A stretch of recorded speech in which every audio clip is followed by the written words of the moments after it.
Good morning, Ens. Good to see you. How are you doing today? I myself am tired. I don't know. I think I slept poorly. Today feels like a lazy day. Good morning, Edward. Good morning.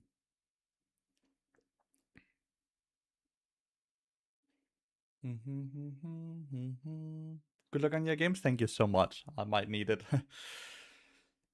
Mundo Jungle.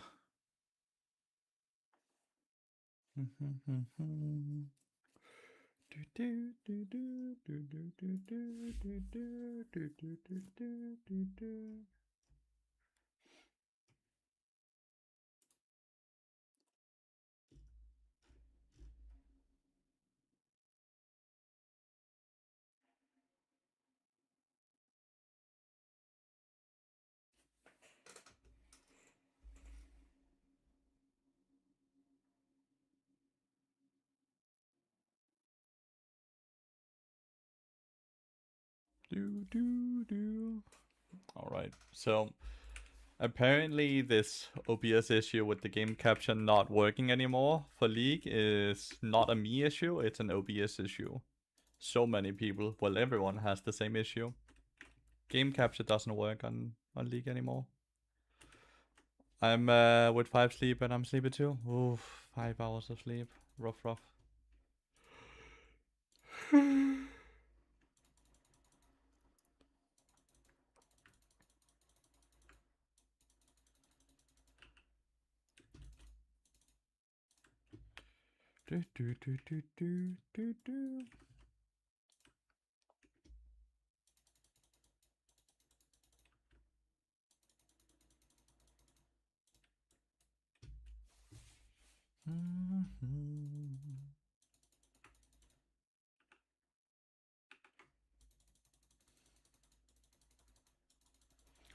Jinx-stjerner. Not the craziest lane for bot. I'm a bit outranged. It's better than Israel though. Sometimes you hit, sometimes you don't.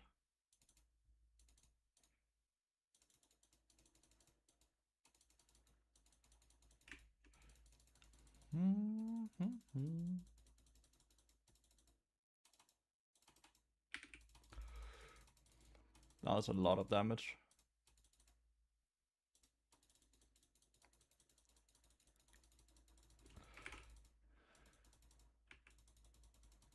Why did he not want to hit there?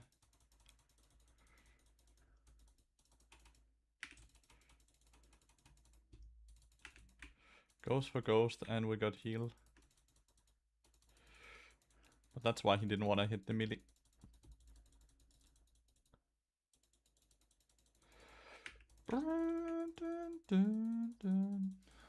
Hey Lathy, how's it going? Fairly alright. I'm a bit tired. I slept really poorly. Had a bad support yesterday who went with Aurelia, Mandate, and Redemption. That sounds horrible. I don't know how that bot is supposed to do his job, you know?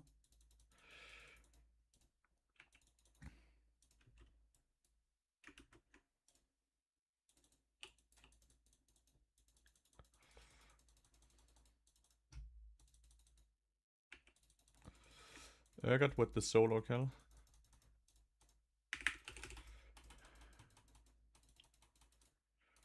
Damn, that was close.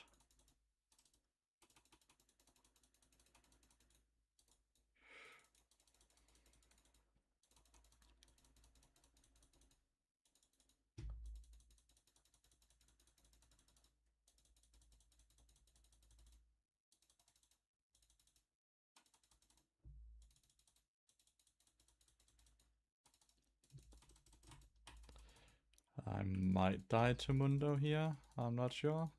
No, I'm good. Caitlyn flashing to try to get the kill. We have lost so much CS because Caitlyn is trading a lot more aggressive. We need to push this so I can get a reset off. But yes, he's been skipping minions to try to abuse the Halo Blade traits.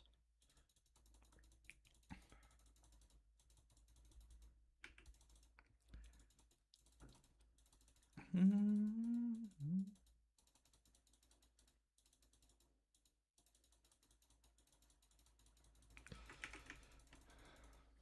least Tiana's the one who got the kill, right? Good.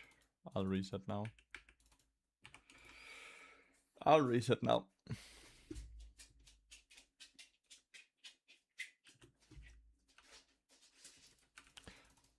Hell Shrines is more like a movement speed path, you know? Good morning. I just saw the bot buff some people and was pretty confused why they would have buffed him. Then I realized that, oh, it's arena buffs. I was like, fairly sure I read the patch preview and there were no buffs, but yeah, that makes sense. It's different game mode buff.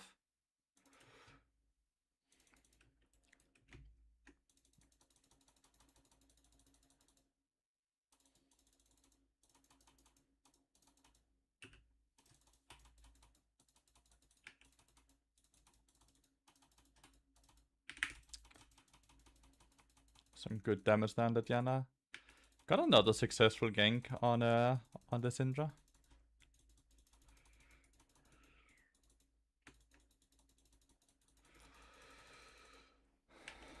Dun, dun, dun, dun, dun, dun. I'll need to go on ward.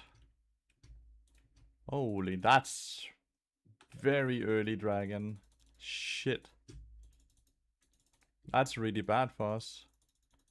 That's very early dragon stacking, dude.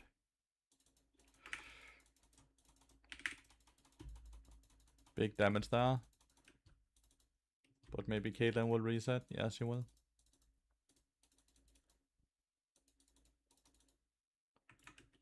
Windows right there.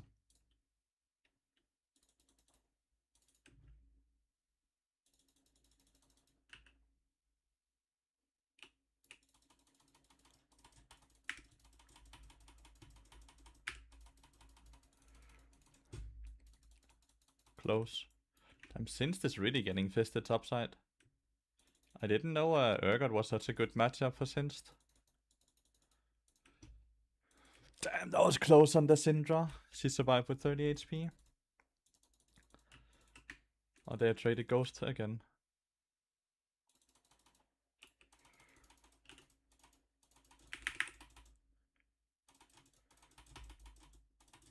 Ah, no. No way, not again. Nope, not again. Fuck that. You can't keep getting away with 1 HP, Jinx. Nuh-uh.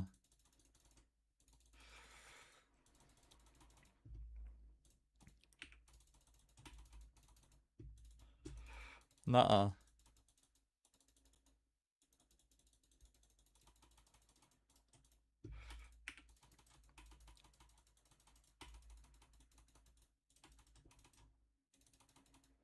I don't know why she's even, like, it still crashes, so.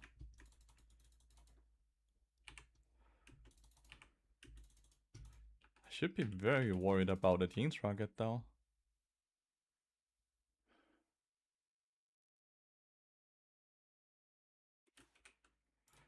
All good.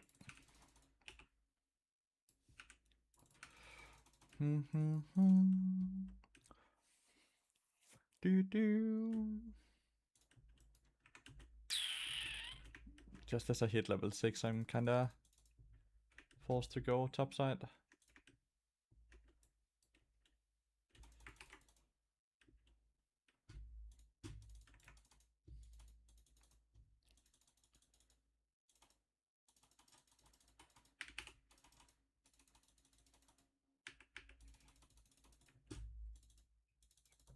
Since this code again. Since it's dead again. Like, it's not even close, dude. Urgot is absolutely devouring. Brian can only get 1.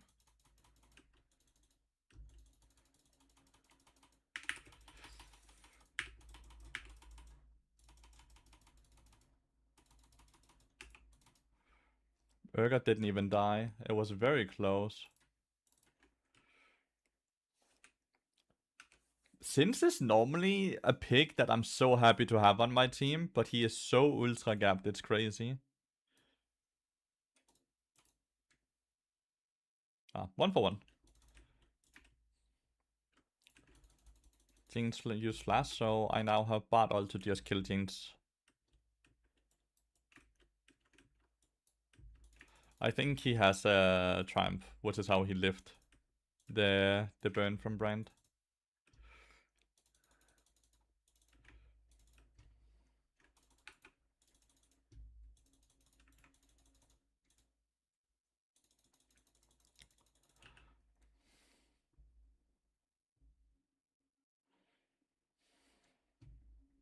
Fairly sure we can kill Jinx 100-0.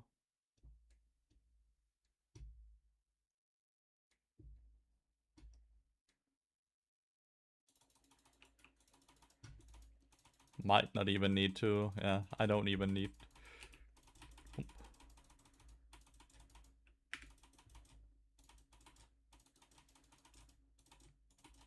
Too bad we didn't get a trap on either of the two.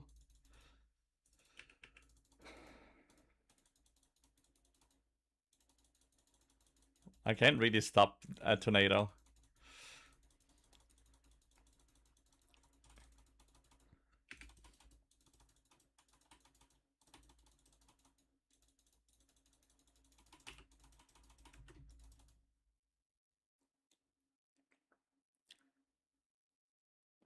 Think Caitlyn is out. Run, Caitlyn! There's a movement speed here. Oh, you didn't hit it. Oh, you're so dead. He hit every cleaver. We gained top lane, and Sid died during the gank, and Urga didn't die. We are only falling further and further behind, right? The Mundo is extremely fat. The Urgot is extremely fat.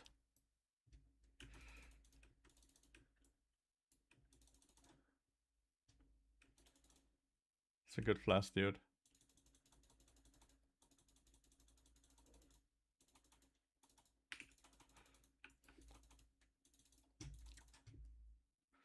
Wow, that was close. Feel bad for Brand. Urgot took it.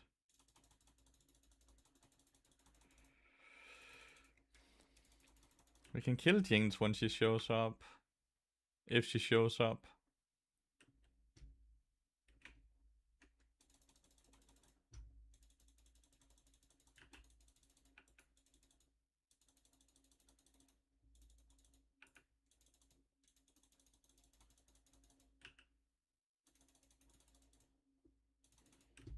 Obviously not on the turret though. We keep pushing.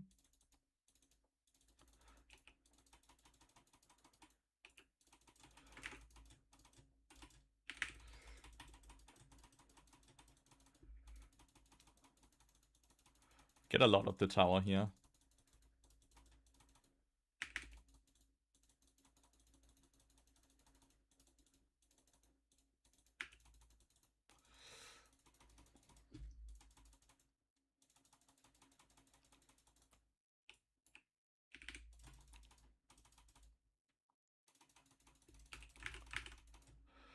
I don't know.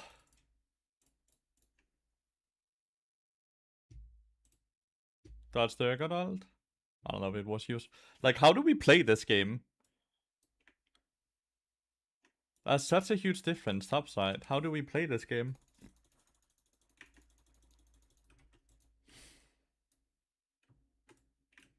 Infernal map as well. I died because he got a lucky 1 in 4 crit, by the way. If she doesn't get a crit there, I don't die. So I'm a bit bummed out by that. Right, why are you here? Like, what the fuck?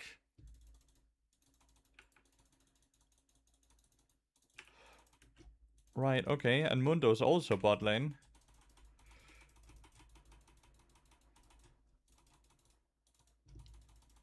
I was close. If he had stepped on that trap, maybe.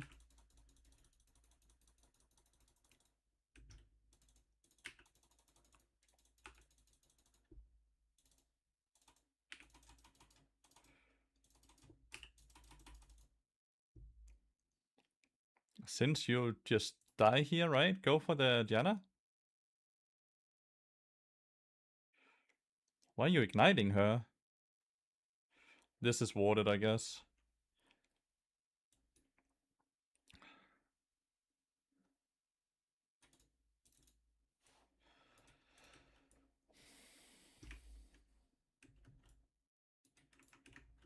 I don't know. I'm down to try and kill the Urgot here, but I don't know if we have the damage.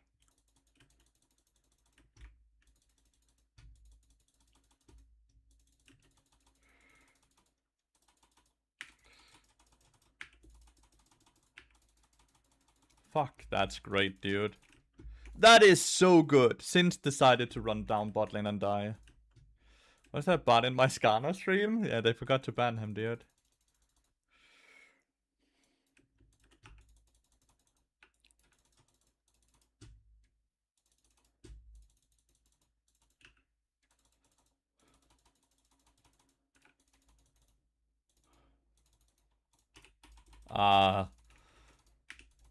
You walked the completely wrong way. He instantly reacted. At least we got Ghost, right?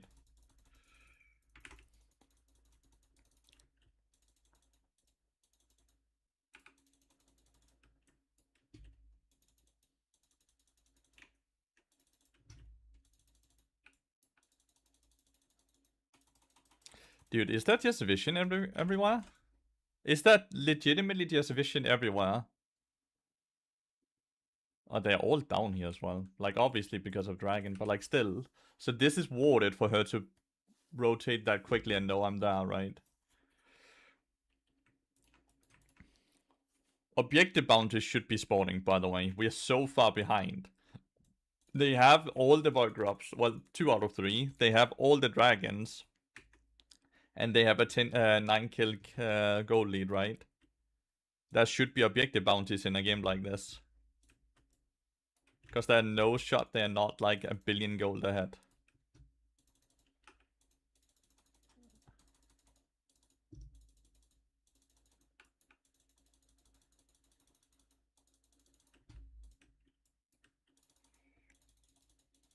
They're on soul point 16 minutes into the game, chat.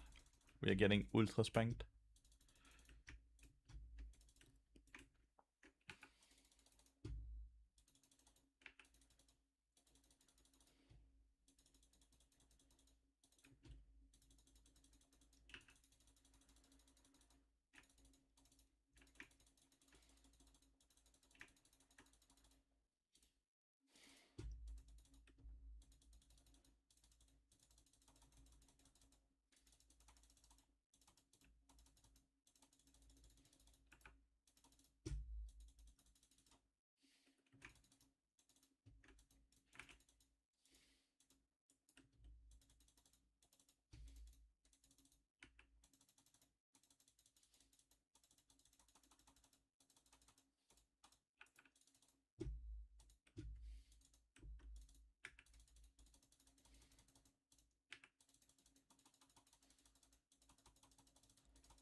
Quite a lot there. Tanky has turret. We did get them all to rotate though. So we get bot lane turret, I assume. But yeah, like we have to fight the next dragon. And we have to somehow win that dragon fight with enemy team on average all being an item ahead, right?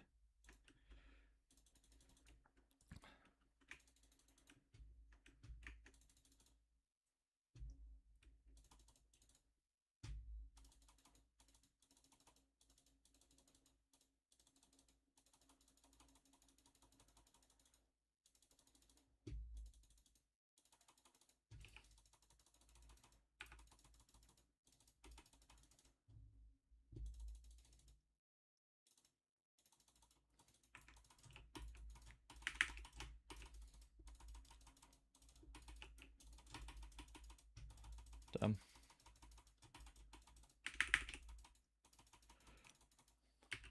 That's close. Jinx, flash, and ghost though, so that's not bad at all. It's hard to hit the tower. The minions did the job though.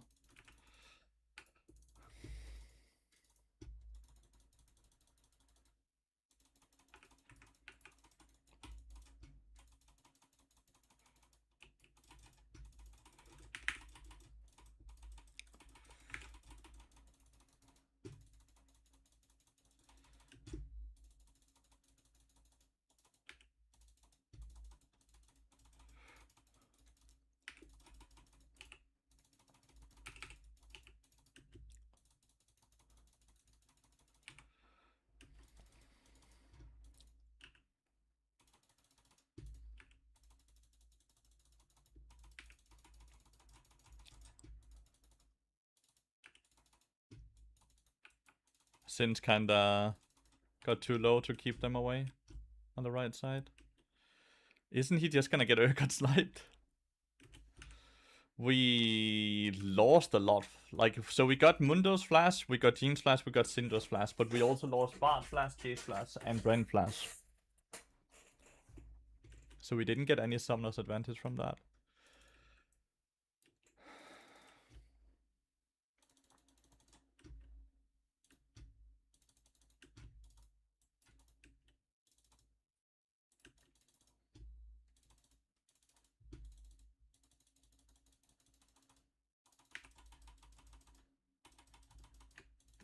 The Synth has to be joking, right?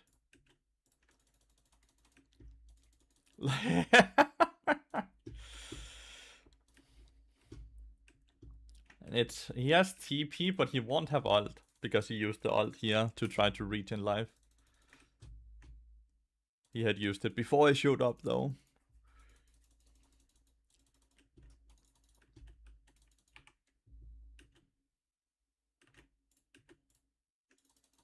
I can't get a control ward then.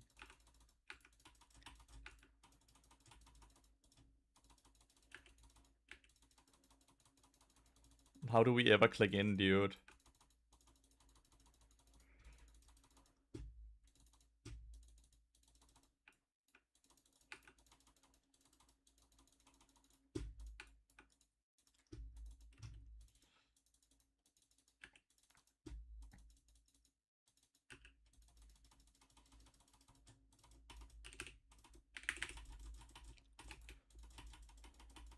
And they got the soul though.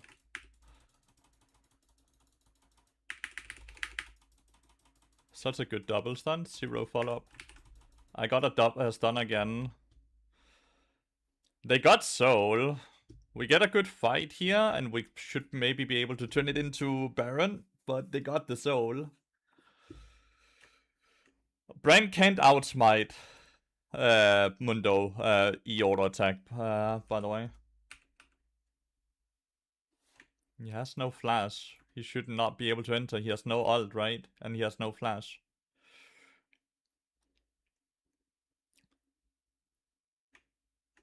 Urgot might have TP though. Yeah, he has. But then we get the TP. Don't think we lose anything, right? Or can they turn into Baron?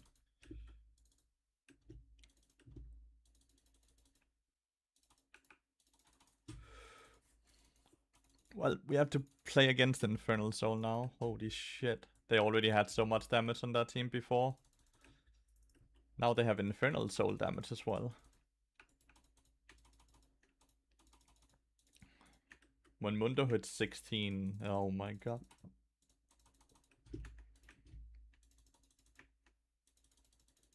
Never had a Synth that feels so useless though. Like legitimately never played with a Synth that's so low value for my team.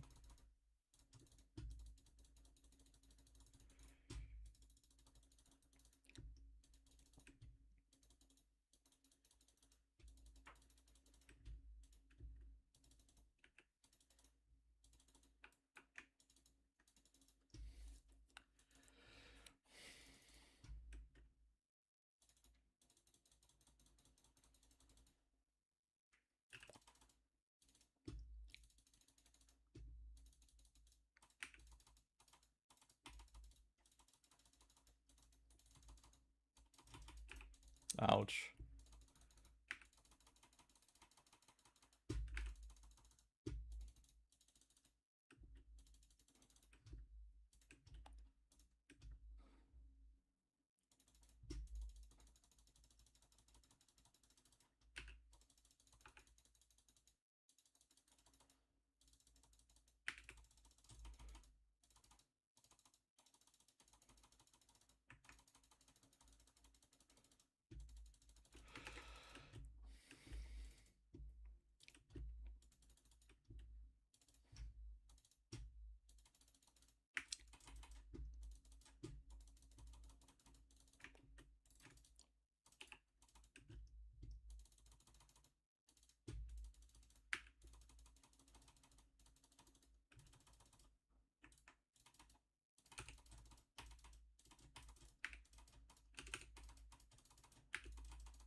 What are we supposed to do?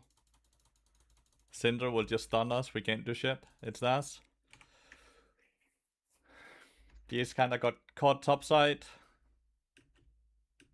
He was just too far up. No real reason. My ruby crystal is bad. I don't know why I bought that.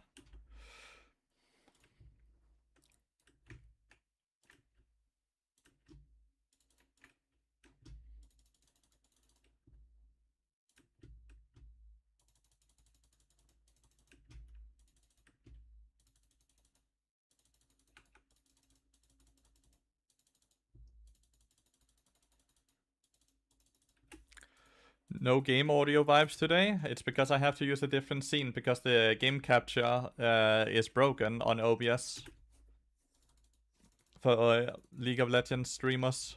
So we have to use a different scene that just makes everything way more scuffed. It bugged out yesterday for everyone.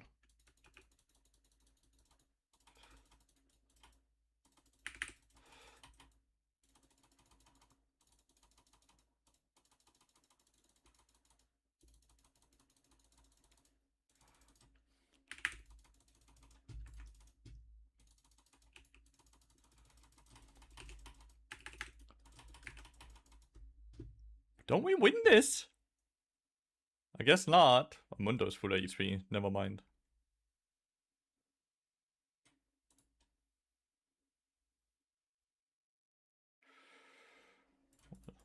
Got quite a lot. Like we cannot win against Infernal Soul.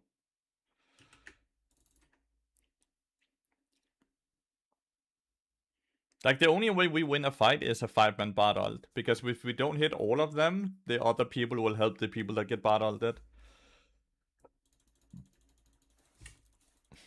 The thing is with...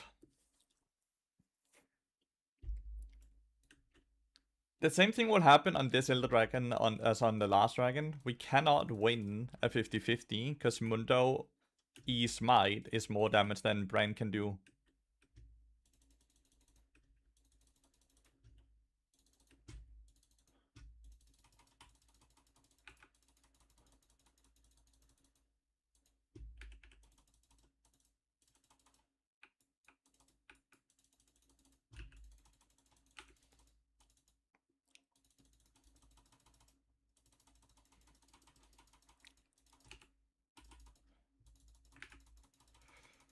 Since Flash, nothing?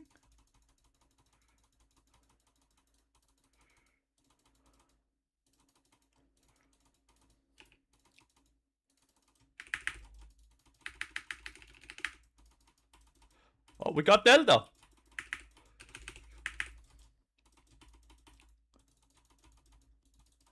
We still can kill him though.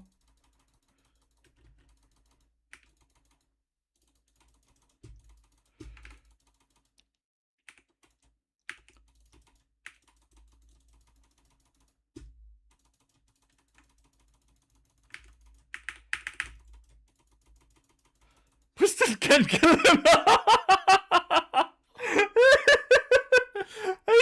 That was anti-heal on him as well, by the way, because I ignited him after we killed Elder.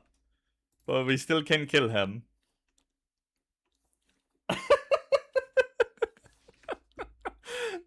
still has 2 item slots that he can fill out. So it's not like he's peaking right now and he's not gonna get stronger. He's still gonna get so much stronger, and he barely has any heartsteel stacks as well, so it's not like a giga heartsteel stack Mundo. This is just pure base stat Mundo, dude. That's just fisting us that we can't kill. But we got the Elder, which means the game is prolonged, which is awesome. Since still has Elder is the only one.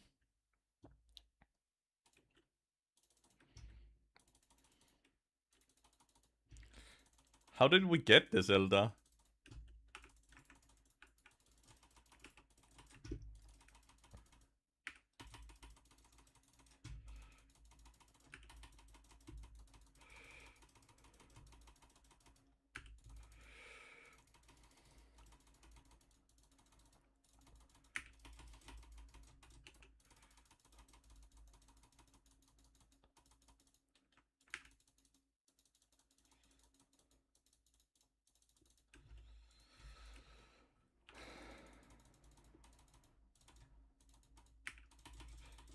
You saw them, dude. You legitimately had vision on them. And you still decided to click in?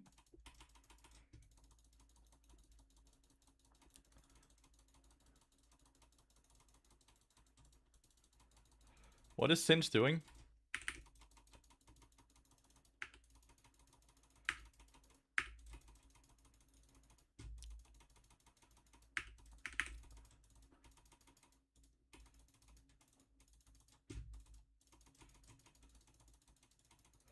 Thank God you had flash, dude. Guess he did kill a few people that Sinched.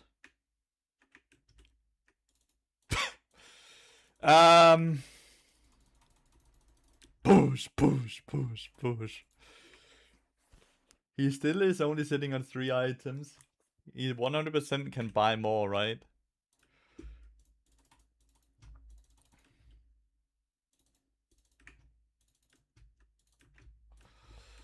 To be fair, Sinch is scaling as well, right? He's not insta-dying anymore. Brand is doing a fuck ton of damage. It's just the Syndra stun is really hard to deal with for us.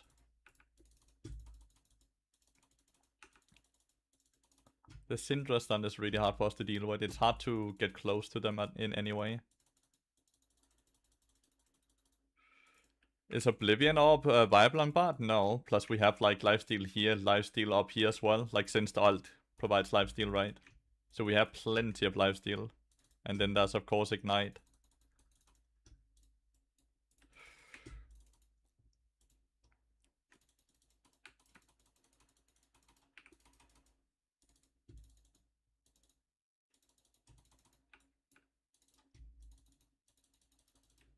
Yeah, how?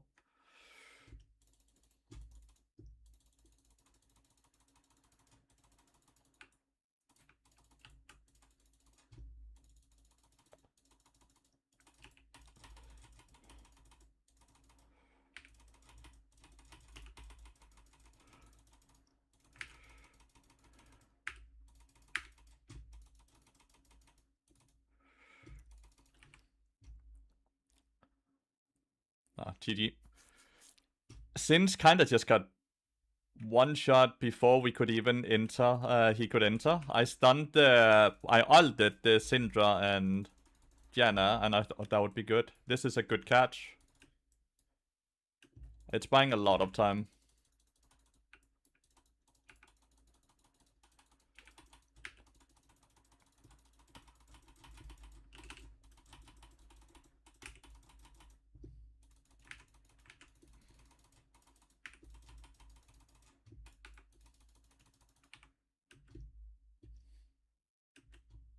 Question here is did it buy enough time? I don't think so.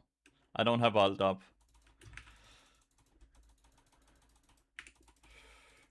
Didn't buy enough time at all. Yeah. Urgot played fucking insanely well. Urgot annihilated my Sin's top lane, and then he won bot lane by TPing bot side. Urgot just 1v9 this game. Like, it looks like Mundo is like the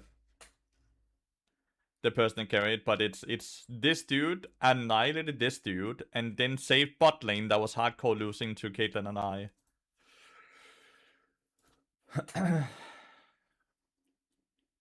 Somehow I did more damage than Jason sensed with this build. That's also a bit of an issue.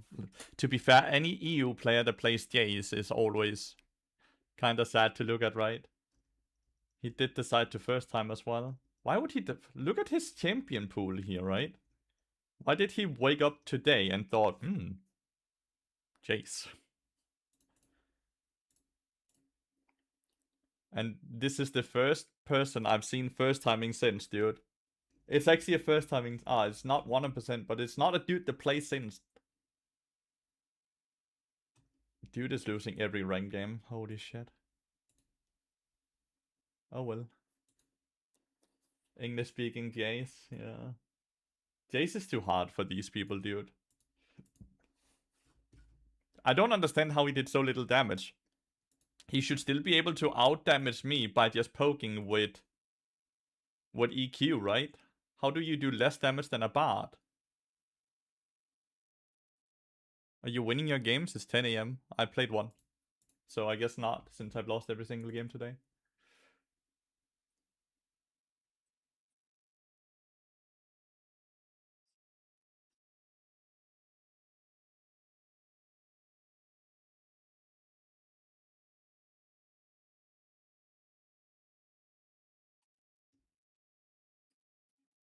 Bard was heavily nerfed? No, I think Bard was heavily fucking overpowered, and now he's balanced. He's finally balanced and no longer super overpowered.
Good shot class is quite hard because aiming is finicky on your E on top of yourself.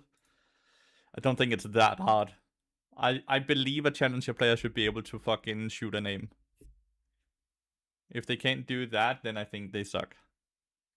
To the damage for all these years, it feels really weird, I think. No, I've been used to all of it. I play more League or play more Bard than anyone else.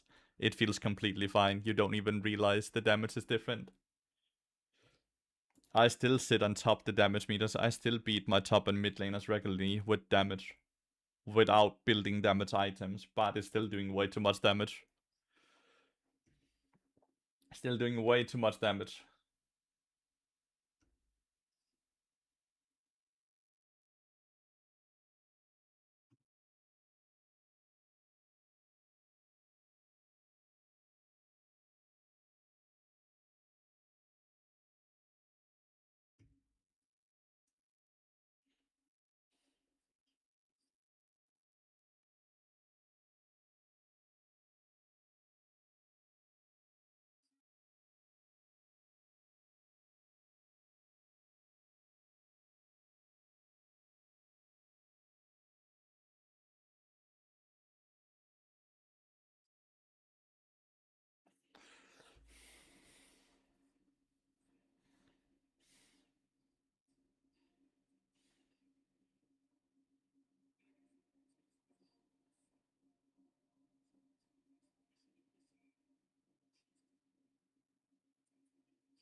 Do, do, do. If they uncap Bart's Shrine placement, you think he can be an enchanter? Not unless he can hold 10 of them at the same time. And then use 10 at once.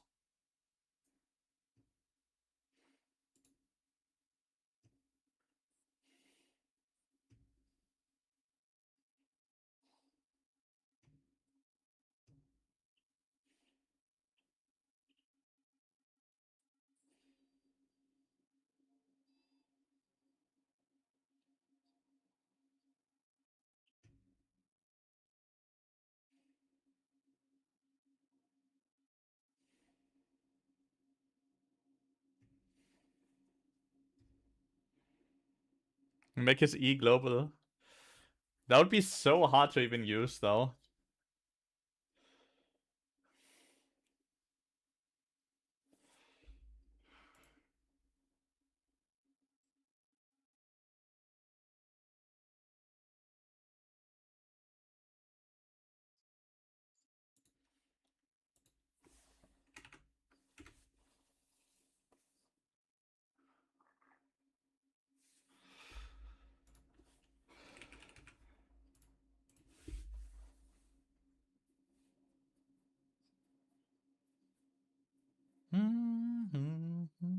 You basically draw the portal.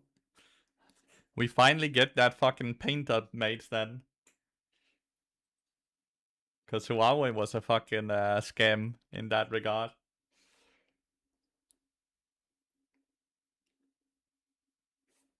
Log is not banned. What the hell?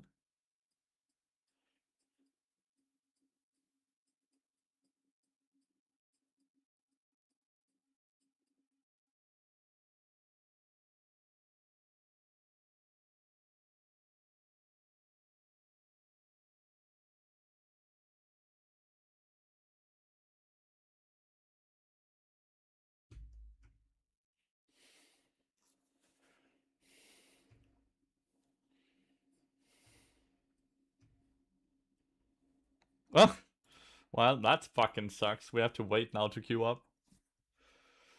He finally got luck, probably a 1 in 10 chance or something like that. And then someone actually dodges the game? No one dodges anymore.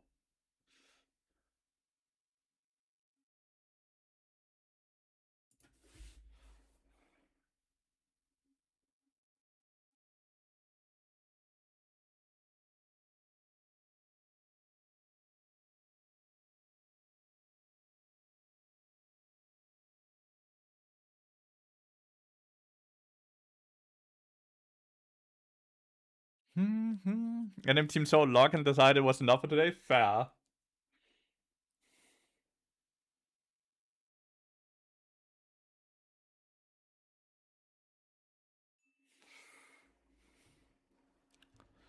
Honestly, I get it. See luck, go, today is not the day, and then close game. We can go over the patch. We have the full preview now, actually. All of this I actually don't care about, so I'm just gonna skip the Belver thingy. Since the relief of gluttonous griefs, plus a lot of healing from endless hunger buffs and the surrounding ecosystem, she has risen to the top of the pack. Yeah, for the last 7 months, Riot Games. For 7 months, she's been up there. As a light fighter, broadly, she's having the shape that we think is reasonably healthy, though long-term giving him more choice in the first slot, other than Axiom. More durable path as well would be broadly desirable. Oh, she synergizes very well with the ability haze there. I would allow her to have other modes of success that aren't just one-shotting her target. Can't we just have a period without Riven being a champion? Mortal changes from last patch were really cool, however they overshot in magnitude and we haven't been super happy with the ult gameplay after seeing it on live. Losing a lot of the tension in whether or not he will successfully 1v1 them, and also making Mort feel a lot weaker outside of his arm moment. One of the core concepts of the Juggernaut clause is that they should have windowed moments of target access, but should have on average less continuous target access than other classes, e.g. lower base movement speed, for example. We think that Morty could do with more target access broadly, but through his... Good morning, Kendor. Dude, this is for ants. I can't even... I have to zoom in on the browser, I guess. Why does it not allow me to zoom in? Like, no matter... it's Joe. It's... I'm just zooming in on the fucking message over here. That is not what I want to zoom in on. Ah, but like this is some fucking... This website is shit, dude. This website is shit. I can't... This is for ants. Okay, base movement speed up by 5 on Alistar is really huge for Alistar, right? Kaiser's passive on-hit damage is buffed. Maokai is getting buffed for jungle. Volibear Q cooldown reduced by 2 early ranks. It's still 10 seconds max ranked. Sack armor growth and E cooldown. You're not this old, Lathy. I am this old. What? Open image in a new? Oh my god! That works! I am this old though. I did not know that was an option. It works! Okay, I can actually read this shit way easier now. Okay, so Locke, look at this, is a big fucking nerf. His base HP is nerfed by 35. His Q nail is nerfed from 50 to 82 to 40 to 72. So just a like 20% damage nerf on the Q here. The W movement speed 40 to 60 is just 40 flat now. And the W gray health is 40 to 160 is now 40 to 120. Dude, they just nerfed his entire fucking kit. Like, this is such a huge nerf. I think he would finally be fair to play against. I think he would finally feel okay to play against now.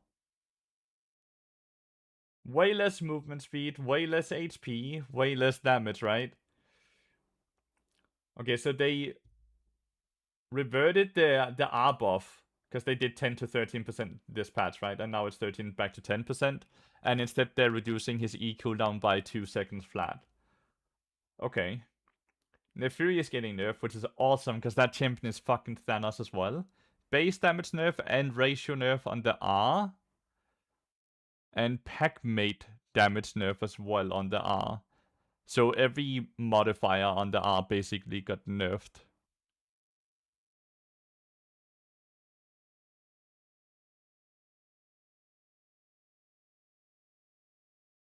Are both of these bonus AD? Or is it this normally 12% total AD?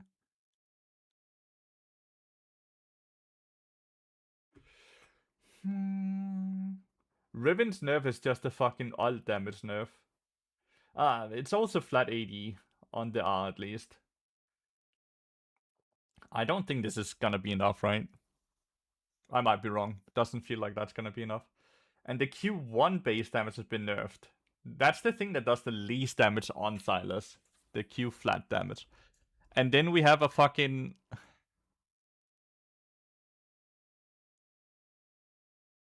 Oh, Terminus has fucking on-hit scaling now. Bonus AD and bonus AP. Yuntal is getting buffed. And Jack of all trades is back here, so that's also a Riven nerf at least. Dude, this is a fucking essay. I went over this the other patch, the other day though.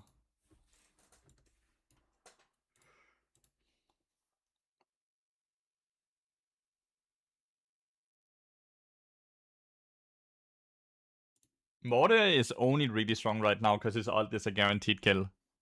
Because of the 13%. I don't think Mortar is gonna be that strong with lower E cooldown. The E is kinda shit ability. Lock nerf still nothing burger? That lock nerf is not a nothing burger. Then you can't read for shit. If you read that and thought, that's nothing, then you can't read.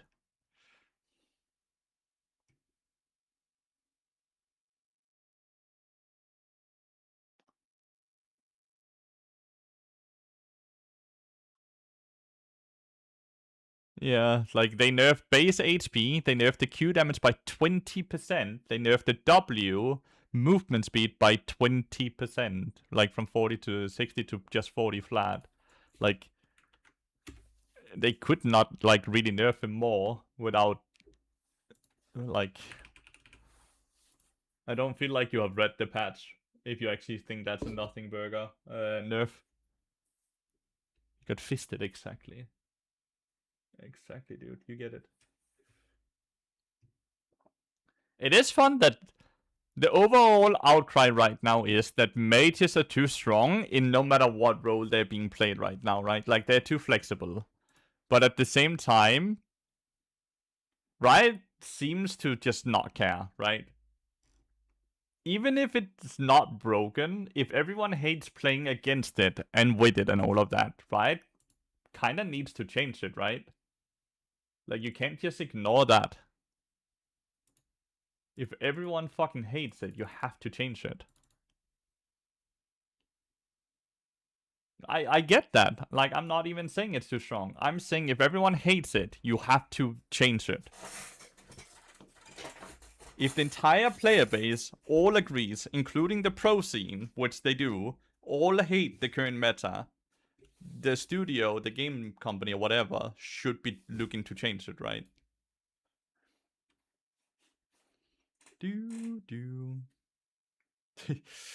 Twitch bot into Thresh?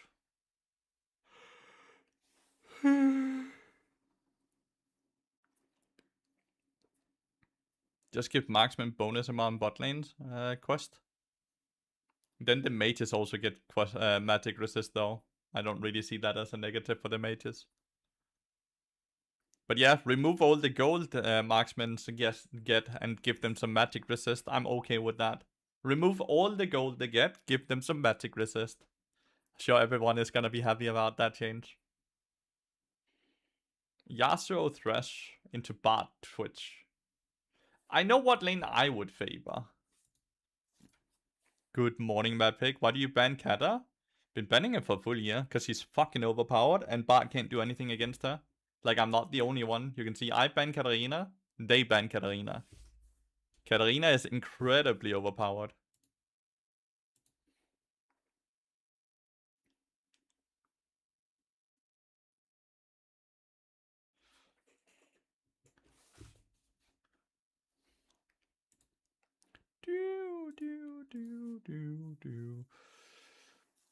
Mordecai says, oh, it's Garen Thresh? What the frick, dude? Well, if we get hooked, that's a death sentence, I guess. Smite, Ignite, Morde. And he's just going for ult, right? Like, he goes Ignite and then he just kills whoever he ults. But he can't flash ult anyone. So he's very dependent on hitting his E, I guess.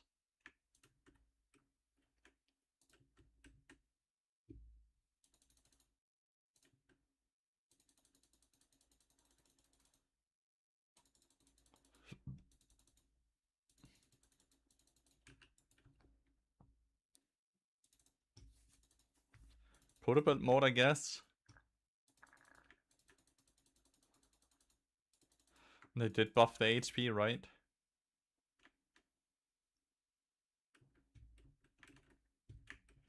The Gragas played with fucking Sweeper.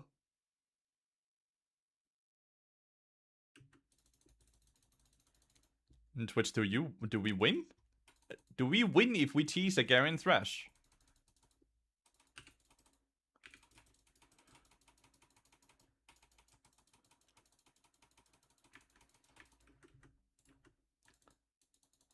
Kinda. He will just TP back though, right? He will legitimately just TP back.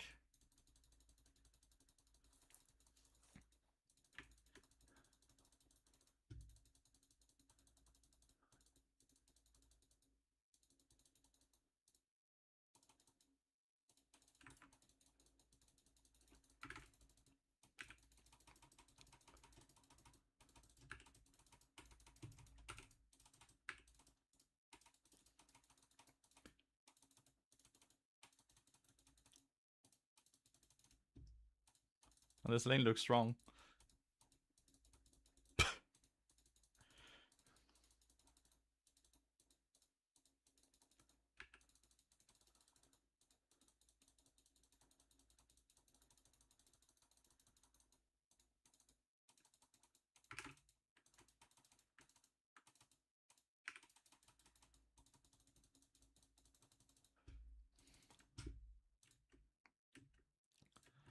Twitch a genius or is he Einstein? It's a fucking level 1 Garen. What can he do? We win this shit with Yomi 80 Gary. Level 1. And then the Thresh decided that he wanted to fist fight when we were level 2 and they were level 1. Because the Thresh is stupid.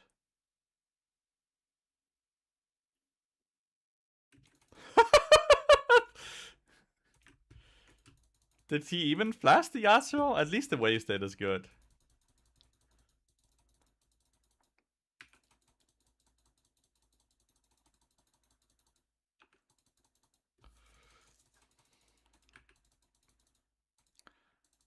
We can't do anything here.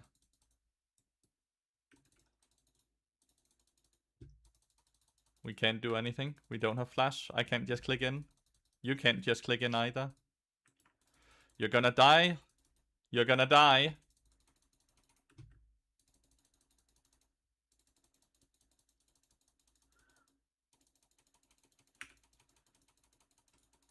Never mind, what the fuck is Garen? Garen reset. Well, we get a kill on the Thresh. But yeah, this is what happens when you do early gank, right? Then you lose your Scuttle Crabs. It's kind of just how it works. One person focused on the farm, the other person focused on a gank. The Thresh is not really worth that much gold.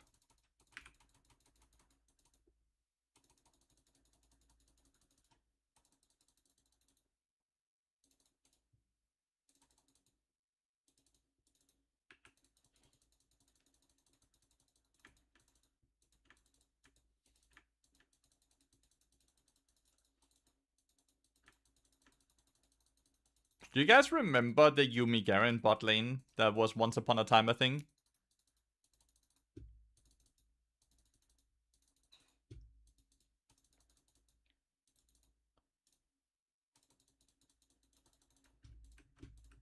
Do you guys remember that lane? Kind of reminds me of that.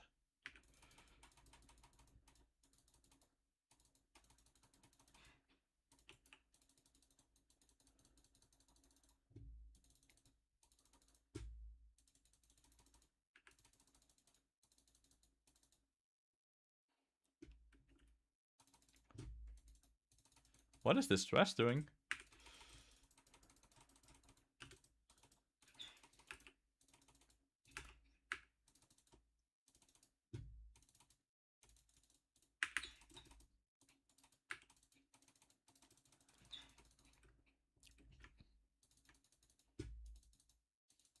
Shouldn't you just reset? It's a wave that's pushing into us.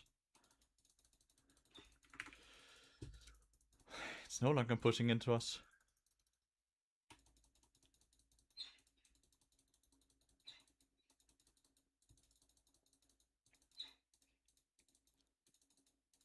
Nicely done. How the fuck does a Gnar solo kill Yasuo? That's a counter lane and a half.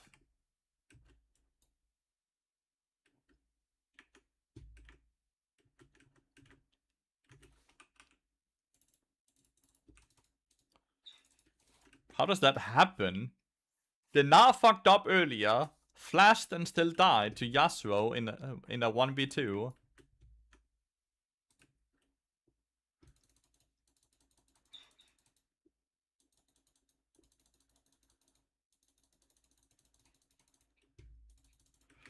Do, do.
And I feel like that excuse stops existing when you're playing in Apex tiers. You don't get to use that excuse anymore. Just dies to... I don't know actually how he died. Had flash and ignite up. I don't think it does. It does.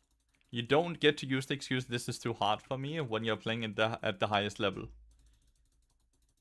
Then you're kinda a tourist.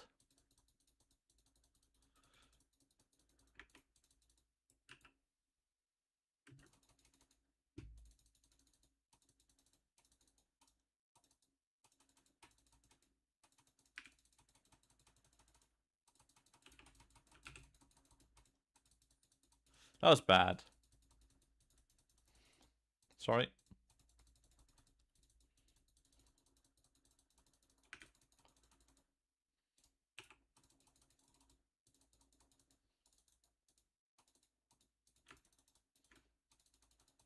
I don't know why Twitch doesn't auto-attack them when they're under the tower at all.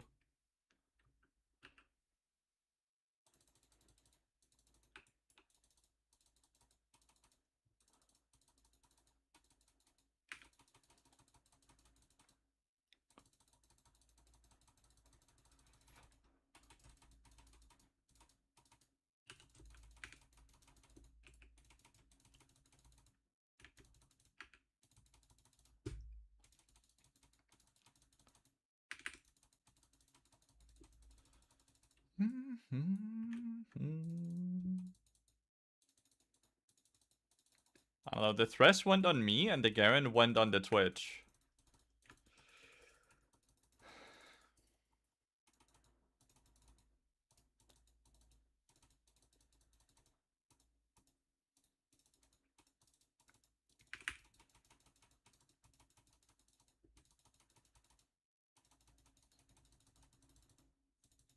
Okay.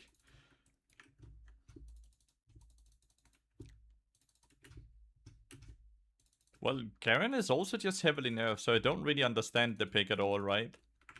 Like, they Giga nerfed the Garen champion. So I really don't get the pick at all.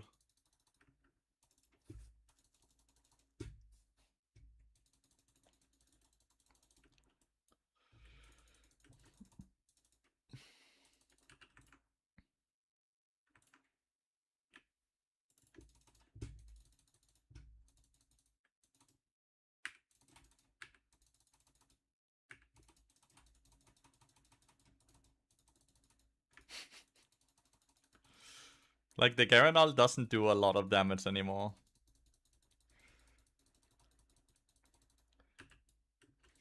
"11 minutes into the game, and my Aurora has lost tower to a Gragas? How? How does Aurora lose tower to Gragas 11 minutes into the game?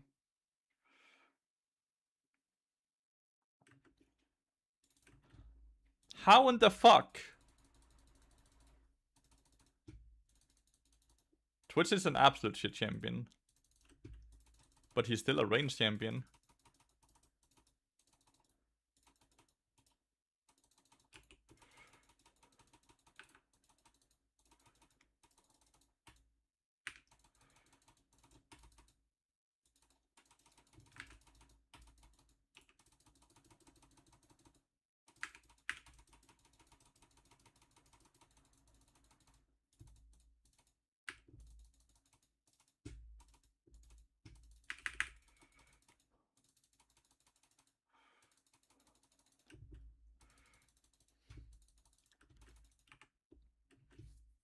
Crazy gameplay, dude. I think taking the dragon was a-okay. Trying to do this shit afterwards was weird though, right? Like, trying to invade afterwards. Twitch needs to be careful here. 800 HP, he 100% dies to QER right now.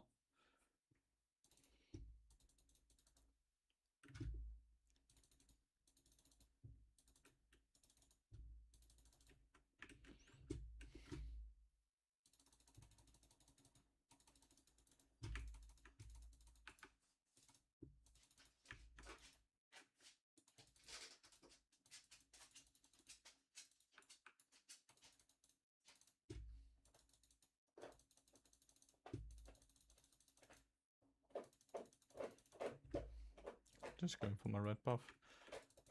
Lathyrus seems to be dying a lot and losing tower planings because he has a tendency of not playing in the lane and not just farming minion waves.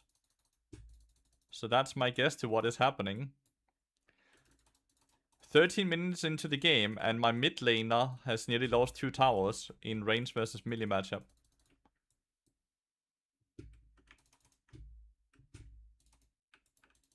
I'm losing this game. That's a 100%.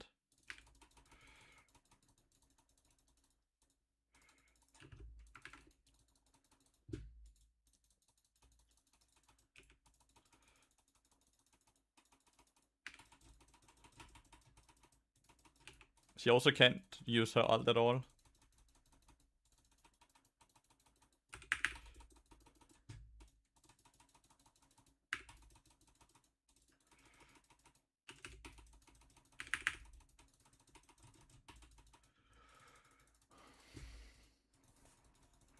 I can see why she's losing. She doesn't know how to use her ult or anything. She's constantly dying with flash and ignite up as well.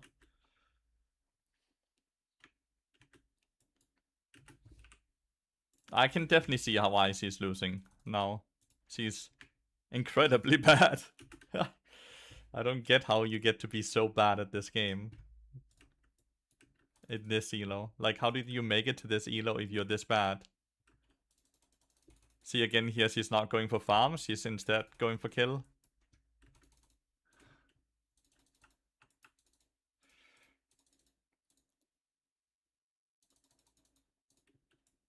I think Na's fine.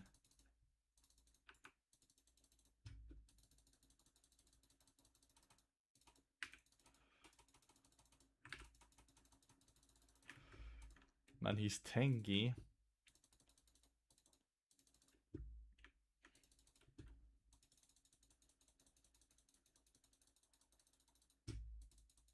I have the Twitch voice line down to a fucking T, by the way.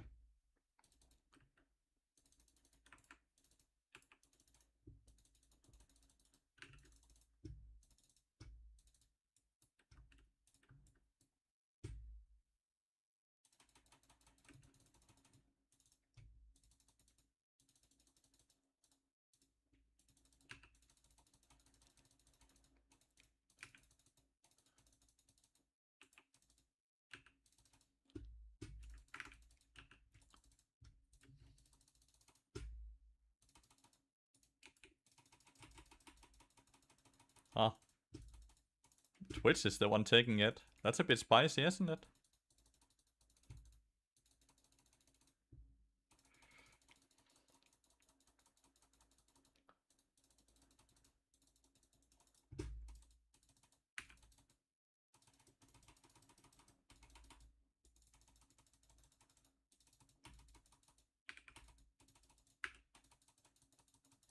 Is he still in Nunu ult in there?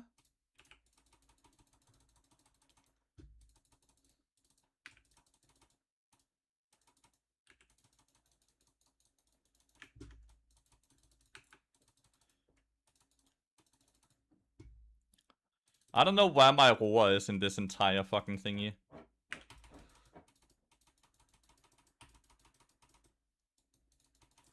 Oh, she used the ult. Huge. Oh, she missed the E, dude. She missed the E on a slowed Gragas. But like, why did she take 10 years to use her ult? I'm not winning this game.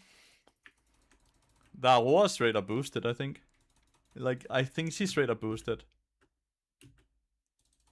It's so hard for my Twitch to play. Every fight we're playing 3v4. Like, it's so hard for my Twitch to play. Na needs to be unlocked and actually into this game.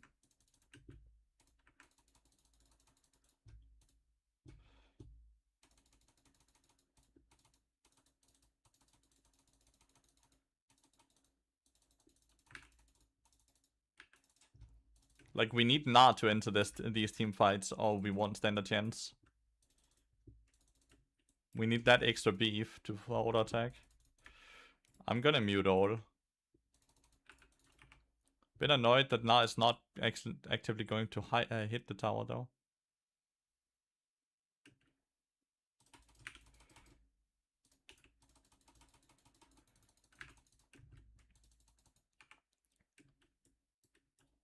Like, we should be killing this tower, but not decided that a recall was better. And did he buy full item? No. He did not. You on a ward? Yeah, he warded this. I wasn't on a ward at first. I'm waiting login right now.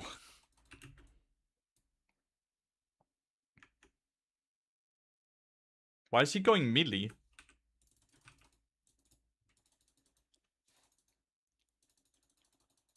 She actually just went melee with Gragas.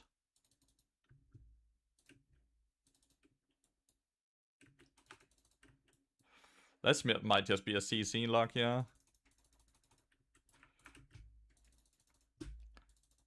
Am I gonna get hooked here?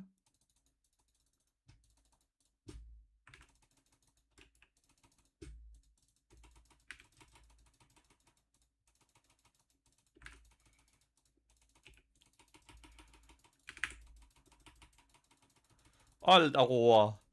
What are you doing? Oh my...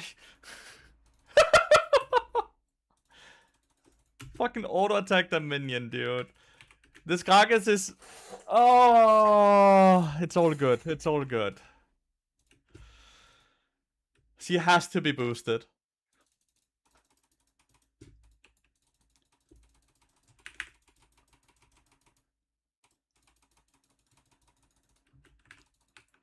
She legitimately have to be boosted.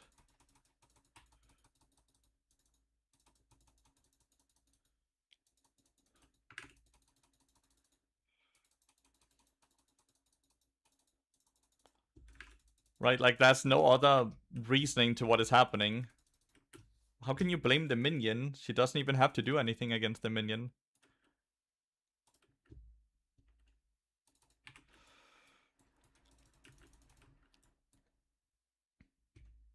This is crazy decision making. Doesn't Nuno just go in and eat smite it? Or Mordecai's is even dead. Man, this elo is funny, dude.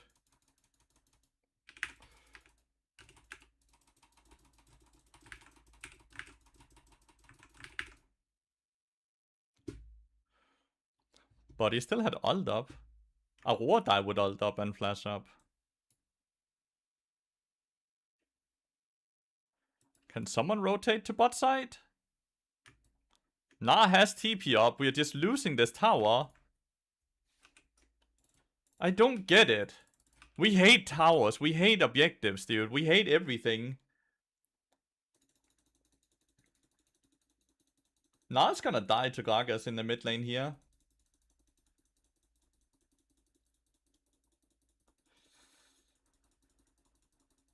Maybe Mega? Or Mega form and exhaust. Twitch is the one who dies though.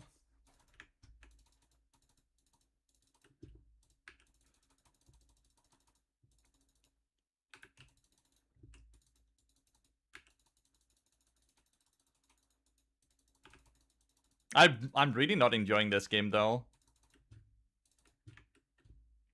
I'm really not enjoying this game. Like, why is Yasuo allowed to just stay bot side there all this time? Oh my... What is this TP?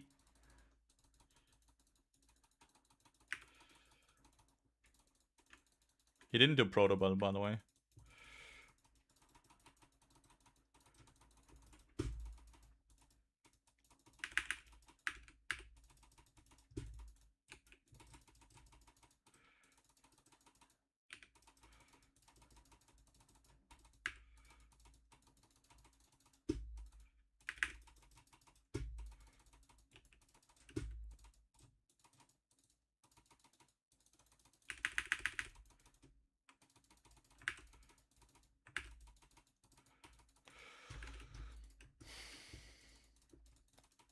You still have ult up! Well, you got me, dude. But why do you still have ult up? Why have you not used that to get Yasuo to get to ult? What? Why didn't he just Gragas ult Yasuo had something to ult off of?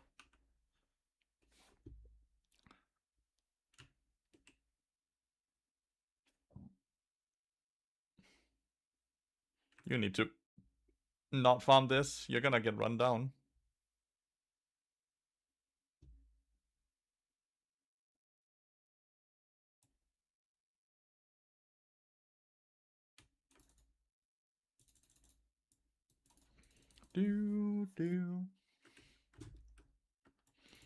Every Baron play is generally negative nearly at this point if you start it before you have a fight. Aurora can always ult away here. She is a bit... Why is he even... Like, I would like to know how she ended up in that situation. Why is she there?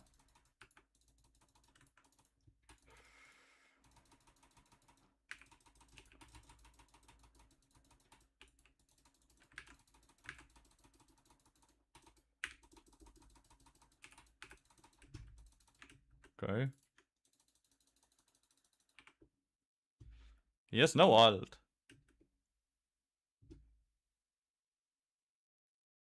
He legitimately has no ult Twitch. I pinged it multiple times. Meanwhile, no one is bot lane. So the split pushing Gragas is once again just fisting our towers.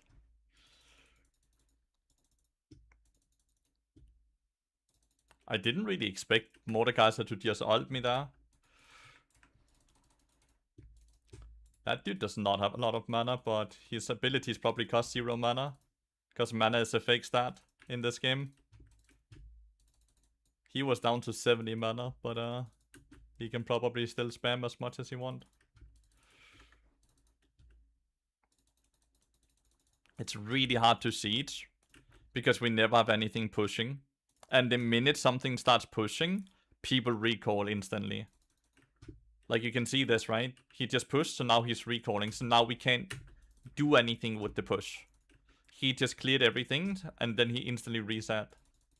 It's legitimately the same in every scenario here.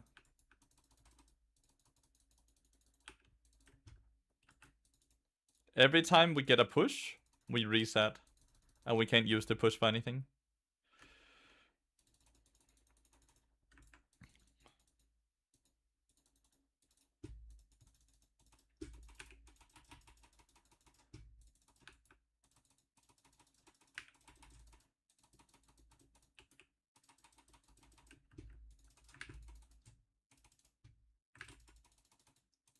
Not entirely sure what the game plan there was.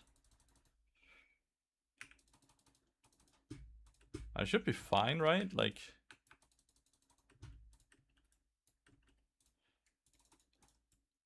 We're actually killing them while the Garen is just chasing my ass.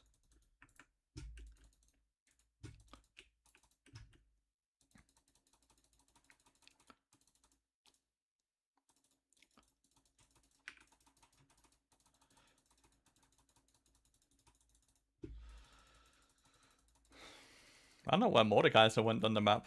Because he didn't stop the Gnar on the bot lane. And he didn't participate in the fight either.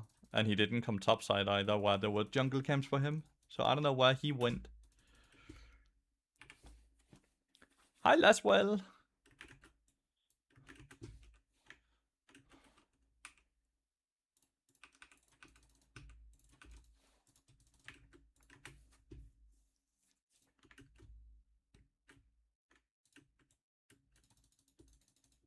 It's interesting he opted for Bloodletter instead of Liandry's.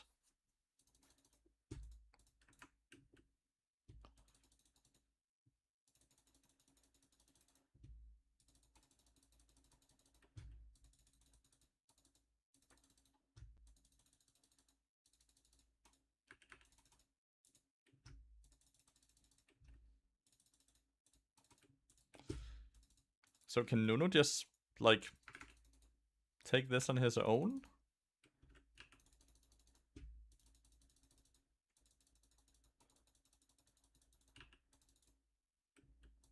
So we just get this. They're like, okay, we get Cloud Dragon and we get Baron. We take top lane tower as well then.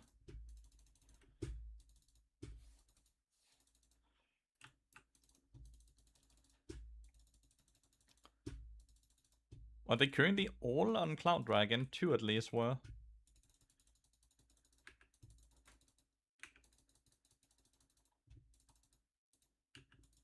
What is she doing?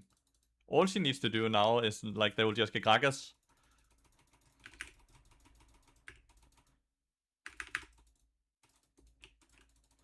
What the fuck?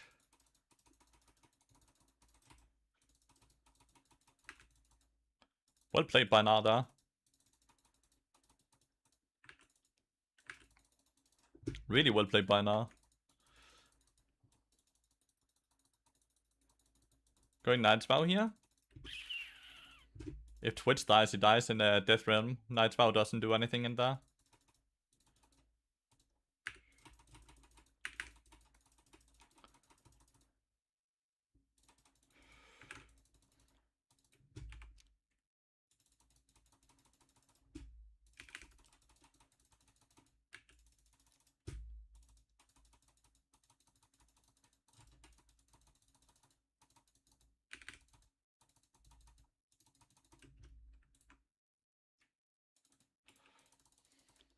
I don't think Nightspow will do anything in a game like this. I do need Mercs right now, though. Realistically, magic resist is kind of all I need. Oh, Ward just ran in and died. She's so weird. She is so weird. My guess is she's sort of felt right. She's playing like she's a support player, like an Enchanter player. With like zero clue about how she's actually supposed to be playing the game. So that's really my guess here. Twitch go bot lane here.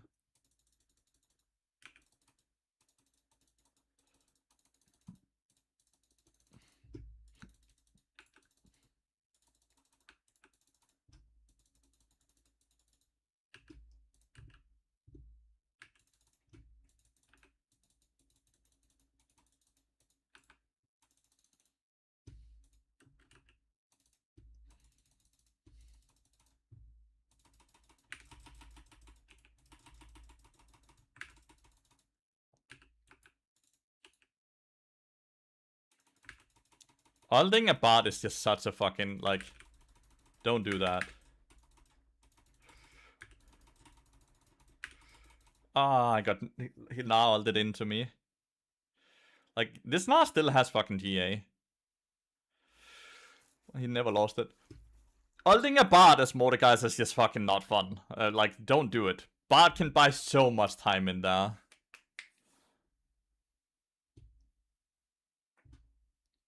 You're just gonna lose your GA instantly. That seems so silly.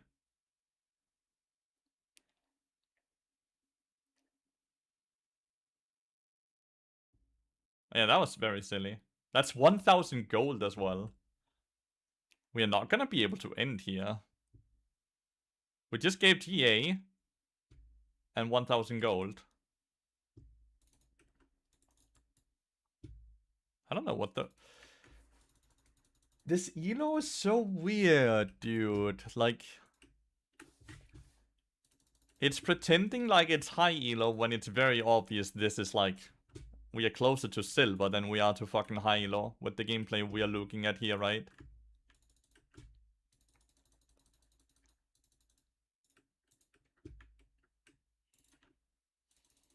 Need to deny the Cloud Soul. Don't know if we can deal with Mordekaiser and his alt realm with a Cloud Soul. And how are they supposed to end the turret? Like, the minion wave was here. How are they supposed to end the game when the minion wave is topside when Nard decided to grief? Maxel, this is the only open lane. The minion wave is here.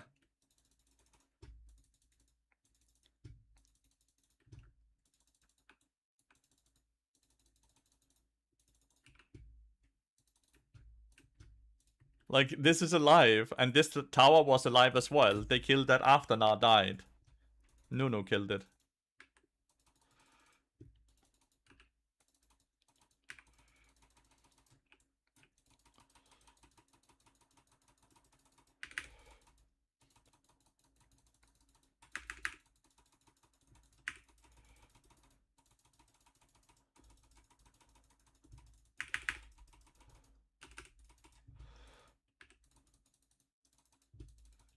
Where is Mordekaiser in this? Mordekaiser's not in this fight. I don't know where he is. Oh, he's on soul! Nah, dude! This gameplay is so shit! Well, GG Mordekaiser, you got the soul.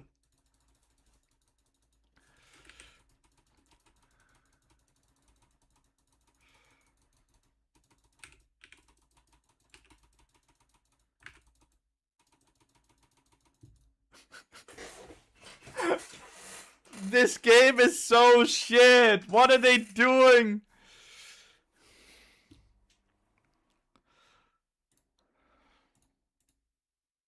What elo are these players? Ah! Like, this is what I'm saying! It's not even low elo! This is what I'm fucking bitching about! This is what the server has become, dude! This is what the server has become! That one was Master. Master. The Thresh is the challenger, yeah. Everyone else is Master. Grandmaster Twitch. Our mid laner was indeed Grandmaster. Come on, Riot Games, don't defend this person. Give me the match history. Don't even try to defend this person. He was indeed autofilled. But like, down here he plays the AD carry. Then he plays top lane. Then he plays mid lane? And top lane. Why?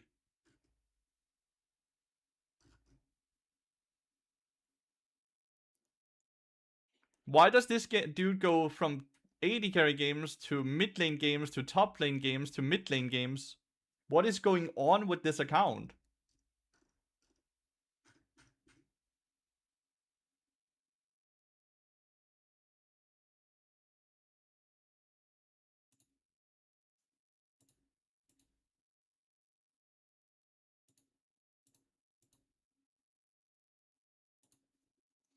How is your team still ahead? Because bot lane won so hard.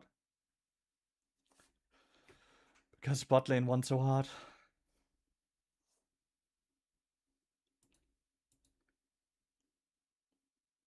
Mid lane is never priority role though, Solpa. I don't think I've ever seen mid lane as a priority role. And you generally want to play the opposite of priority roles if you want to abuse Aegis of Valor as much as possible. If you want to abuse Aegis of Valor, you do this. You queue mid lane AD carry. Now you're abusing Aegis of Valor to the highest degree. This is how you elo max the most. Does not matter if you even play these roles. This is the easiest way for you to climb. Because you're gonna get autofilled every 3 or 4 games. And in those games, you're either gonna get double LP or you're gonna lose 0 LP. So if you're only trying to climb, you don't care about actually getting better at the game or anything else. What happens if you queue autofill? Then you're never autofilled. You're fill. If you queue fill, you're never autofill because you always get the role you want.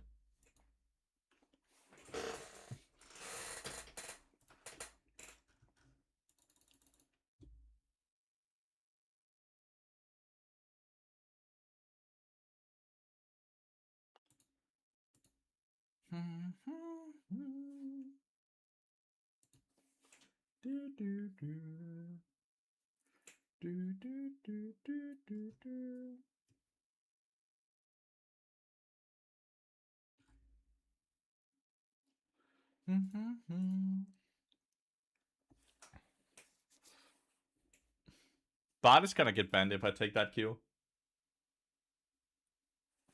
Oh, I'm level 777. Kinda wanna see the goal graph. Yeah, we just had full control the entire game.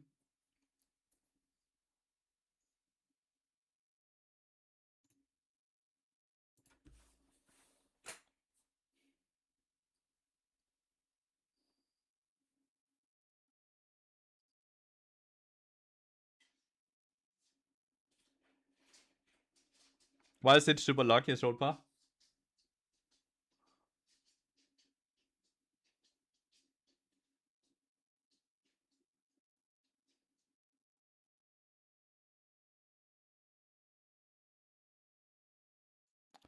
It's 8. Oh, so I'm not lucky. Bummer.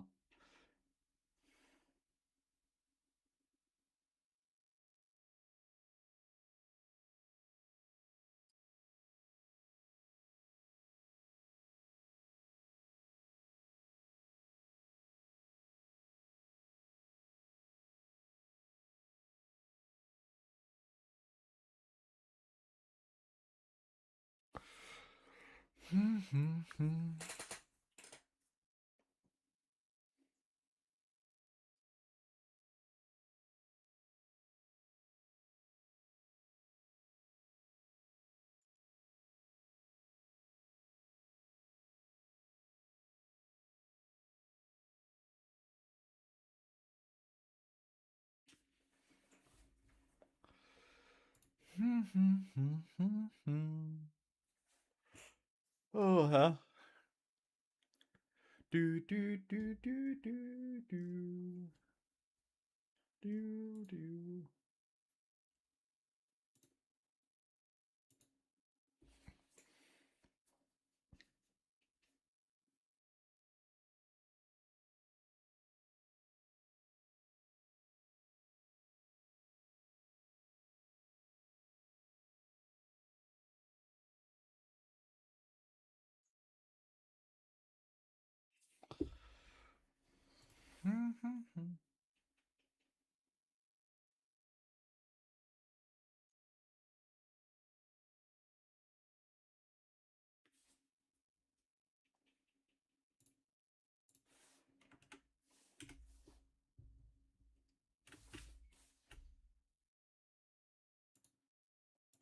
Do do do do do do do do do do do do do do do do.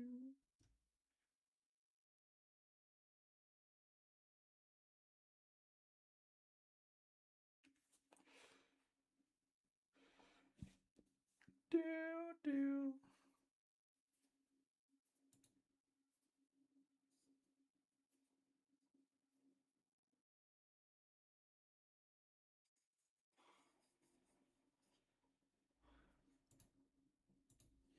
Wonder how Senna AD carry is now after she has been nerfed so many times.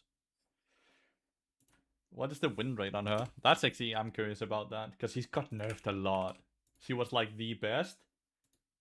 She's still sitting at 52% win rate, dude.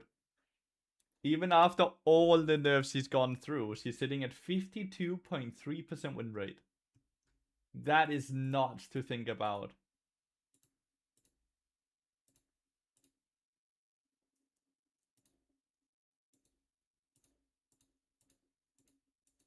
Wow. She's refusing to die, dude. That's cool. Sarah is like the AD carry. Silas could be AD carry as well. They have so much AP. Like, I have seen all these three be AD carry. Not the Kha'Zix, though. I've never seen Kha'Zix AD carry.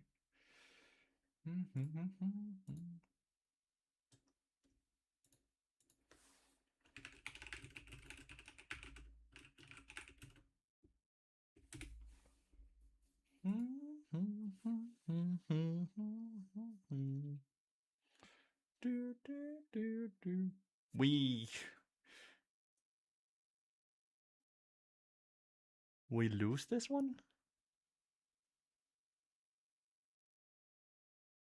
We are kind of outraged. We don't have any HP, and we don't really have any CC.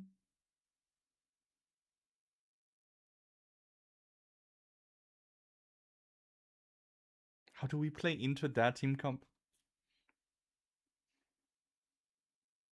Chad, I'm actually asking. Help me. How do I play into enemy team comp here? With this team? How do we gap close? And when we gap close, how do we kill them? Like, we have full range team that does not really do that much damage. Fuck. Wrong scene. This one. How do we do this? It's Sarah, Silas, bot lane.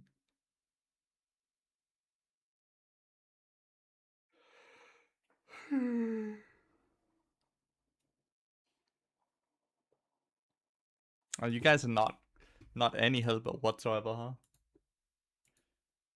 You guys are not any help whatsoever.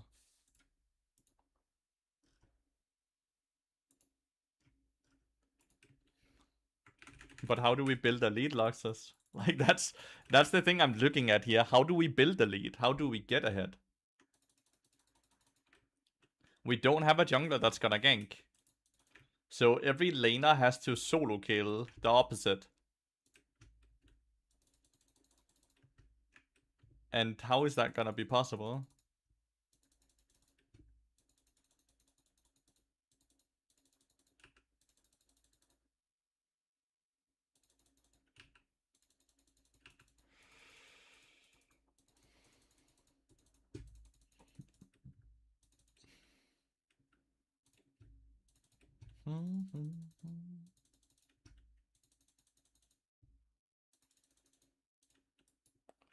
What is Kha'Zix doing? He wanted to invade, I guess.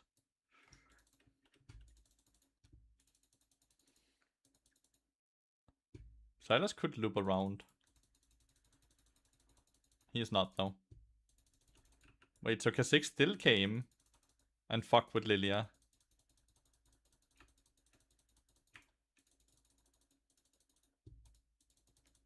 And Lilia just gave it.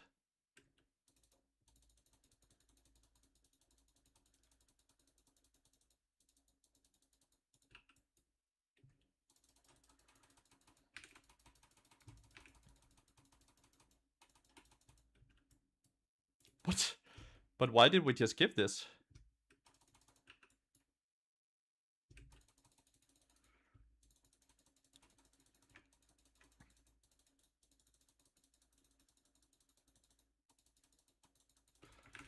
Ouch.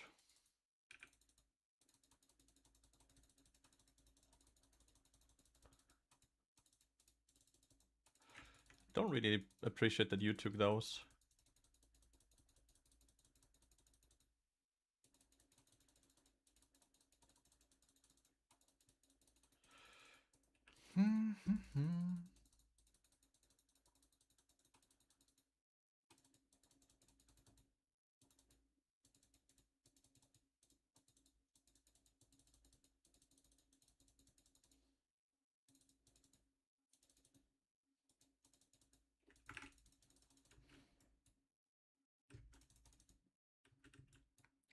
Okay. They're both sitting at 2 cam stun only.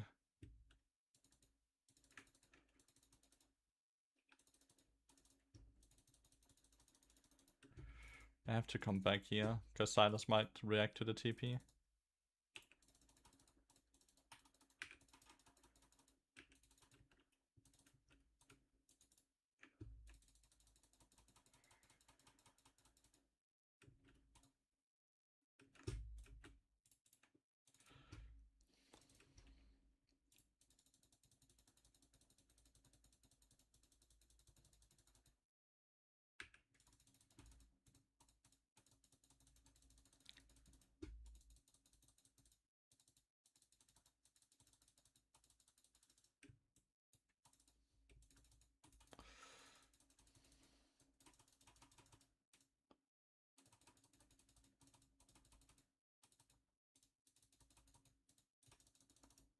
We kinda have our own issues right now, dude.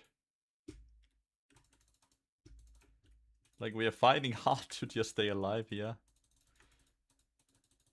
Kha'Zix is really just playing an hour jungle instead of playing like normal.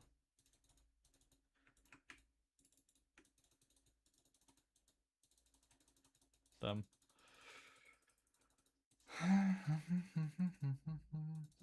Why is he pinging my flash? Why should I have flashed?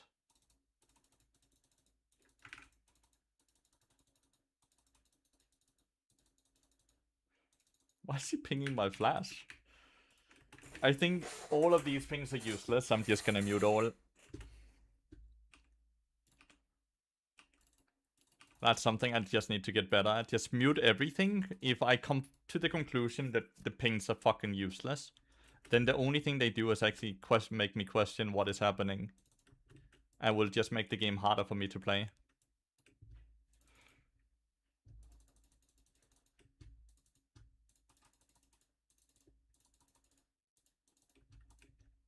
You're going to bed now? Sleep well, Mr. Crimson. Thanks for watching.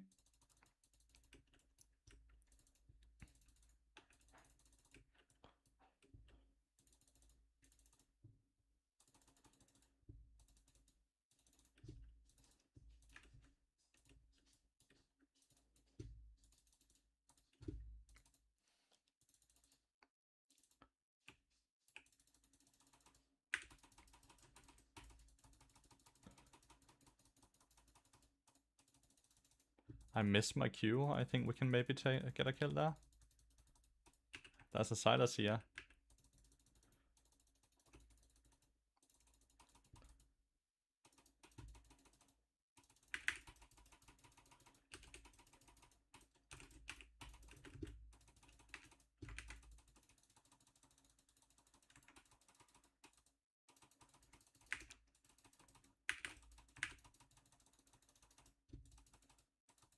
Nice. He has no flash, so he's dead as well.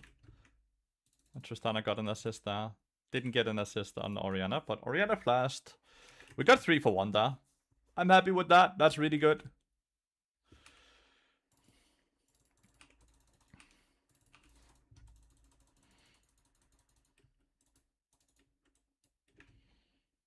Senna's down 30 CS, even though we have always been able to farm, so I'm not sure why she's down 30 CS.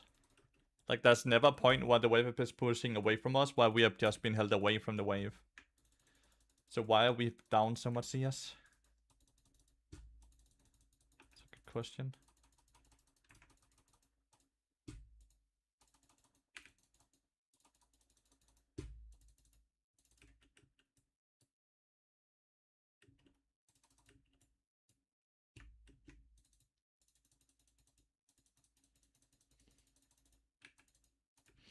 I hope next patch they fix the support quest, so I can see how much gold is missing.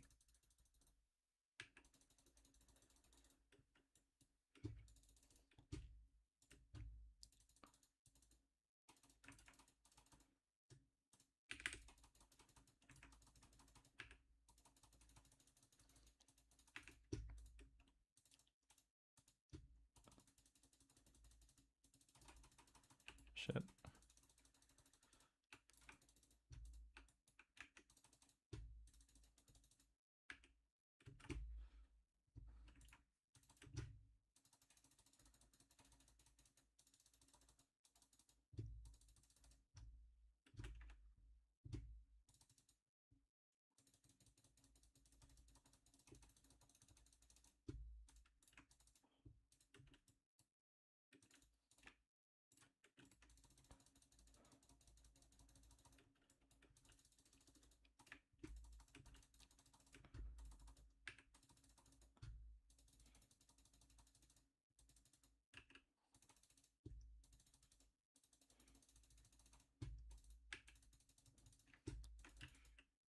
Good job living that, Silas.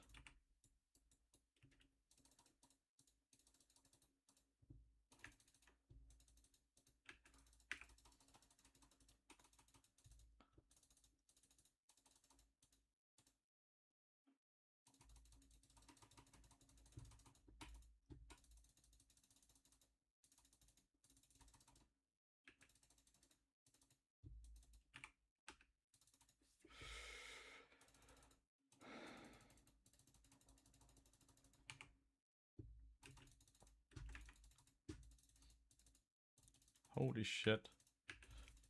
Just walking into a brush like that is crazy, dude.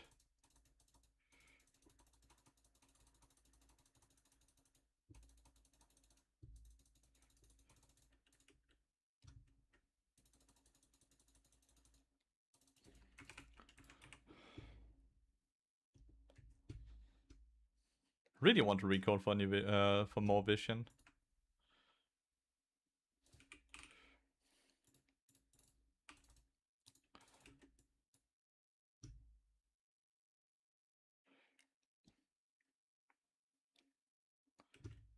I don't get that.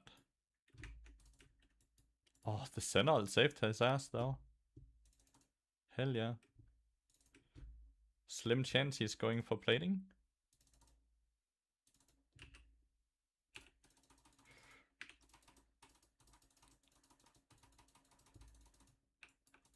If that was a bit further down and he was in tower range there, holy.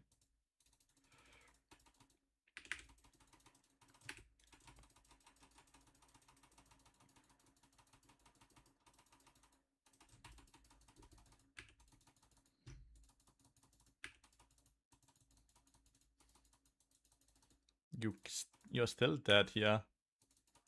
Like, he basically needed to ult us when he got ulted himself, right? It's hard to use the bad ult though, so I'm not gonna fault him in that. Damn, Orianna's bot side.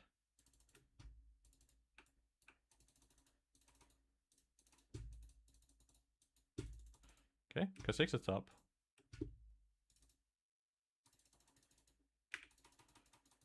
Oh.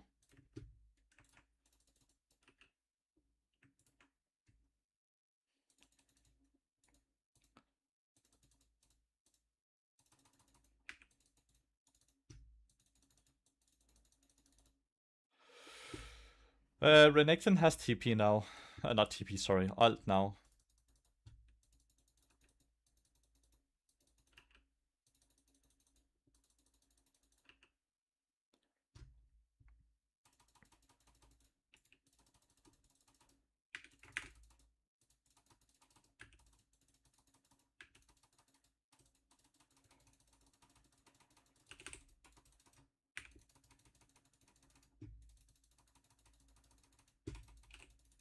I have to flash, I think. 1 for 1. He really did a lot of damage to Kha'Zix. And Kha'Zix is losing jungle camps or what?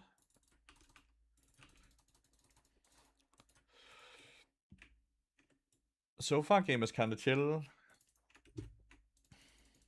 However, we did trade jungle for top lane, so Renekton is getting to deny some camps.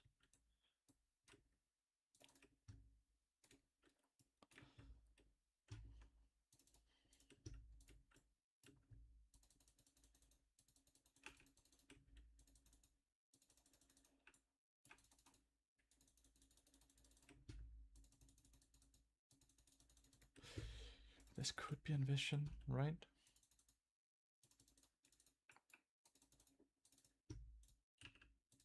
Did he see the ward there? He might have.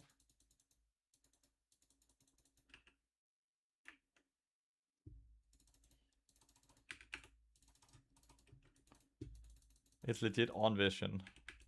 Roger, roger. And this part here is warded. That's crazy to me.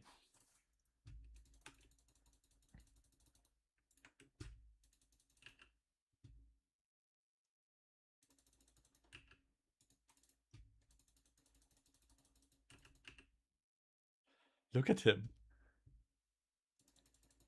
Is he actually recalling here?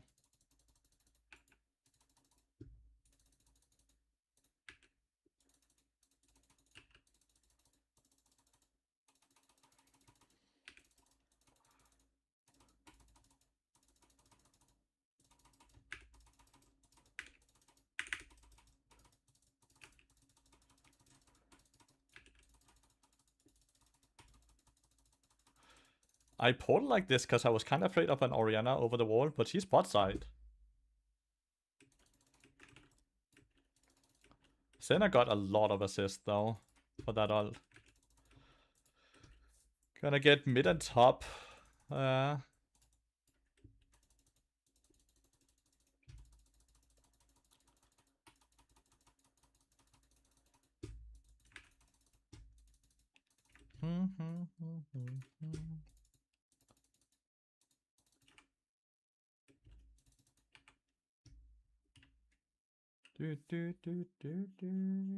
Yeah, we get 2 towers.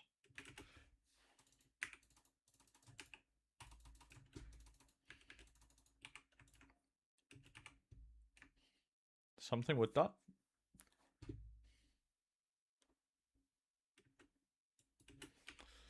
think we lose dragon though.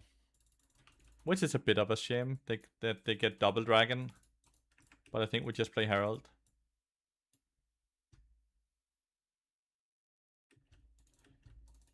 Yeah, Renekton is getting fisted now. And it's not like he's gonna scale. It's also weird that he did lethality Renekton. Maybe this one should have been in here.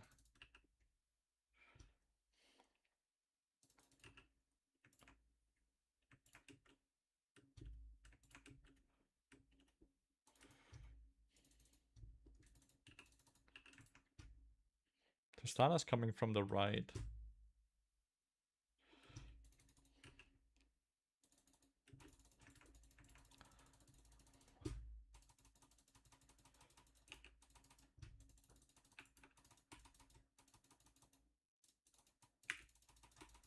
Wait, Tristana actually died to all the plans.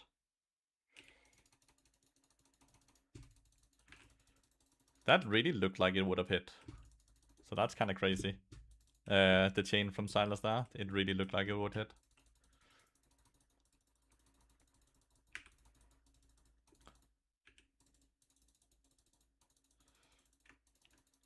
Hextech map can be hard to play against.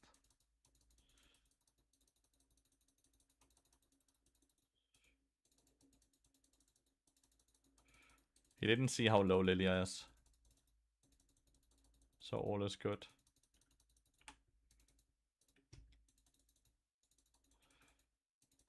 Damn, he didn't even want this.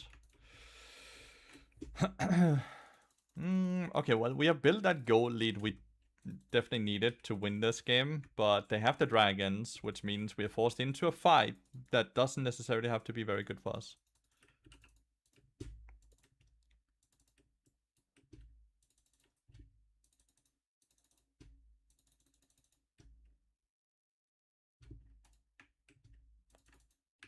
And our Tristana is not very, not, our Tristana's fine. Our Senna is very malnourished, right? Not because he really was left in a 2v1 or anything, though.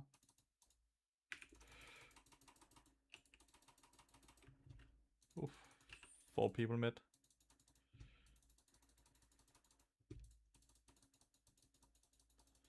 Comet did 120 damage.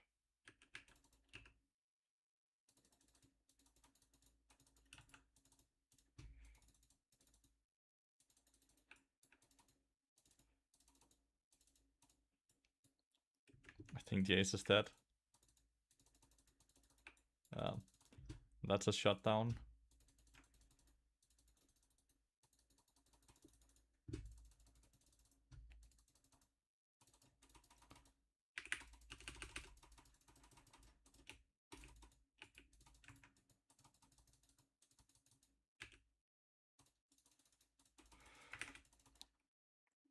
Don't think we get...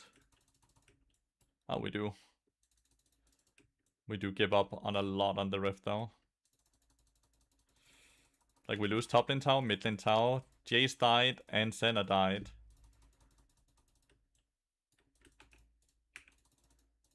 We give up on so much.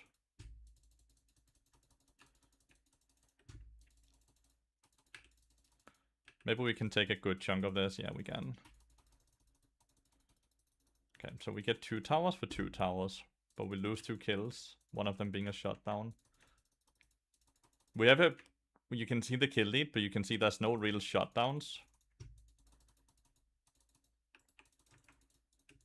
What is this TP?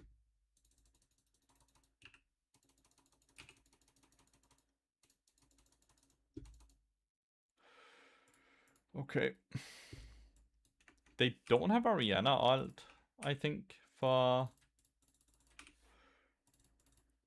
the dragon. I don't think Oriana's ult is... I don't know. She has a decent amount of haste. Nah, she only has 20 haste. Oh, this is not good. Oh yeah. We are all dead. We fought without me and Lilia. We need to get a bot on the Sarah. Jumping into Sarah like that as Tristana just did is just hell. But yeah, that's the 3rd rank. No, we're losing this game now. From this point onwards, they have gold lead now. We can try and kill Renekton, Lily and I. That's the only play we have.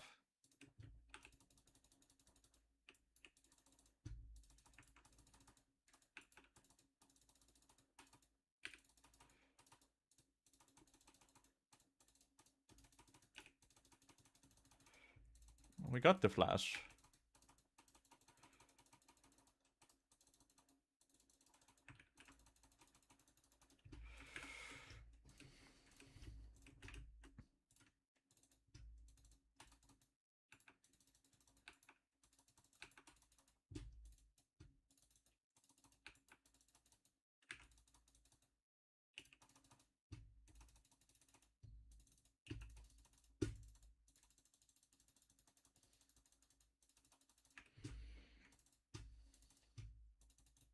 We have no way to deal with the...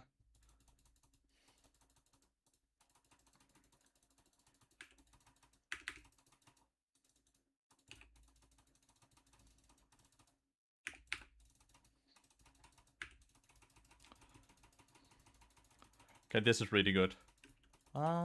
Maybe it's really decent.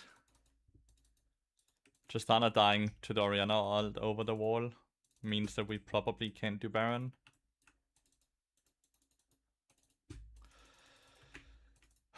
Like, realistically, it's still playable until they get Hextech Soul, right? If they do get the Hextech Soul, where Sarah can just spawn a plant, and then it's both slows and does 1,000,000 damage to us, then it's kind of doomed, right? But our champions are really bad into Sarah. That was a really fucking good pick into our team. Because she's longer range than any of us. We can't do much about her. And we are very squishy, so each plant hurts like a motherfucker. How you doing, Capu?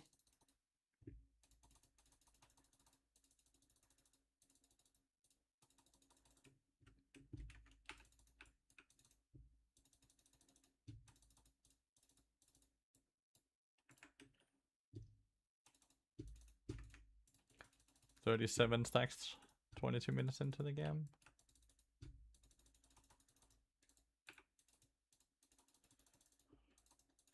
But like, you're also just 10 miles up for whatever reason, right?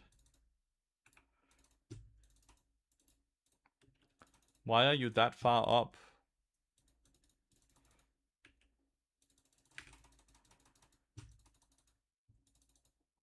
Like, the Senna is not playing with brain at all.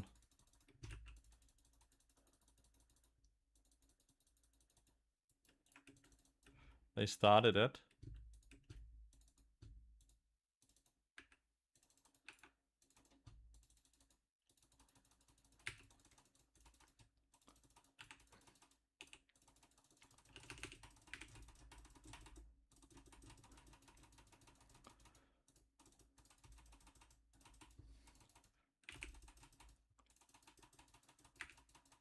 Should be illegal for Silas players to use Bard ult.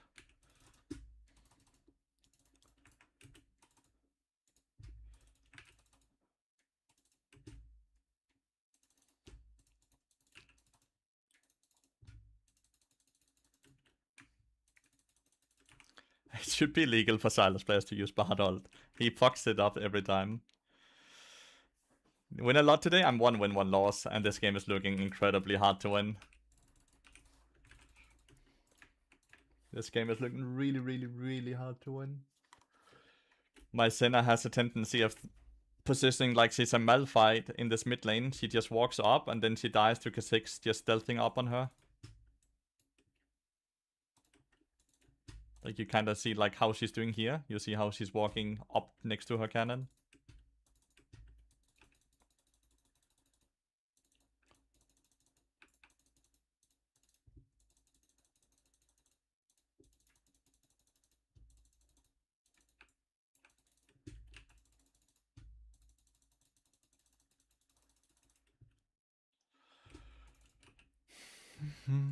Will you post this tier list somewhere? We will make it into a video. Yeah. We'll make it into a YouTube video, Capu.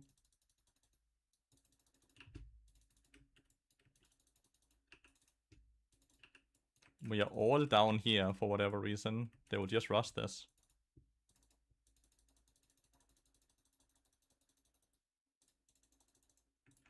So we know they're in here right now.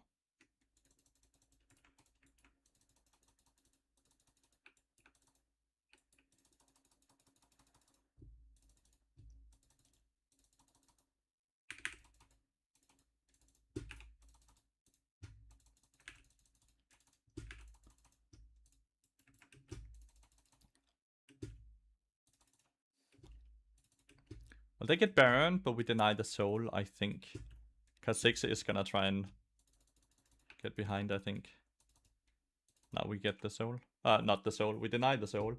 All good. Like, if we can just defend against Baron. Baron doesn't give a lot of...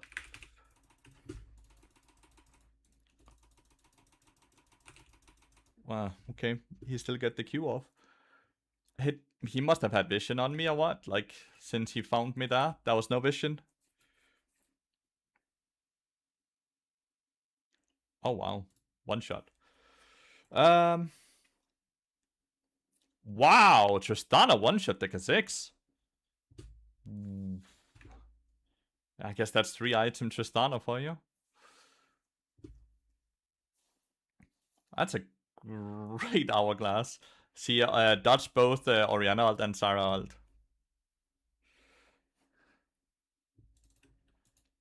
Well played, dude. Holy shit. Oh, and Orianna is on this side. We just have to play it slow. Oop. You're not going anywhere. You are not going anywhere. That shit was sexy, dude. There was no hesitation whatsoever, right? Flash over wall, Q, alt, hourglass, boom. And Tristana just 1v2ing the Kha'Zix and Sylas and one-shotting the Kha'Zix is crazy. Kha'Zix is such a useless champion. When you get outbursted by Tristana, then I don't know what the champion is good for.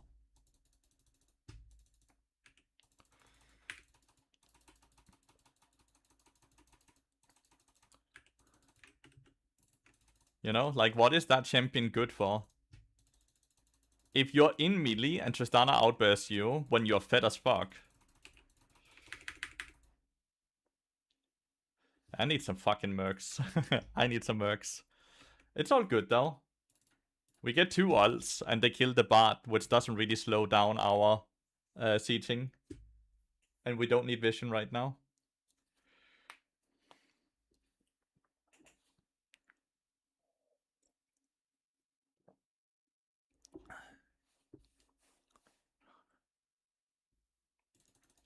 And the Senna just got gapped by the Sarah, which is why he's super low farm, because he played 1v1 bot lane.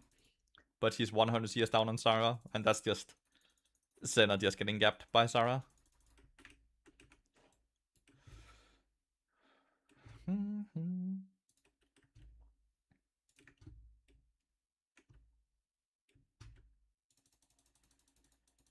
We have to be careful of the Kha'Zix Orianna combo, right?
The most OP champion on the ref stand alone.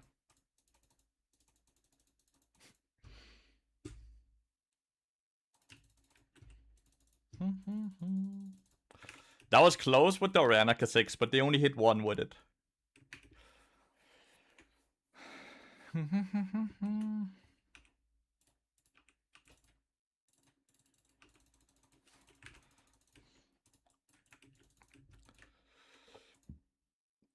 I'm assuming Sarah has TP.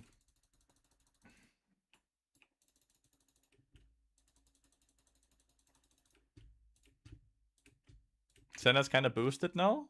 He's not very good. You're not wrong in that take.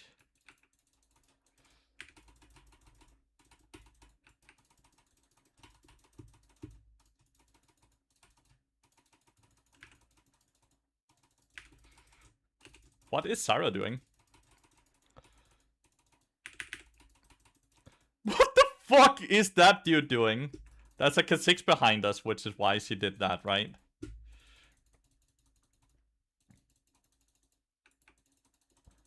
No? There's no Kha'Zix? Like, maybe he left. What is he doing? The frontline Sarah, dude. Oh, Ariana's dead. Now they have no wave clear. They just lose the game now. They have no wave clear now.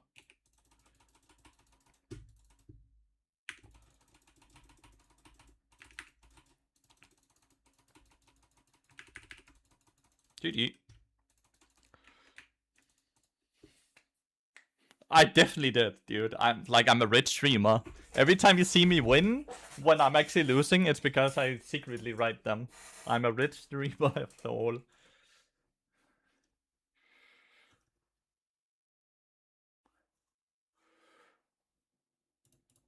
These three played well. Yeah, no. That is so funny. 3 honors or more, 3 honors or more, 3 honors or more. No, 3 honors or more. That is funny. All those robots I installed finally paid off. Hell yeah. 1800 LP 80 carry. 1800 LP 80 carry, and she's like a Senna one trick. That is like, if I was ever in this situation where this were me, I would probably consider the rest of my day. Because that's funny.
Feedback update.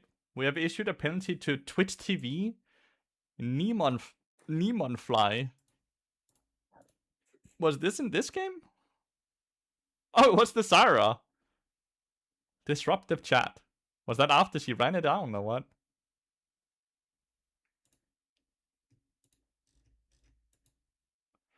Do do do do.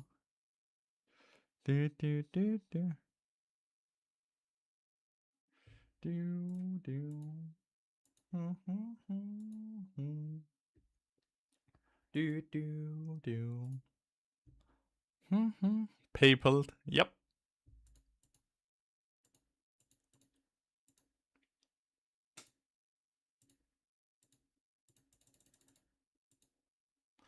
Do do do do do do do do do.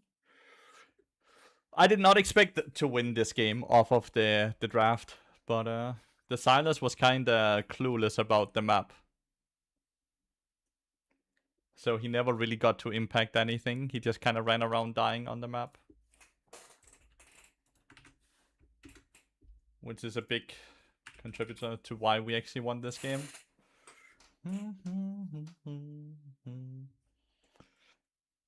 I wonder if they've actually fixed matchmaking. Like, when you get to Challenger, do you mainly queue up with Challenger and Grandmaster players? Or do you get the exact same games as I'm getting right now, where majority is Master? And then there's always, like, one random Challenger in your game. And then if you're the Challenger, you're just a random Challenger in those games. And he also took Bard's ult twice and then fucked his own team with Bard ult. Bard ult is too hard for these players to use, dude. If they have not played Bard before, they always fuck up using Bard ult. It's so funny to see.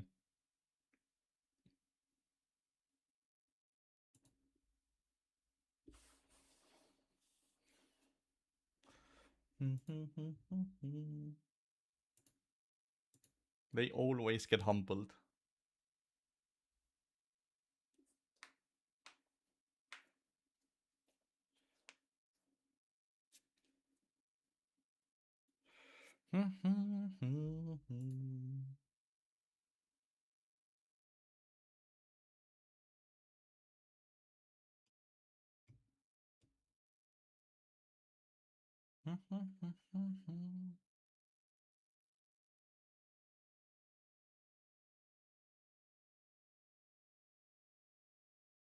What the fuck? Faker has been appointed as an honorary police officer and ambassador for youth cyber gambling prevention by the Korean National Police Agency. Faker is now a fucking police officer as well. Dude, Faker's just fucking... He's on a side quest right now. Getting his, like, small professions unlocked right now. What is he doing, dude?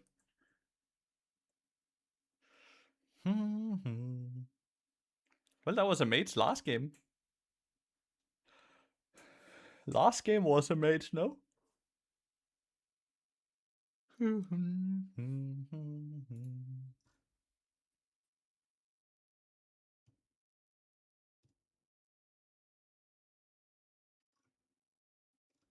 He's gonna truck his own company, or what?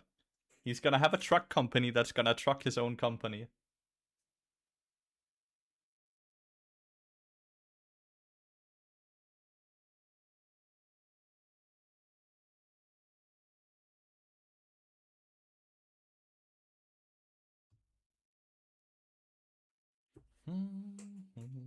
Both team comps are a lot better this game than in the last game.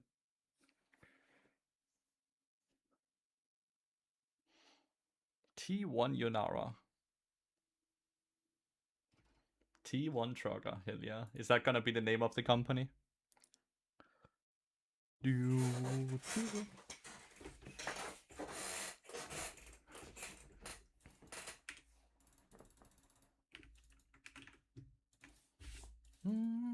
Maybe Faker must be set for life and after his career. He is set for life.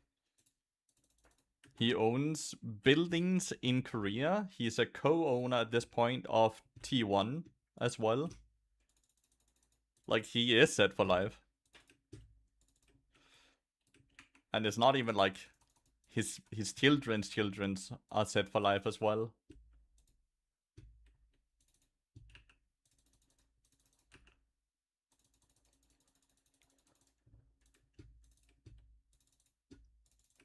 But how expensive do you think your bloodline is?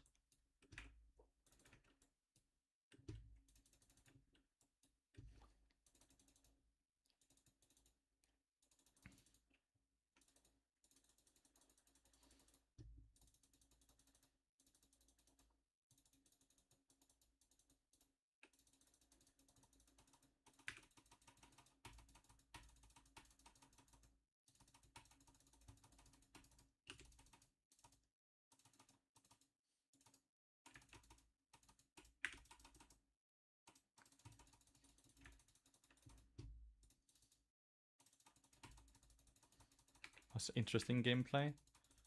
But they didn't use flash. So Relish is gonna flash on Caitlyn here.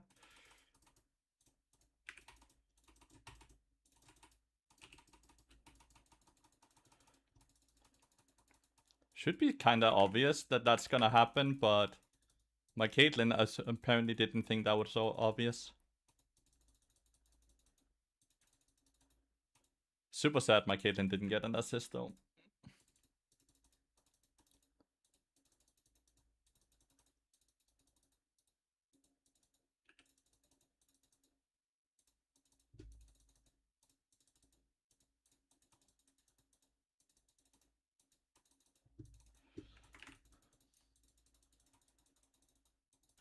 Where's Caitlyn going? Well, you don't get to crash the wave then, because you went to ward instead. Rel is looping around here and just engaging.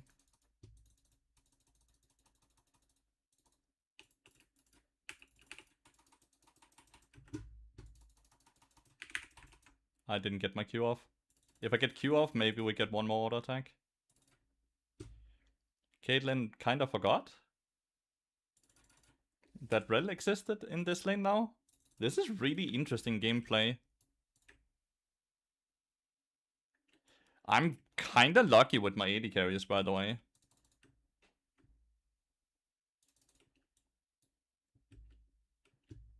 Yeah, 4.5 hours. I need to go to Lilia, no? Not to Aurelia.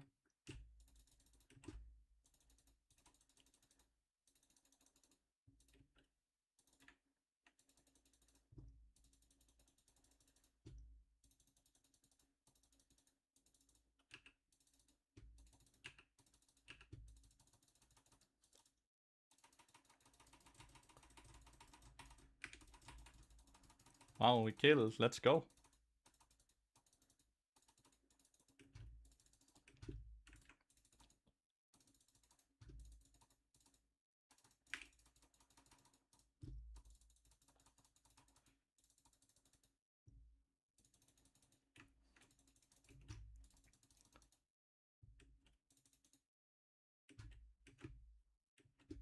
Wukong is really far behind.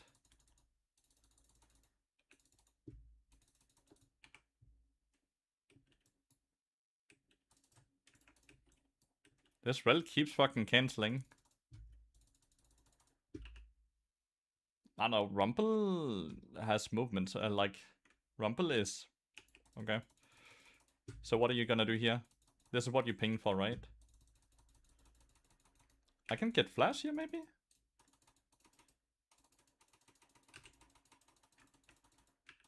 What is Rel doing?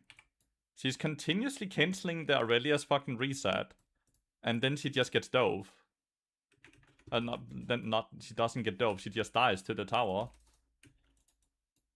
What is this gameplay?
This is bad, dude.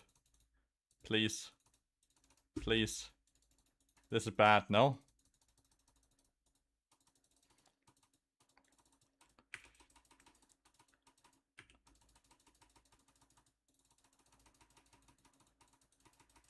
Okay, it's not bad.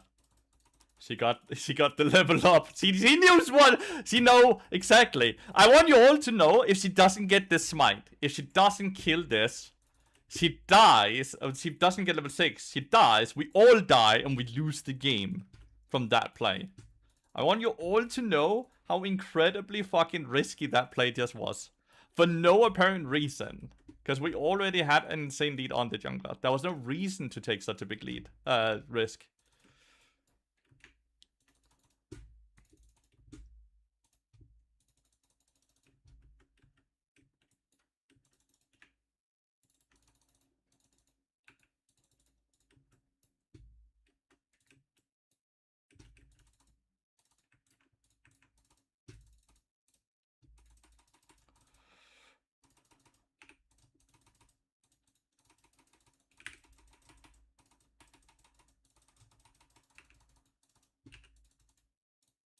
Okay. Lucky level up, sadly. Still though, we got her ult and we got her barrier. Level up timer was a bit unlucky for us though.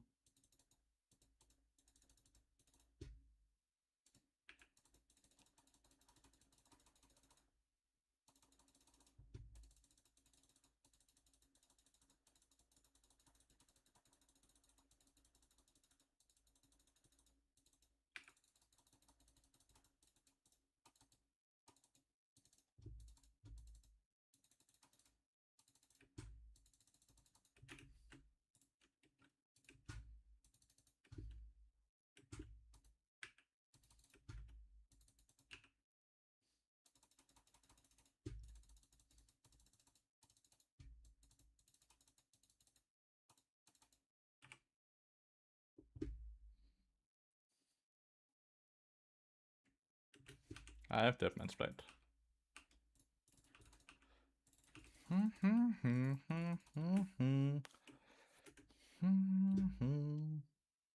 Lost more than a full wave though? Yeah, and we got 2 platings as well. Still, she would have lost more than a wave if she died as well, right? Which she would have if she didn't get that random level up because she had no flash.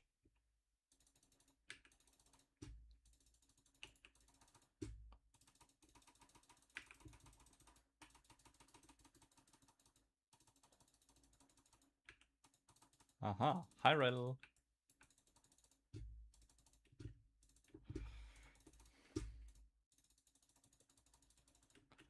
Ah, that's a lie, Red. That's a lie.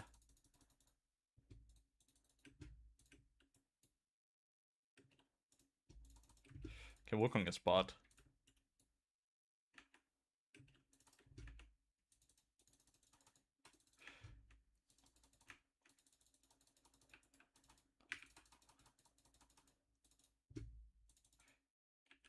I'm not entirely sure how she even nearly died there, because that was purely to the Yonara, right?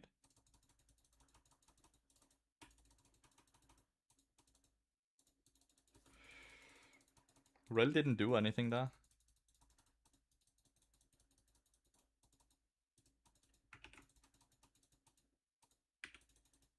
Ah. 1 HP both of them. Good shit.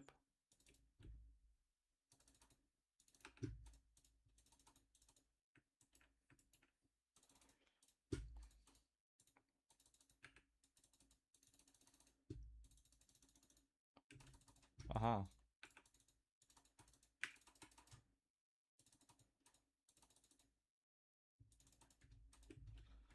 Hmm, hmm, hmm.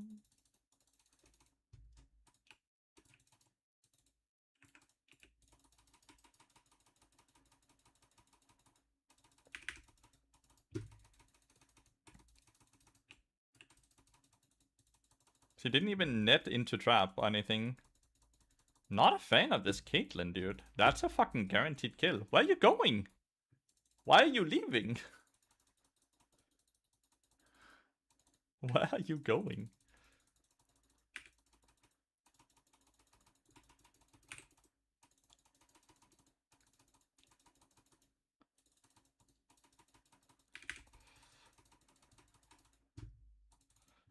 Where are you going? That's ult, right? Or is it just... yeah, it is her ult.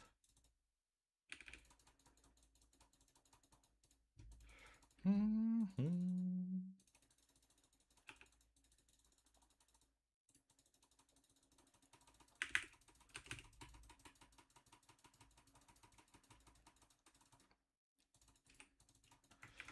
80 carry players are all the same, dude. They're legitimately all the same. There's absolutely no reason for her to walk up there in a 1v2. But she still decided to do it. Because she's convinced that she can outplay any situation. Because she is God's gift to humankind. She has convinced herself that she can win those. 80 carry players are all the same, dude.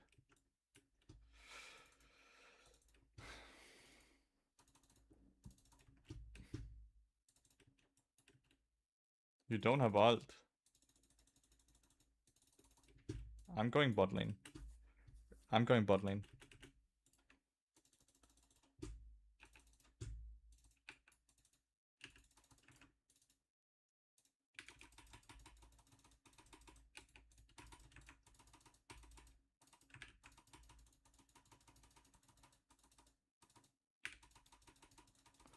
Taking so many tower shots. My bad on not hitting the ult though. But like, Caitlyn also just did not really react. We have to care for flash ult here.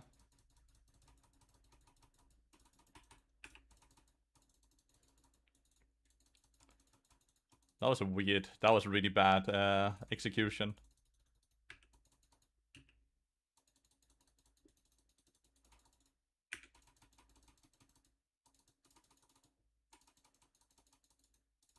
That was really bad execution.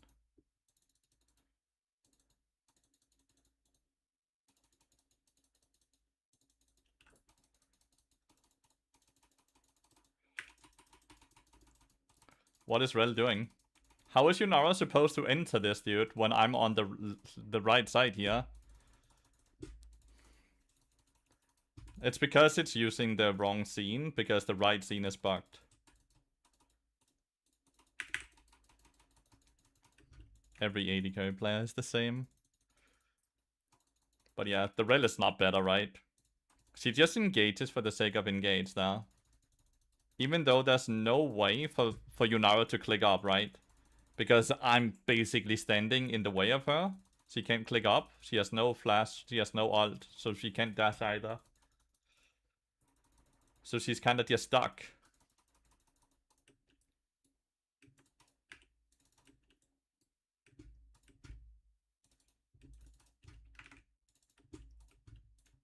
Why is Rel topside? Like, Ornn is dead. So why is Rel topside? Rumble is super low. So, like, if Rel engages here, Aurelia's just gonna kill them both. Wait, Rel is topside. Where is she? We saw her. Here. Where did she go?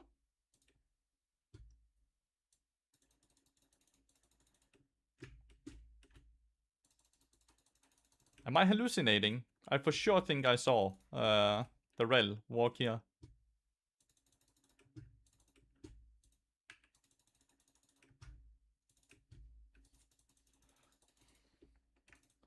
Well, Yunara is Giga griefing as well, just in a different way, you know? Right? Like, Yunara is Giga griefing in her own way, thinking she can 1v2 everything. But yeah, Rel is also Giga griefing.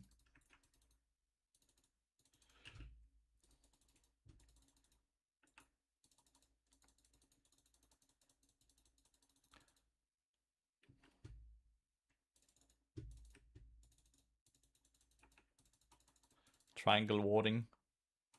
Featuring Rel.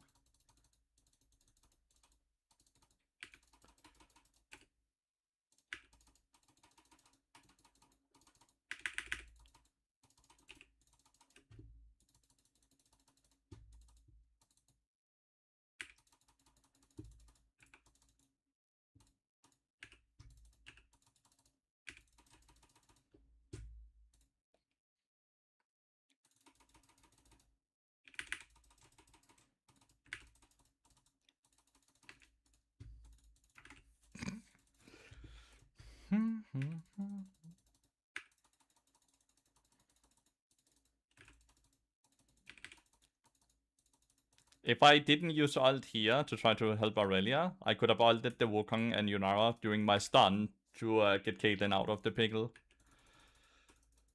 Oh, I somehow got that. But if I had done that, then the rest of this fight wouldn't have happened. So I guess it's a good thing I didn't have that. I sacrificed my ED carry to get 4 kills.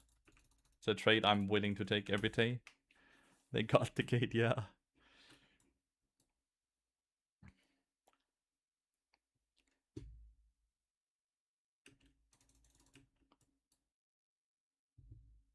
Oh, this is fucking close, dude. She has death dance, dude. What the fuck? Why are you here?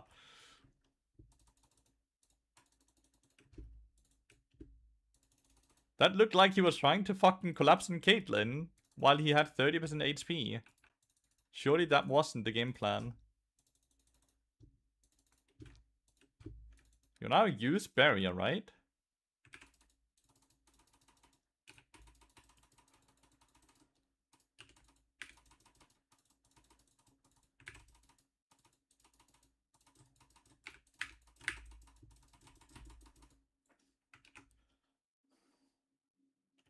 Not worth. Still fun though. Can absolutely still 1v1 80 carries. And that's with me failing my abilities and fighting at a big ass minion wave. That's for everyone that says you can no longer 1v1 80 carries though.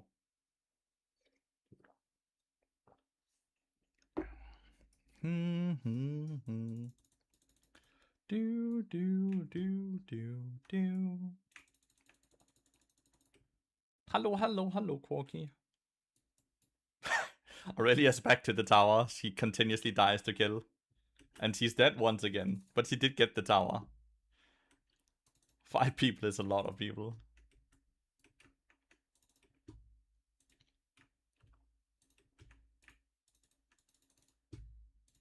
She's giving out a massive amount of experience every time she dies.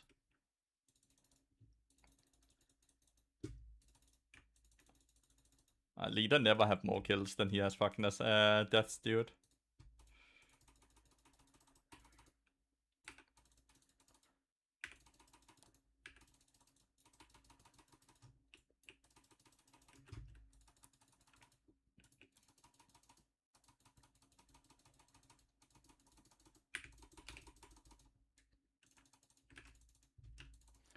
Yonara and Yasuo is, look at all the shutdowns that they're getting here.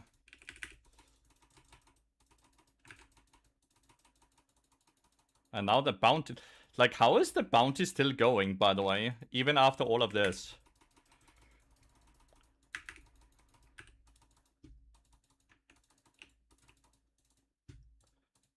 You're never gonna catch her.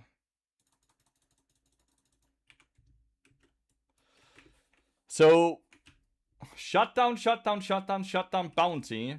And there's still objective bounties on in this game. And still shutdown on the Ornn's face as well. Bounty. Is it falling off now? This is like 10,000 gold they just got. Gee, I do love a bounty system. It does feel fair to play with and against. Gee, it feels good. That's a good design. That's a really fun design. That's awesome. That's really, really cool.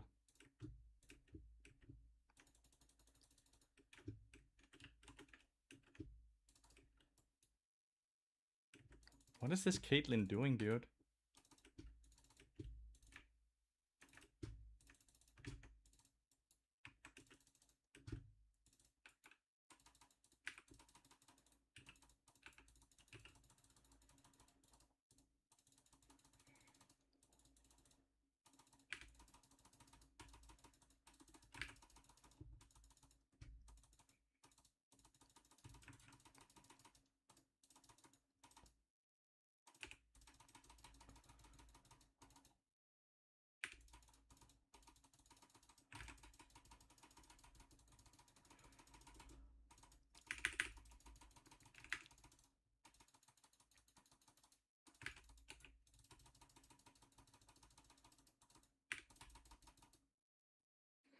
So now they are worse shutdowns, right? Because like they are continuously getting more and more shutdowns. I have lost the game. Like we lost the game right here when this happened. We were not that far ahead. We were never that far ahead. Like you can just look at items, right? 2 items, 2 items, 2 items, 2 items, 2 items, 3 items. So I'll still lead here, right? 3 items, 2 items.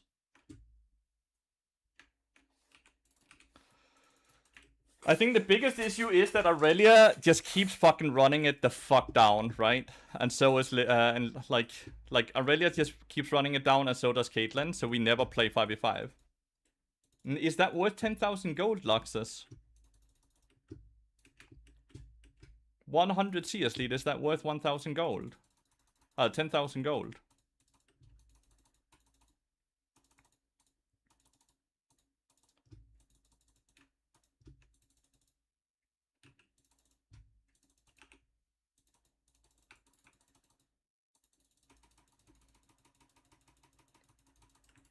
Why would you ult the clone?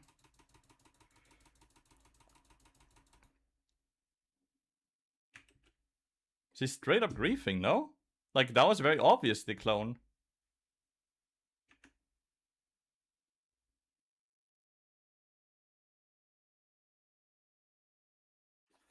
Again, why do we need to, like, I don't know how to argue what you made. Try to do the math. What is 13 kills on people that are constantly dying? Do you think that they're giving us 300 gold per kill when they're constantly dying? Or do you think we actually get 100 gold per kill? Do you think the bounty system is ever a good system? Do you ever feel like, well, that was fun, whether you're winning or losing? Do you ever enjoy the bounty system? Right now, click tab, okay? Level lead, even, 1 level. No bounties right here. They have objectives over us. They have tower, like... So right now, they have the lead, right? 100%. So where are their bounties then? If this is your argument. Where are their shutdowns right now?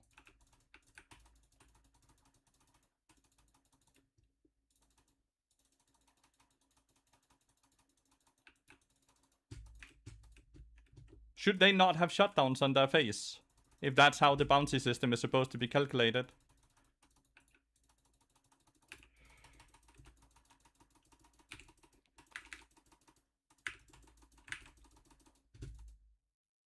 We can't play at all, and there's still no bounty system. The bounties are only there to fuck us.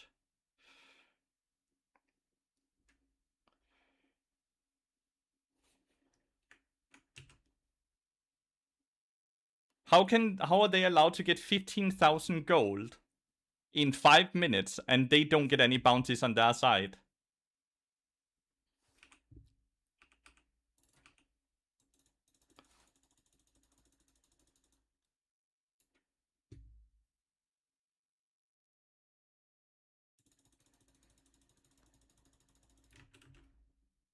Oh, 150 gold now. Right, Aurelia decided to try to 1-win.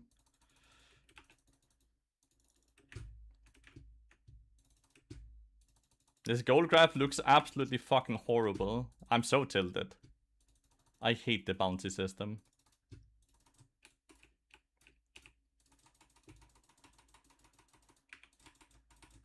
Why do you not put a trap? What? We can one-shot her. What does it matter about Rel? Just put a trap. It's an 80 carry. With the trap, you do 1500 damage. You have 3 items. What?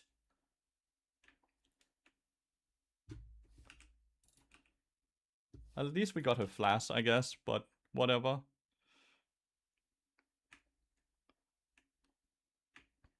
Look, now they are all worth 1k.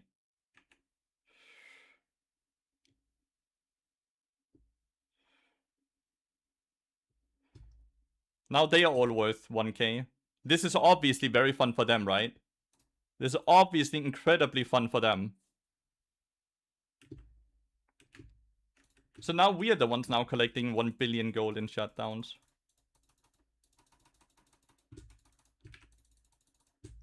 Can we remove the bounty system? I don't think anyone enjoys this shit.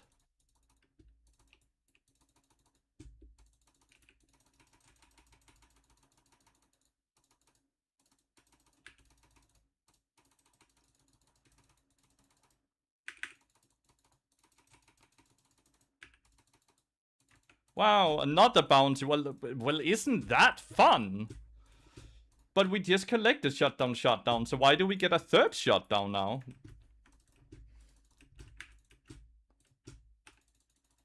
I feel like the bounty system is way too volatile.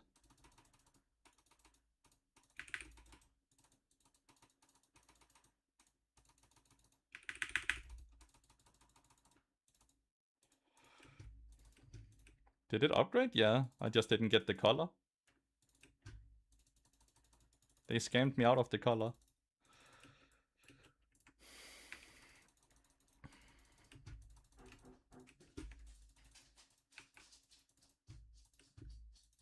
Wait, how did Aurelia die? Aurelia still just going side lane and dying? It's kind of frustrating.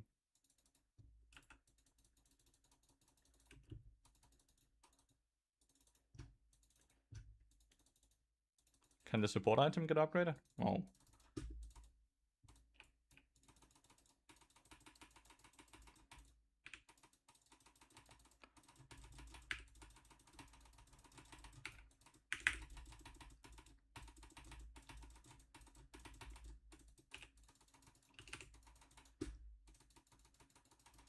Jesus fuck, dude. Well played to this Aurelia. Well, not Aurelia, sorry, the Lilian on there.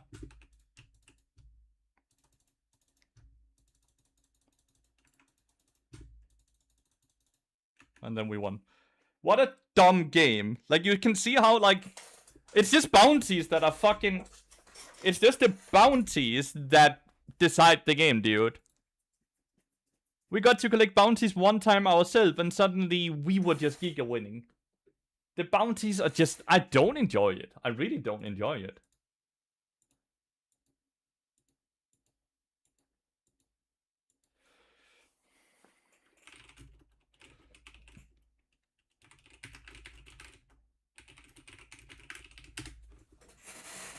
It's just bounties that are dictating the game completely.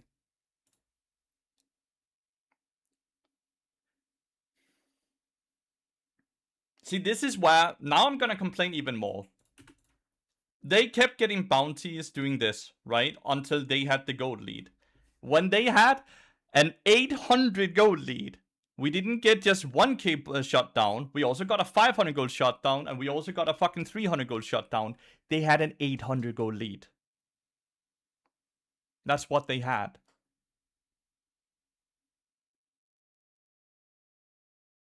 We kept giving shutdown until our gold lead was completely gone. The minute they got the smallest gold lead, they gave shutdowns until that gold lead was gone.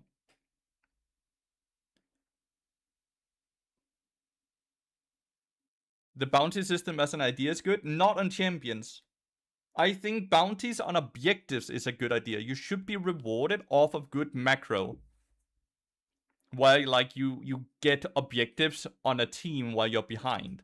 I do not think it ever feels fun that bounties happens on champions. Some games, the support end up being worth 1000 gold, which makes it that the support can no longer play the game how they're supposed to, because if they give out that 1000 gold shutdown to an enemy carry, then you instantly lose the game. Bounties on objectives is completely fine, because I think that should get rewarded. Bounties on champions ruin the game, because it makes it so you can't play the game the way you're supposed to. It makes it skews the game to a point where you no longer can do what that's actually necessary for your team to win the game.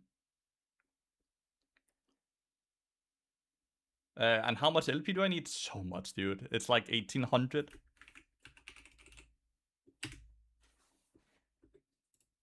I really don't mind objective bounties. I think that's completely fair. First of all, if you get a tower on objective while you're behind, you should be rewarded, because that's a hard thing to do. And generally speaking, for you to do that, you have obviously given up on something else on the map, where you decided to overload on the dragon to get that, but you gave up on your mid lane and your top lane tower in the meanwhile, or you all seed bot lane tower, so you gave up on 2 towers on your own map. Stuff like that happens, right? You overload so you can get something, you should be rewarded for that. That's a-okay. You killing a person because they won that laning phase, or they did such a good job of counter jungling that they are now super far ahead just because they farmed well. And now they're worth 1000 gold. So if you kill them one time, not only do you close the gap, you actually now have a gold lead over the person that has been fisting you for the last 10 minutes of the game, continuously out-rotating you, continuously outpacing you on the map. But now you killed him once, so now you have the lead. I don't think that's fun. I don't think you dying once should ever erase 10 minutes of good gameplay. I just don't find that strategically fun at all. I don't think the winner should be punished to that degree. And I don't understand why it's a thing. It feels like it's a participation reward for the same people that lose a game, but they still get a medal or a trophy because they participated. It takes away from the winners completely. It ruins the fun.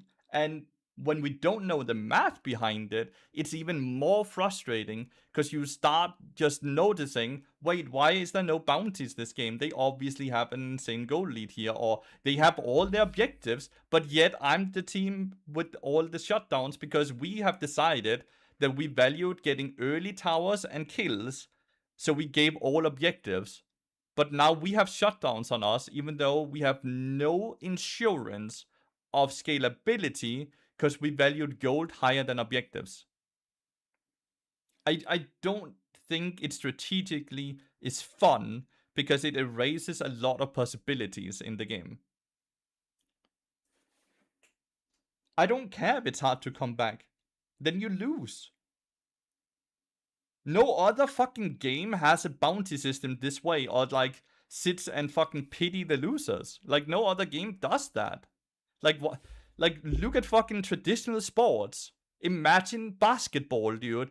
It's half time. We are behind 20 fucking goals. So now our 3-pointer is actually a fucking 4-pointer, while their 3-pointer is a 2-pointer. Like, imagine if that was a thing in basketball or any other things. It is so dumb for me.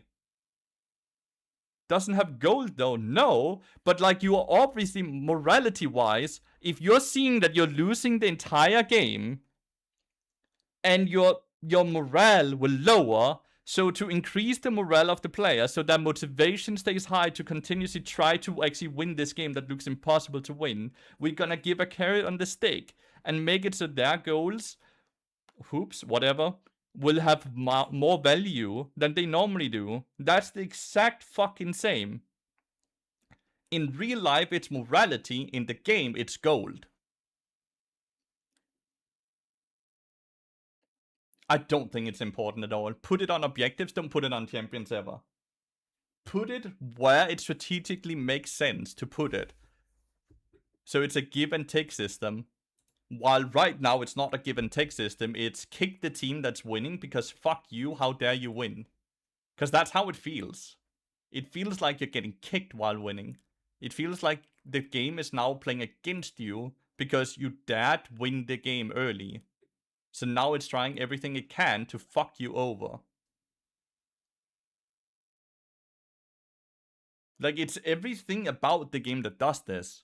You can even argue that your minions being higher levels than the enemy minions is a bad thing, because as much as it means you always have push on the map, it also means that you're getting denied more minions if you're ever just a tiny bit late to a rotation, because your minions will fuck the shit up about the other minions because your minions are higher level. So now you also don't get to farm that. It's the same thought process with like taking an inhibitor has to be seen as a negative unless you believe you can end in the next few minutes. Because if you don't end in the next few minutes, all you actually did was give them more gold in whatever lane you took the inhibitor and denied yourself gold. Everything about this game while you're winning feels shit. There's nothing about winning that ever feels actually rewarding or winning, where you're like, great, this feels awesome. The entire system is built to make it harder to win, to make it easier to make a comeback. And the team that makes a comeback doesn't actually feel good about it because they didn't actually make a comeback on their own accord because they played well. They won the game because the system fucking gave them a ton of resources they should never have gotten. Like, I don't like it at all. I really don't like it. It's the same with the fucking home guards that goes to Narnia. Oh, I got solo killed in my lane. It doesn't matter because I'm back in 5 seconds because I get so much movement speed. Like, everything about the game is just slowly making it so it feels better and better about winning and worse about losing. Like, better about losing and worse about winning. Like, I do not like it at all. I don't understand why the system has been slowly catered to a point where it actually feels better to lose be on the losing side than on the winning side. I do not get it.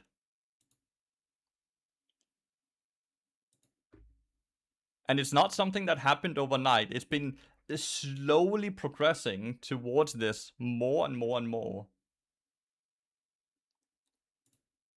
I don't get why they do it. I at least don't enjoy it. I don't mind losing a game. If they played better, they should be winning. I shouldn't be then get carried by a resource system. But I don't think it's casual.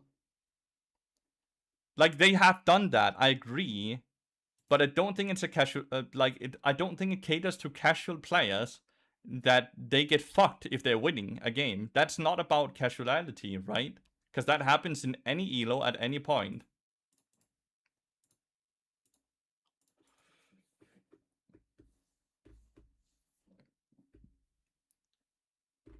It's not about, like, it has not made the game easier, it's just made the game more frustrating.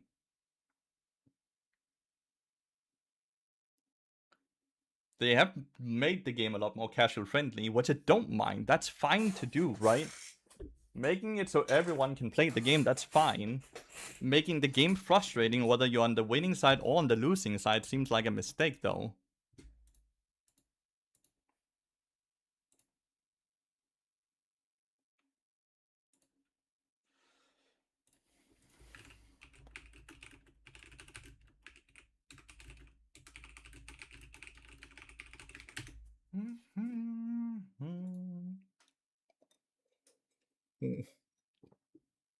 Well, sorry for ranting. I really needed to fucking get that out of the way. Say hello to Brazil. Hello, Argentina.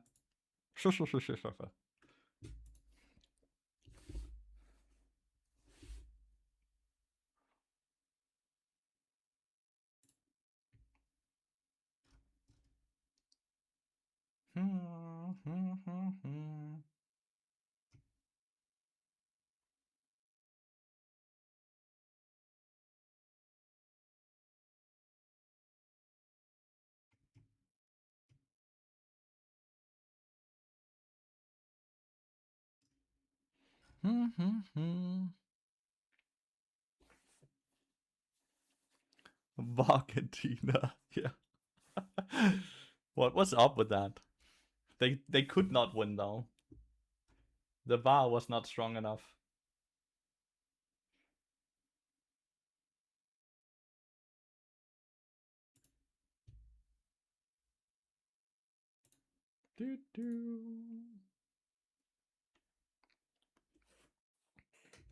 Oh, I hope OBS/Riot fixes this game capture thingy so we can use our game capture again. It's annoying that we can't use game capture. It messes with a lot of scenes.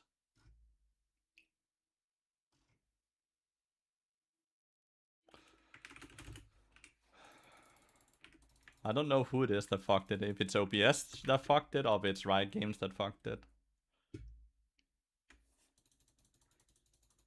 Heal and Bard puke? It doesn't... Like, Heal and Bard is completely fine.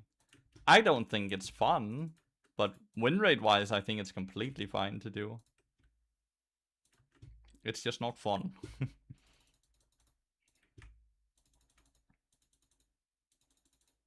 We're not allowed to go on what?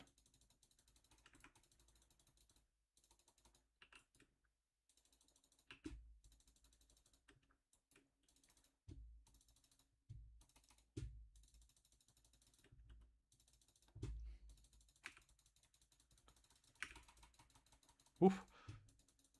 Close.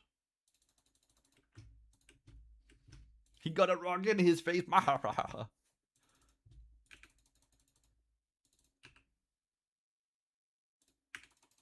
Rock in your face. Ah, -1.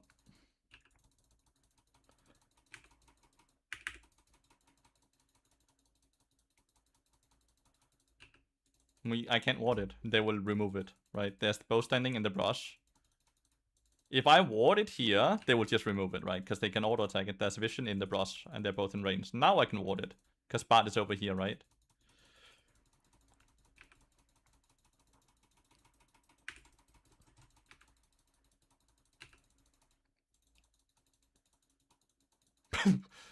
He's gonna look to portal, maybe. Which is why he's continuously catering on that side. I don't know. Yeah.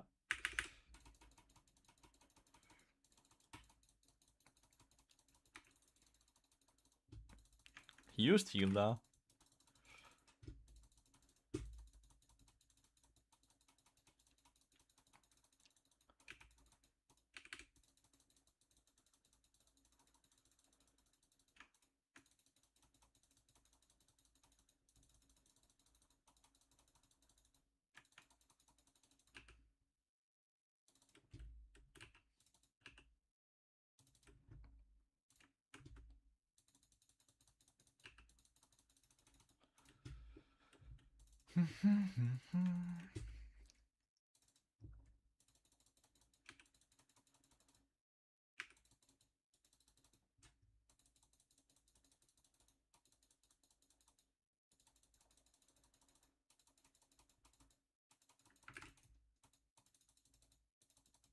Are they actually resetting? No, then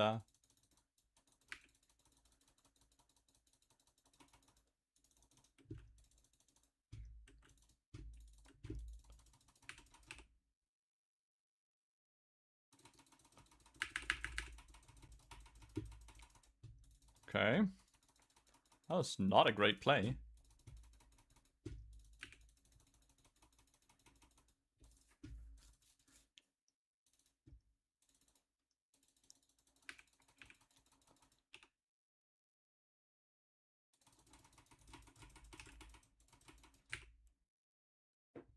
I don't care. I got executed. This bot has been trying really hard with plays, right? Portal here into heal Q on the 6, into flash Q up here. Like, he's been trying really hard on a lot of different plays.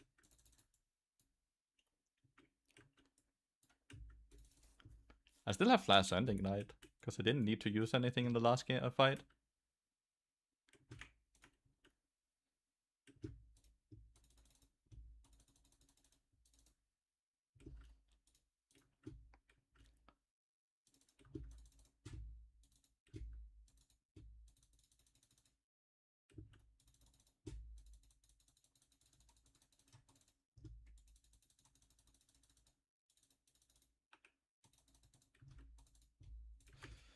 I'm very slow on the map though compared to Bart. So it's very easy to end up in a situation where I'm like just chasing shadows.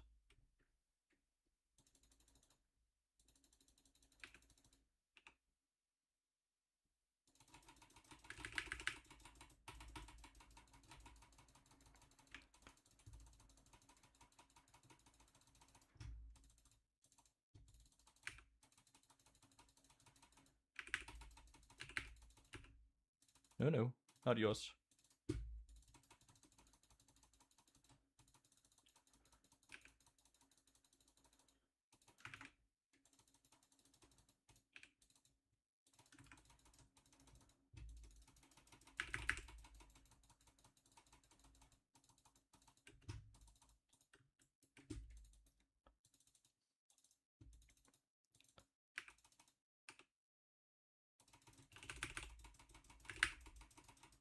Okay. Diana thinks she's something, dude, but not like against Skarnas. She is not. She is nothing, dude. She is nothing against Skarna, dude. She thinks she sees a low HP Skarna? No, I see a low HP Diana, dude.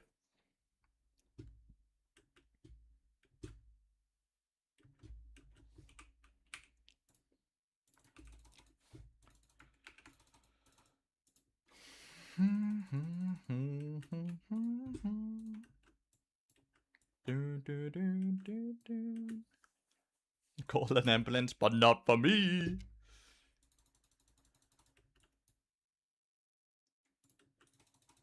He's gonna get run down here.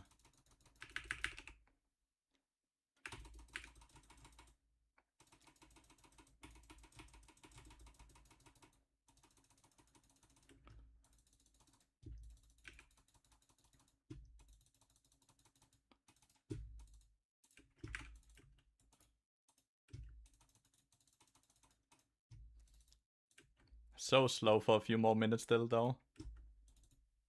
Bard is mid lane? Yep.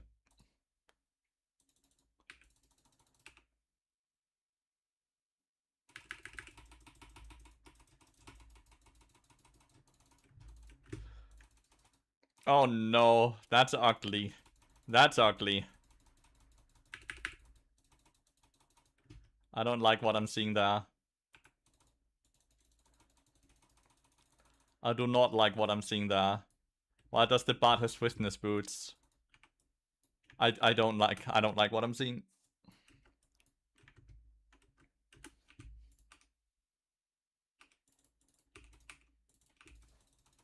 Alright, 1 more minute, then I have boots. Then I get 35 movement speed. Feels good. I feel like the question mark ping should also give me the 5 gold for the ping, for the ward.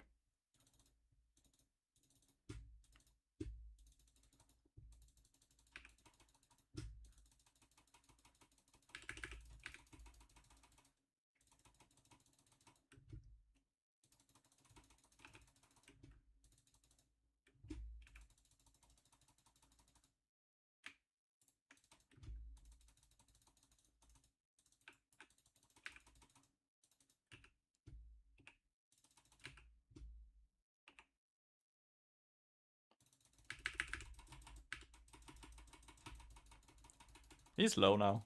Meh.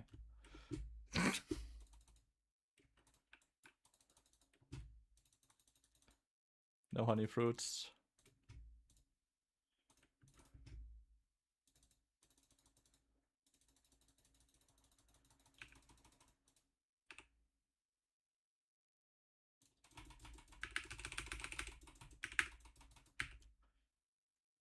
Worth?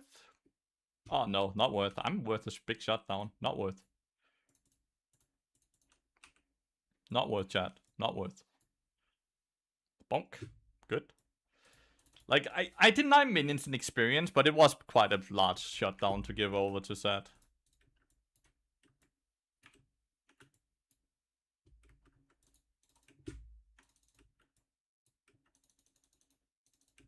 Diana's there soon. I don't know if we can get all 3. Now we can.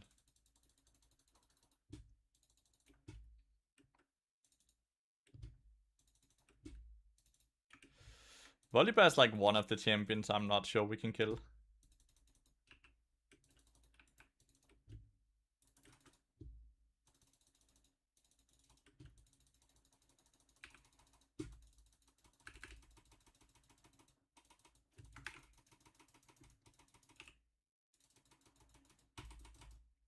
It's fine, no? I got his ult. Why are you so afraid, dude?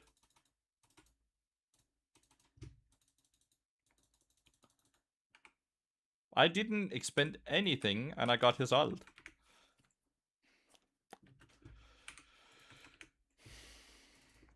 Was he afraid I would die or what? Probably. Or was he afraid I would fuck his wave? I don't know. I feel like I did good there.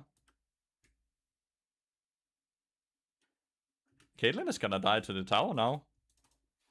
What is this? What is this gameplay? No! You stepped on the trap! No! Oh well.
Am I not allowed to do this?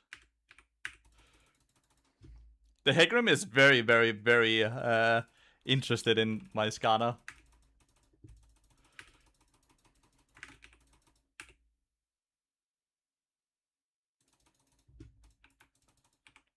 He's been pinging it a fuck ton, dude.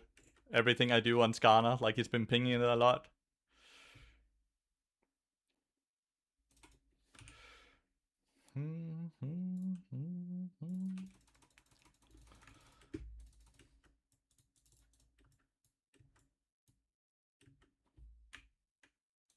Skana support is always so fun, dude.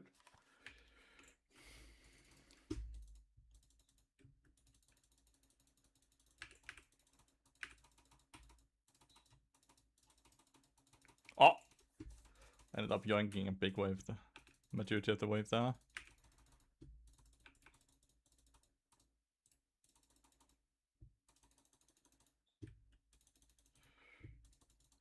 He tried to Q flash, he failed that.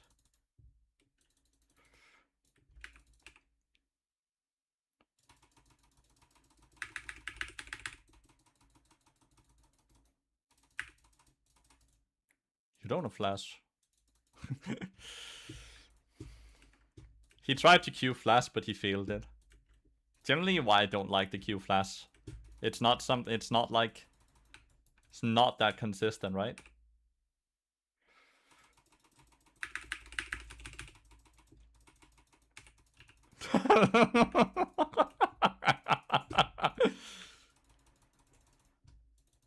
Who's that?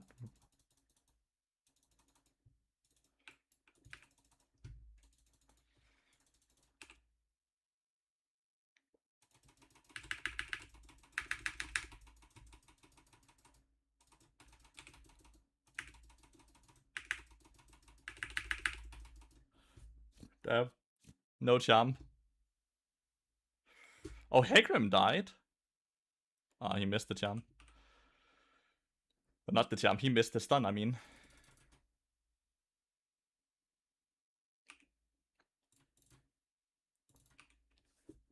I'm surprised Hegram died. Good flash there. Set might go for... Yeah. Clean. 1 for 1. Ah! Run! The melee minion! Huge, dude. Let's get to the meeting called Short Briefing About X, and it lasts 2 hours. I do not want to see what a normal meeting is for them then, if that's a short meeting.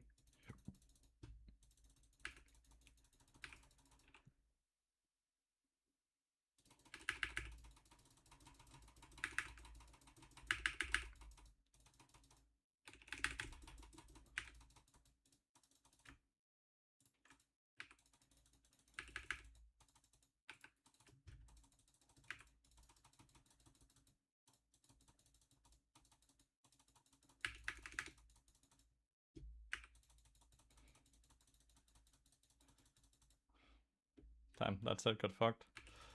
Don't mind me, I'm counted, youngling.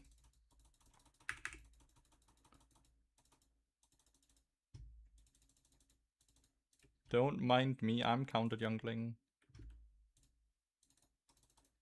I'm too low HP to do anything about the Caitlyn, I think.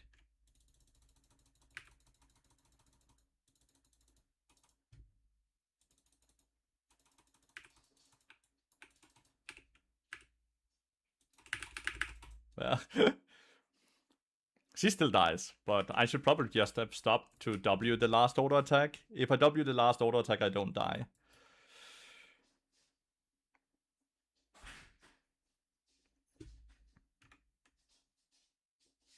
That's such a good battle. Respect. Oh no!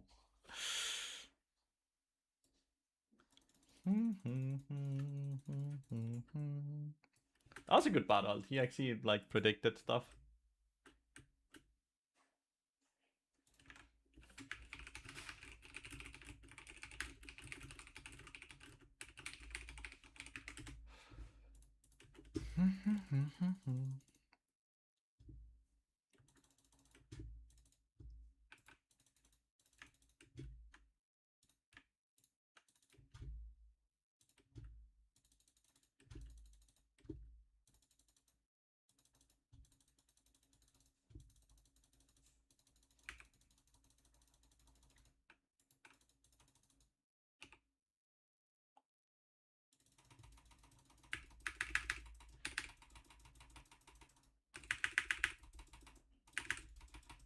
You're dead, right? Yeah. That's a good ult. To be fair, I know exactly why he's gonna land though, right? So that makes it a bit easier. I can like...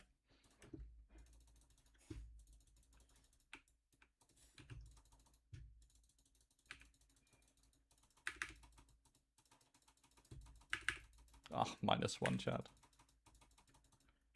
-1 shot. Do.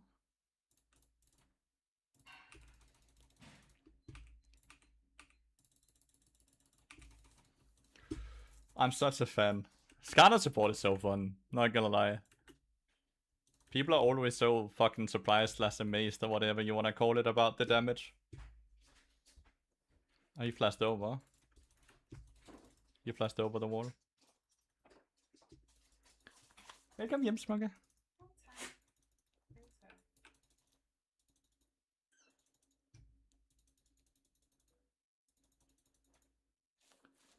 Har du haft en god dag? Det var godt at høre. Og jeg spurgte, om du må komme allerede kl. 6, fordi vores korhold er blevet aflyst. Nå, hvorfor det? Det blev aflyst. Det er sgu ikke klar nok. Så hun sagde tilmeldt på. Så. Men det er jo, gør hun da bare. Du må jo bare fortælle, at jeg er coacher. Ja. Så jeg er lige lidt forsinket selv. Men han skal ikke have lov til i aften at forsinke det. Nej! Det skal jeg nok sige. Set made it out. Alright, we got a Skarner one down. Feels good. Excited to see who the bard was. He really tried hard with like the Q flashes and stuff like that and really failed it. Plus 33, nice. Instead of plus 32. 4,700 bard damage. He doesn't even play that much bard. I would have assumed it would be like a bard one trick. But it's not really a bard one trick at all.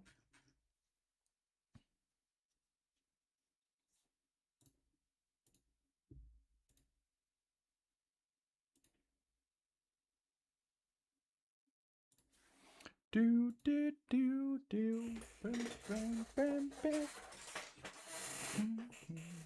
Wonder if he knows who I am then.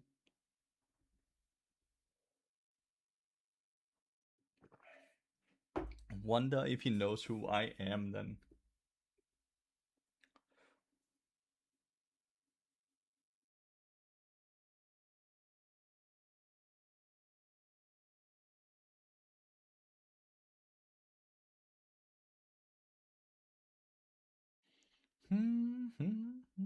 Is that 3 wins in a row? 4 wins in a row! Holy! What makes Deathman so good on Bard? The movement speed and the damage it provides. The damage does so much, Luxus, because you keep auto attack moving, right? And it does damage no matter what amount of stacks you're on, right? If you only have 50 stacks, you just do 50% of the damage you're supposed to do. If you only have 25 stacks, you only do 25% of the damage. And it stacks up incredibly hard, incredibly fast. And there's no, like, you do less damage if you're range versus melee type of thing. So, Bard, a champion that loves movement speed and auto attacks a fuck ton, really benefits greatly from Deadman's Blade. Good evening, Salty. Then besides that, 1 or 2 years ago, they did a bit of an overhaul on items. They nerfed a lot of different items to make them give less stats. But Deadman's Blade was one of the few items that actually didn't get nerfed. And because it didn't get nerfed, it indirectly got buffed, right? Because everything else got nerfed. Hope everyone is well. I'm doing quite alright. Thank you so much for asking, Salty. Your thing about Zona Deadman's Blade. Zona needs ability haste on her items. If you don't get ability haste on her, she's kinda trash. Bard already has super low cooldown on the Q, which is why in a long period of time we didn't get any haste at all on Bard, because his Q cooldown is already only 6 seconds, right, when it's leveled up. Where Zona really needs haste. And she doesn't auto attack nearly as much as Bard does. She generally only auto attacks every 3 aura, or tone, or whatever. node. I don't know what they're called, the thingies he does.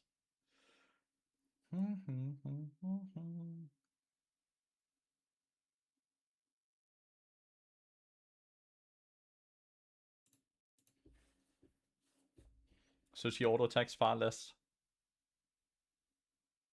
Basically means she doesn't auto attack beside every 3 seconds or so, right? You're probably right. Of course I am. Why do you even question that? Of course I'm right.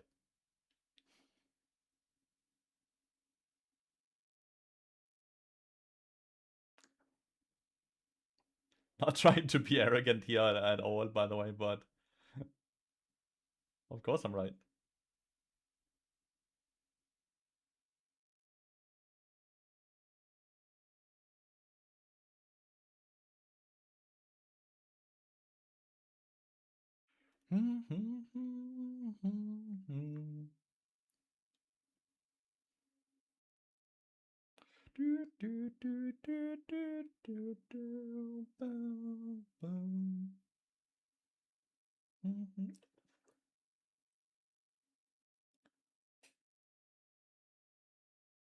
You have never been wrong since 2005. That's impressive.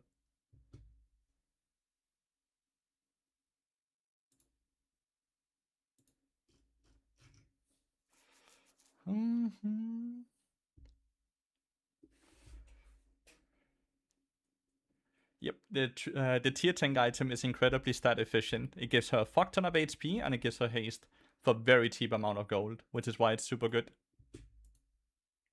It doesn't matter that he actually doesn't use the passive whatsoever. Because he gets a lot of HP and a lot of haste for very, very cheap.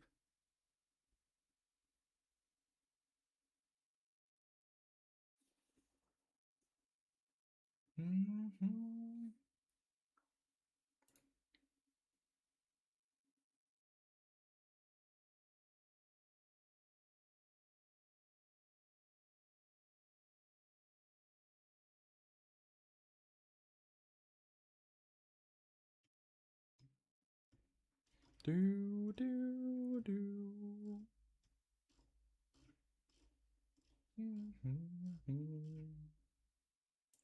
Do, do.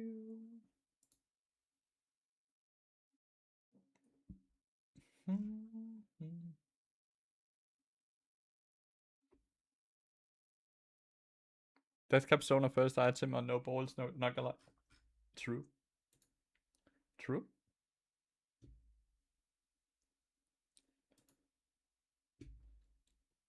3.5 more hours before we do the tier list thingy. And then we have a coaching session at 6 p.m, which we do off stream. Will get uploaded to Patreon though. So that's the plan. Around 3 hours more of League gameplay before we do the tier list.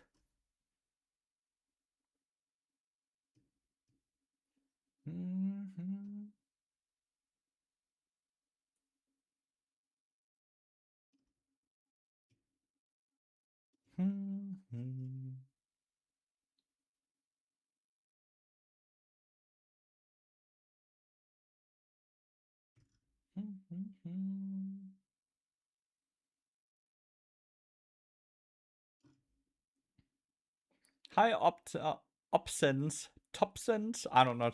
Sorry. But hi. It's been raining all day. It's depressing you. You want sun?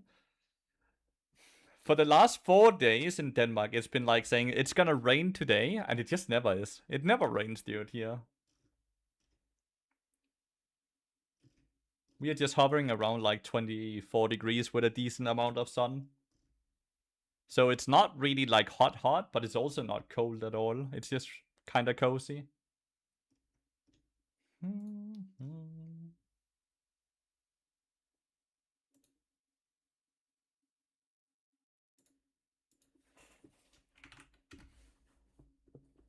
It rains in the Netherlands. Yeah, that's why red is as well. Your name, but give me. How come you want? How come you want?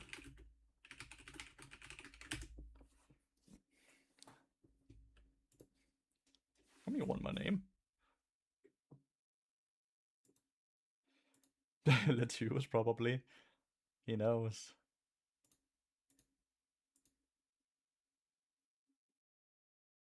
You just had a disgusting bard player. I just played Scanner.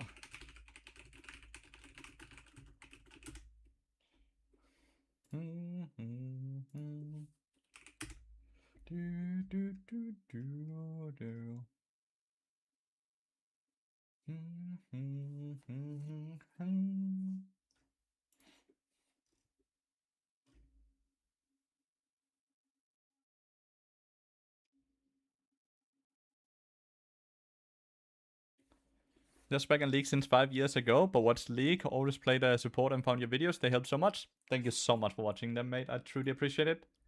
If you want to give a bit back, consider downloading and installing OBGX. I get $3 for you doing that, and whatever you want to do after you have installed it is completely up to you. Want to use it? Great. Don't want to use it? Completely fine as well. I get paid no matter what.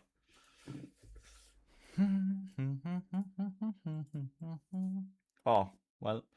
Decline. I don't want to... I want to minimize the chance of playing Skarner 2 games in a row. Alright. I'm gonna go say proper hi to my girlfriend then, since I'm gonna have to wait a few minutes before I can queue up anyways.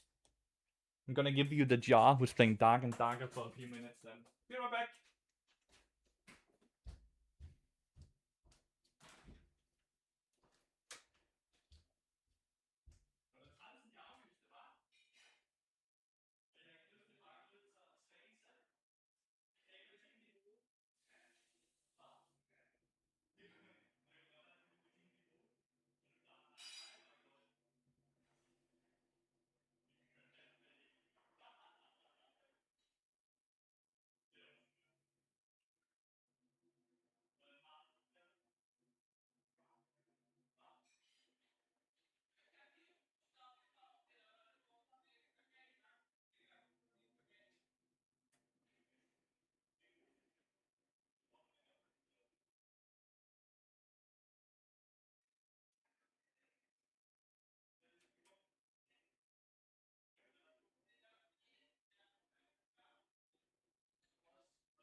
Jeg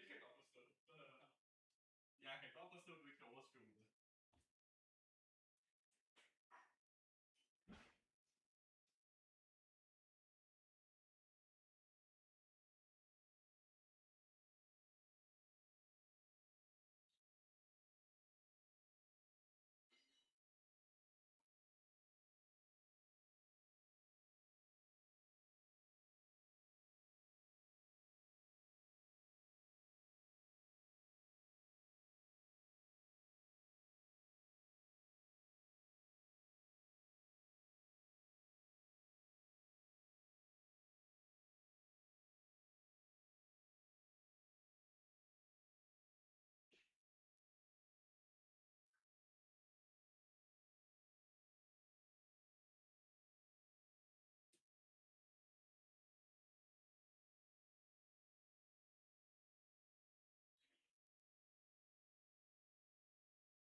I love you.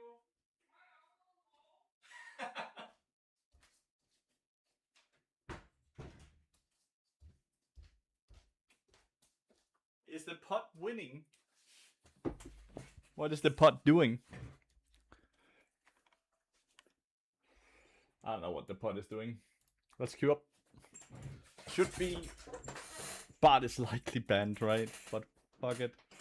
Can't continuously decline these, but 1 second queue, probably jumping into the same lobby.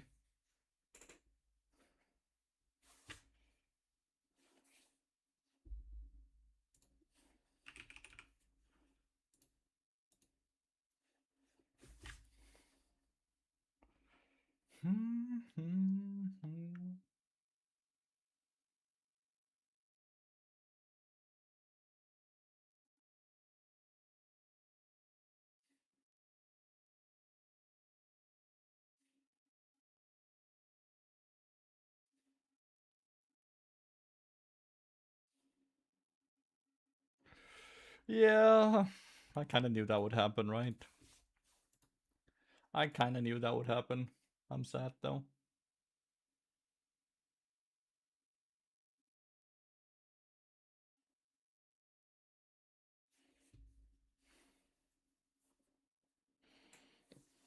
Can't continuously sit and just wait though, can I?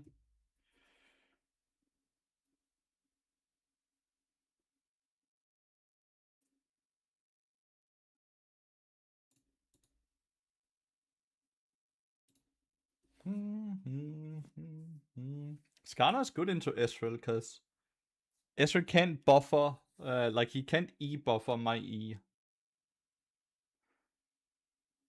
But it really depends on the support, right? What they pick.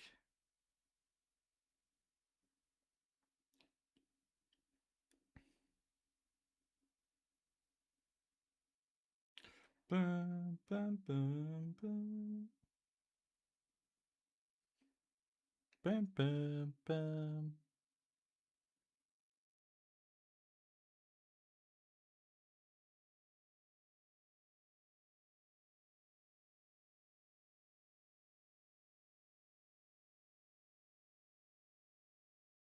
Let's try it out.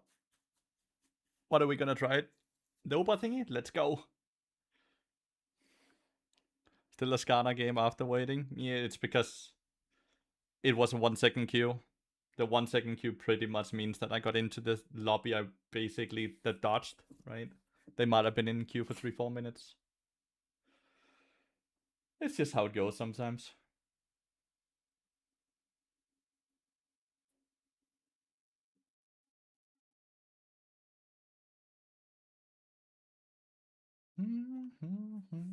Would you ever play Sarah in your elo? On support? Absolutely not. Completely fine to play it AD carry and jungle though.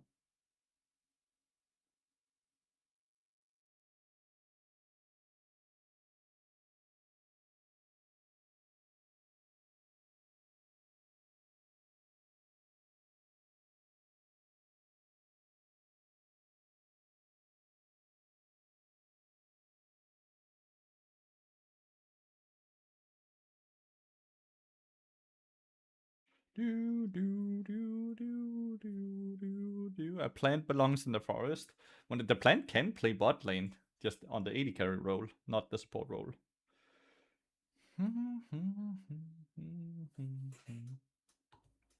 It's just how it is. Mages are generally not very good supports. Because they can't roam around the map. They have a hard time warding alone and all of these things, right? That's just propaganda. Yeah. We do a lot of propaganda here. Let's see if we can get 2 Skarner wins in a row. I kind of like my team. Exhaust teleport. Spellbook? No.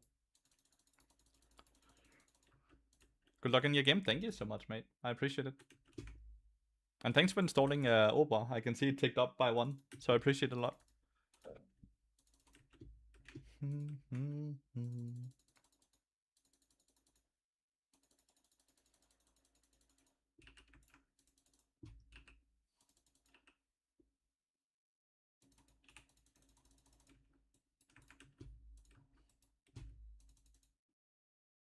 We are not very strong level 1.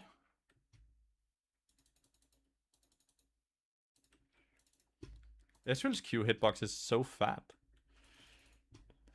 It's so much fatter than it looks. Pikeologist, thanks for the raid, mate. I hope you had a wonderful stream. Pike raid, hell yeah. Bonk. Rockslinger.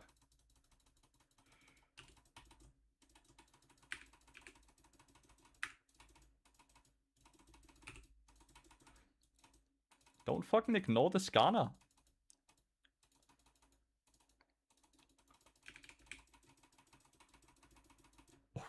If I got the last one off. Don't fucking ignore the scanner though. Like, what the hell? She has flash still.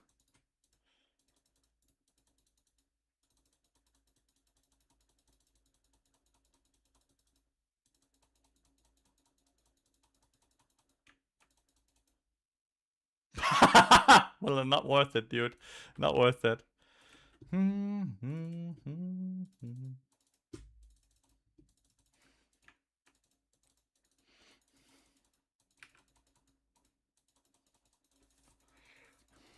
I'm playing Scanner support. Yeah, they banned my bard.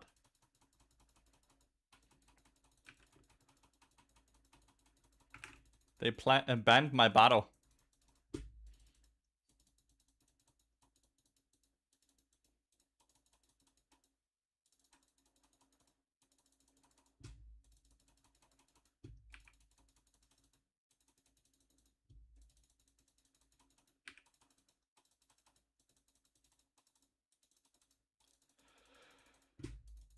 Scanner support is my secondary pick.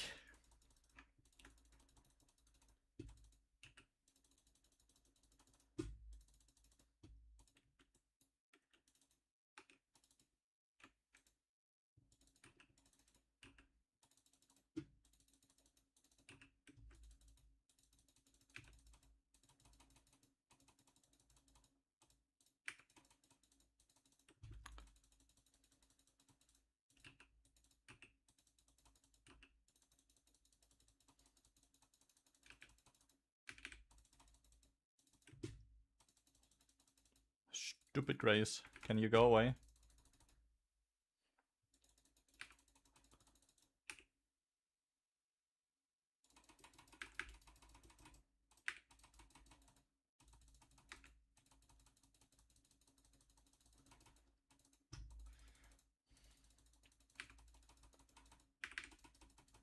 He didn't try to buffer it.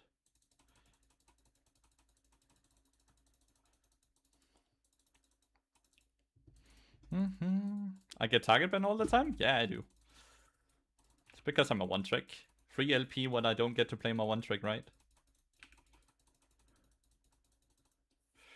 Good shit, Clat.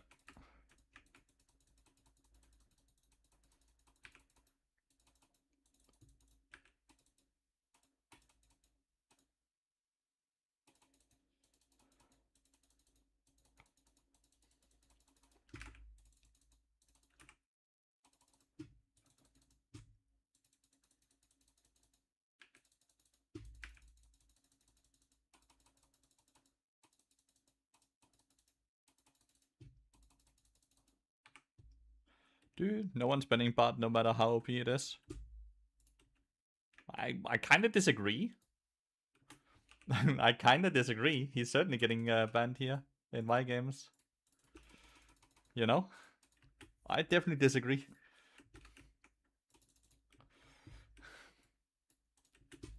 I played Skarner 2 games in a row here.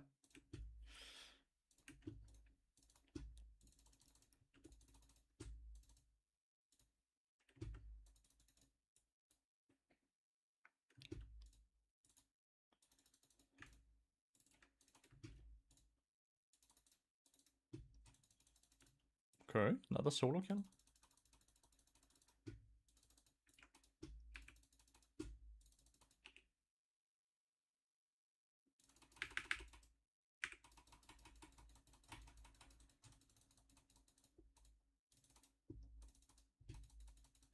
He can ult away. Or, you know, he can run ult and run it. How is that our fault?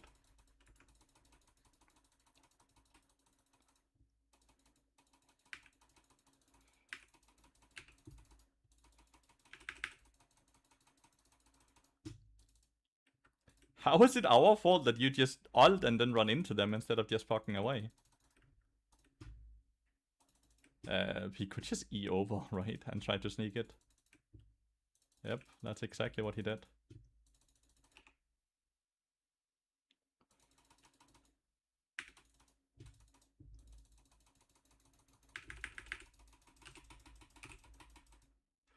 God damn.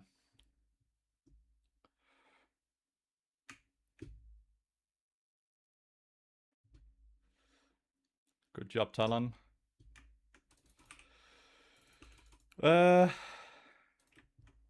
Grace really one-shot my ass. Kled is winning top lane quite hard. That's just stupid pings. Ben rate 3.5% worldwide? Sure, but like Skarner, Bard is also not OP anymore, right? Compared to the patch prior. Like right now, we are playing on the patch why he got nerfed quite hard, right? So he's sitting at 49% win rate now. He's finally balanced. I'm fairly sure Bard's Ben rate was a lot higher on the patch before he got nerfed, right?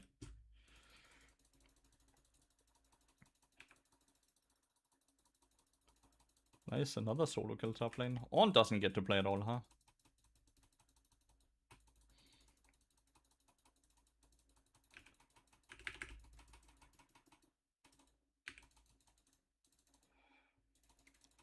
Really shouldn't be eating everything, dude.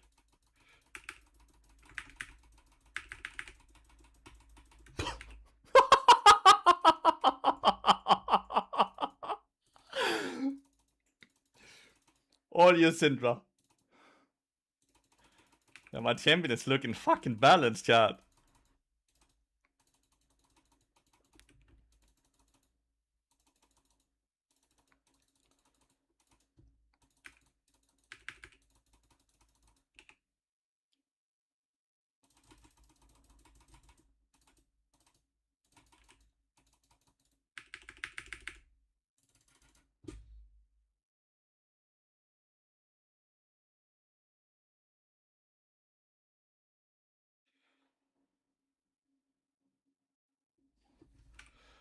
Not bad.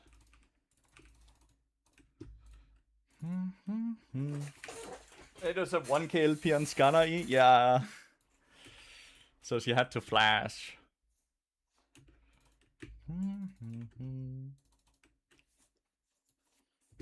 Love the Gray's best items are lethality items. Like, he has to play like a fucking assassin.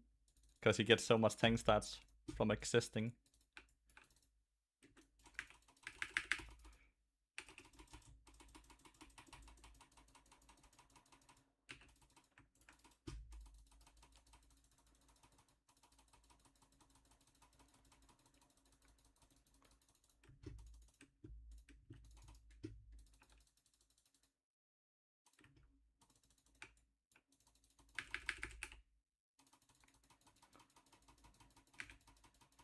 Good stun, dude.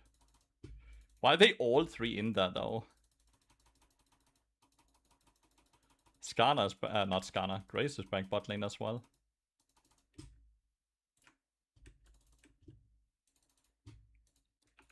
Is this water? No, it's not.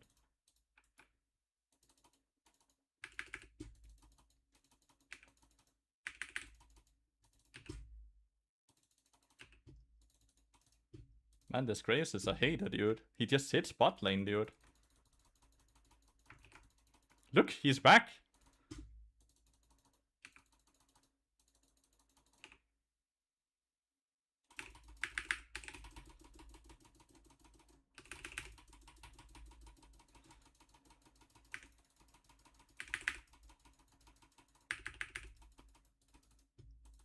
Like, this dude is a hater.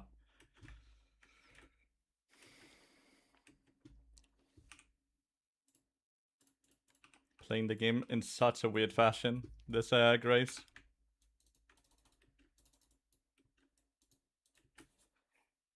And Tarzan is a hater as well, no?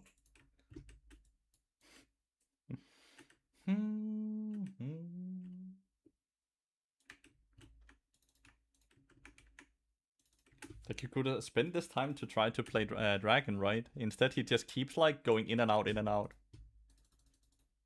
You only have me to hate watch, yeah.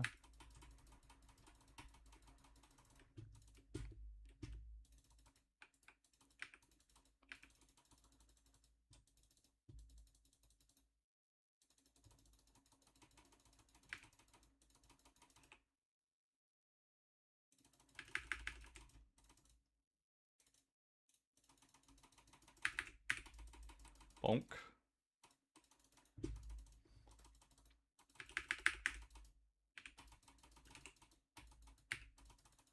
Oh, the Diana ult, dude. Disgusting, man.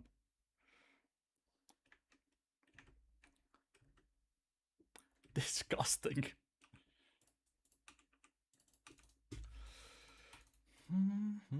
Can't wait for them to fix the support quest bug.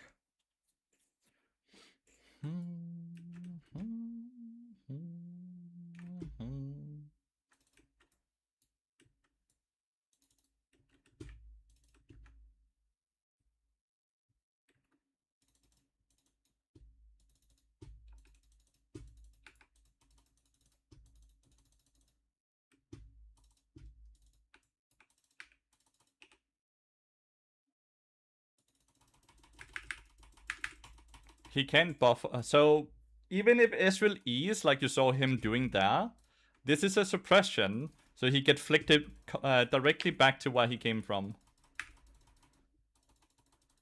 So he will continuously be dragged by me. He cannot buffer that. So Ezreal is not the greatest pick into Skarner support.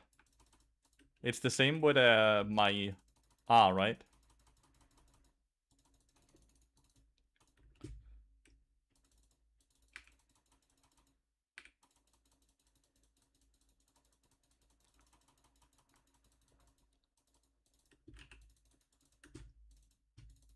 Gunsmoke looks not healthy for the game in low elo. In low elo, I think Skarner support is not healthy at all. I'll be honest with you. Nice. On takes the shot down, not Grace. I think in low elo, I don't think Skarner support is balanced at all. I think he's really, really, really OP in low elo. Because people won't be able to counter the very easy counter abilities, right?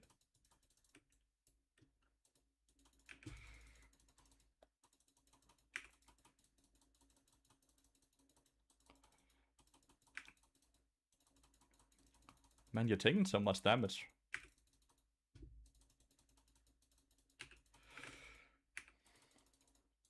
Diana is a really good pick into Skarner, yeah. It's just that the Diana's just not played well.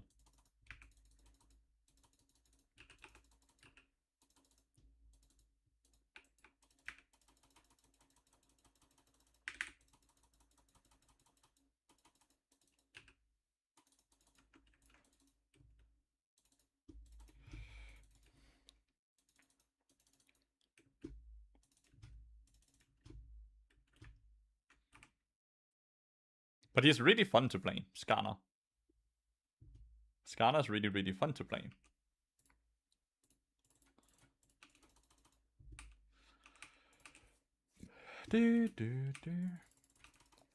And the more I'm playing him on support, the more I'm actually winning with him, even though I'm climbing with it, right?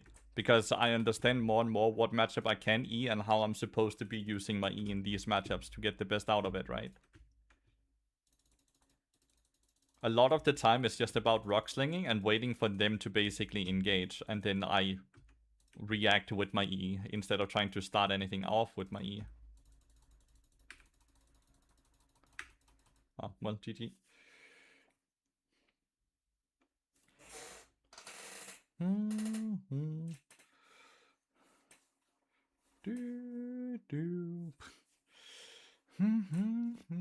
Plus 33 again. Good.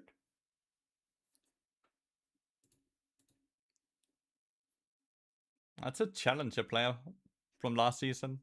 So it's not even just a master player, this red. So he's not the one who banned Bard, surely, right? Like, he's probably the one who banned Pike. Who the fuck? Keeble, maybe? Is Keeble permabanning Bard? 80 carry players have a tendency of doing that. Yeah. This dude permabans Bard. Maybe? Last 3 games he permaban Bard. Did you win with a Bard? Why did you suddenly permaban Bard? Weird. So the last 3 games Bard was banned in his game, so it's likely him. But why would he change?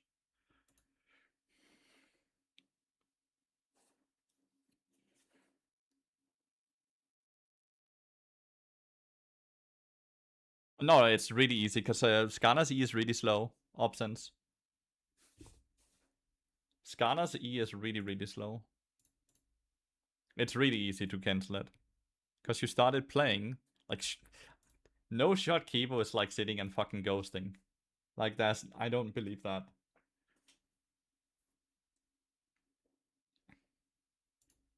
It's all good though. I've started winning a decent amount on Skarner. Even though I have 2 losses here, 2 wins here. I do believe I have a positive win rate at least on Skarner support. Don't think it's like anything incredible. In my last 7 days, I'm 9 wins and 4 losses with Skarner. Like, this is my stats the last 7 days. 49% win rate on Bard, 69% win rate on Skarner. Actually a bit higher because we can update this and then I'll get another win. Yeah, 10-4. So 49, 71. Oh no, please don't ban Bard. Stop banning Bard, guys. Lathyrus arc? Oh, you just have to pay, dude. Easy peasy lemon squeezy for you. You just have to pay.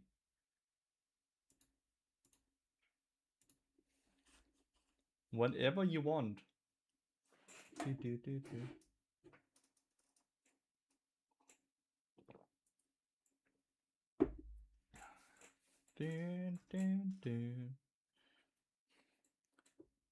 You love your shekels.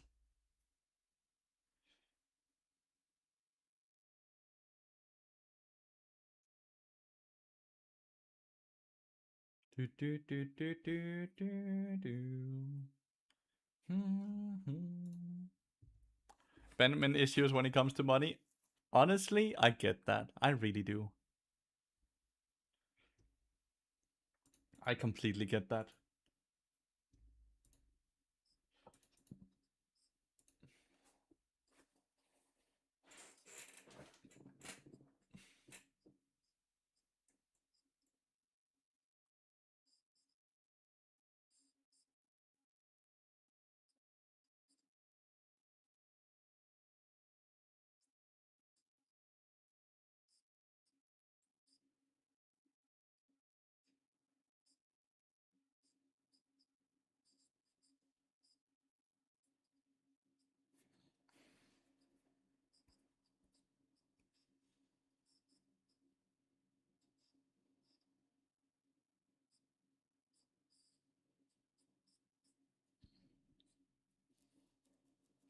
When she gets mad, she reverts to Dutch, then has to switch back to English.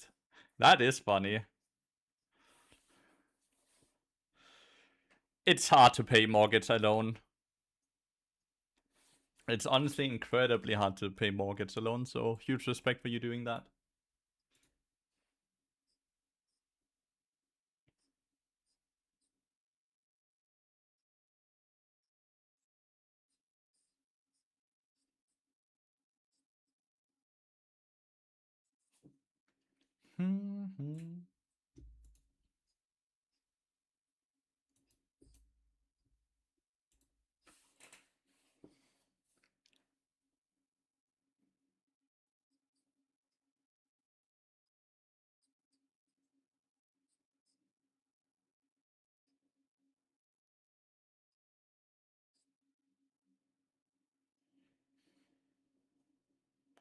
Typhoid sufferer.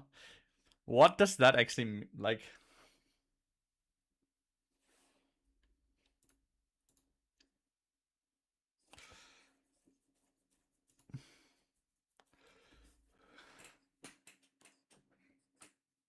it's a disease. Oh.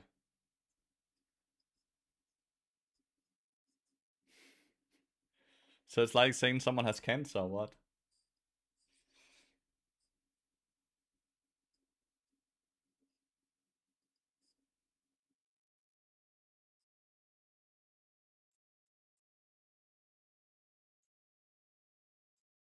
And that wouldn't work on me, because I'm like, I would be sitting back and being like, I don't know, actually know what that means, type of thing.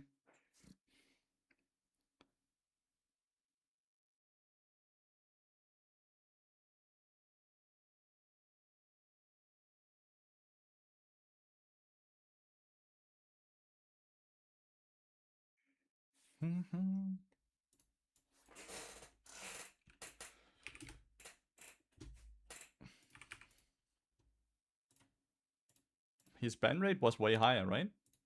Actually, like here, 4.3. But the cool thing is, if we then do this, and then we do this, you can see 1% ban rate, 16% ban rate, 13% ban rate. This is the numbers we have to look at, right? Not the 3.6 or whatever number you have to throw out there. You have to look at the elo we are playing in and then compare ban rates, right? I play on EOS in Master Plus on this patch. So this is the real ban rate, right?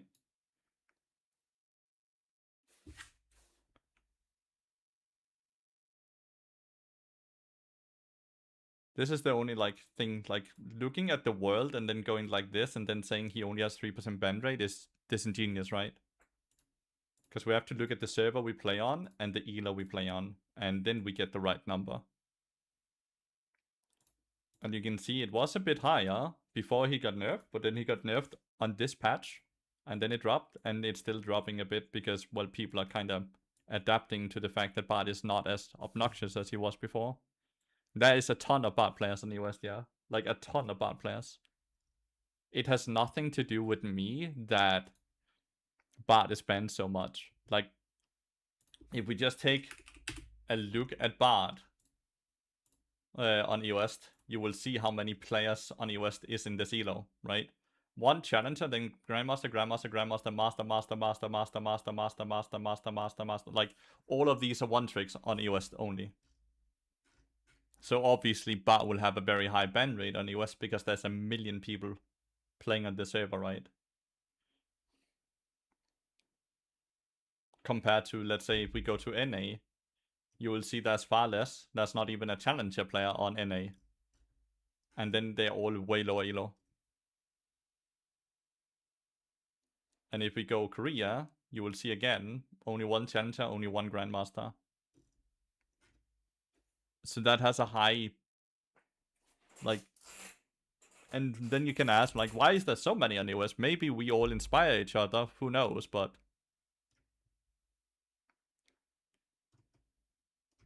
there's a ton of people that are liking the mandate. It's cool to see.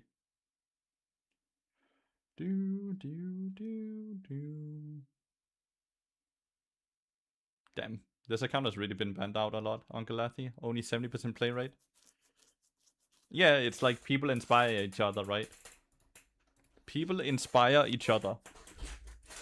If you see a lot of people, if you see people having good success on a champion, you're gonna start thinking, that looks fun, or I can do that as well, and then you start copying and learning from it.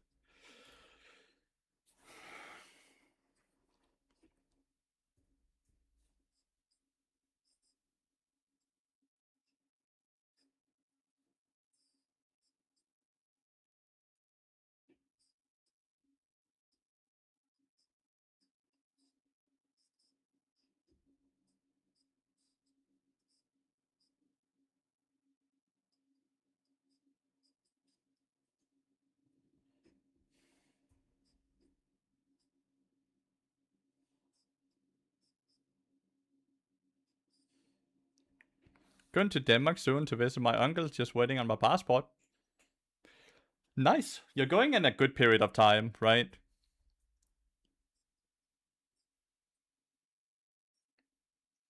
It's a good... July, August is kind of nice. June is nice as well.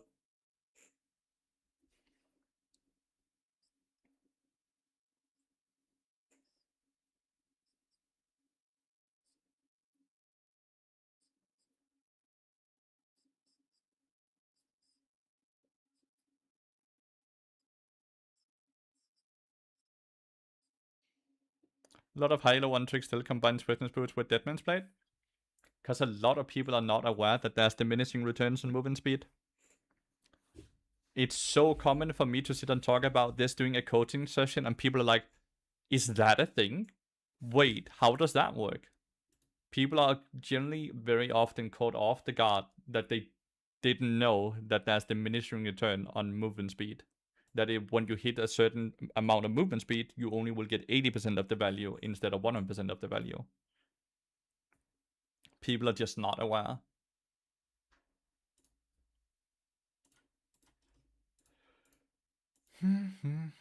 And it's because Riot Games have honestly done a bad job of even explaining it. Like, you have to Google it. You can't just go into the League game or client and then that will tell you that that's happening. You have to Google the thresholds, right? Or the cutoffs, or whatever. You're hoping to spend Christmas there. Think we never have a white Christmas. Like, snow doesn't really drop until January here in Denmark. January, February is when we get snow. And it's not really cold, but it's also not hot in December, and it's just constantly dark. Like, we will get like 4 hours of proper sunlight, and then it's just dark besides that. December is not the greatest month in in Denmark. It's just very gray and sad. Winter depression is a huge issue in the Scandinavian countries for this reason. No problem, Emta. We used to have white Christmases in Denmark when I was growing up, but I don't think we have had a white Christmas for the last at least 10 years.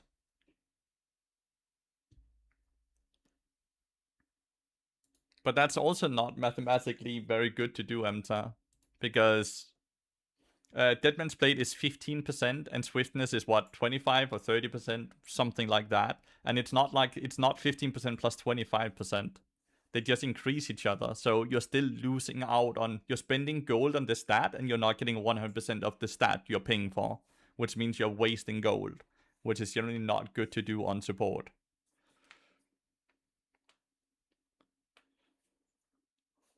Global warming isn't real? No, it's a hoax.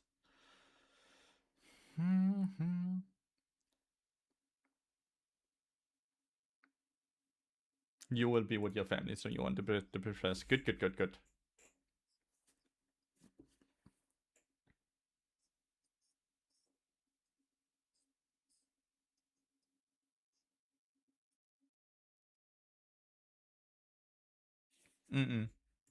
That's not how League of Legends sadly work with those unique stats, Emta.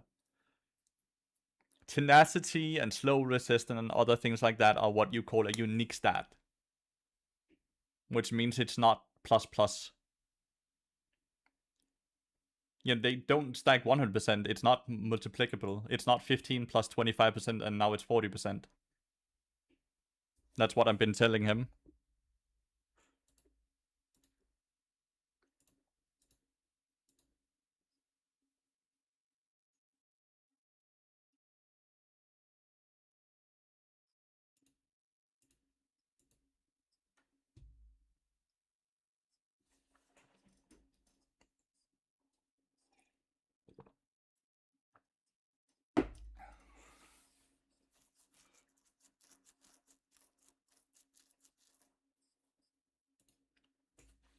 Do.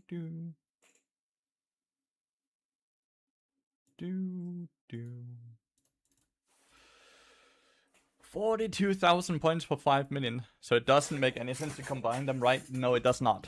Generally, it does not, no.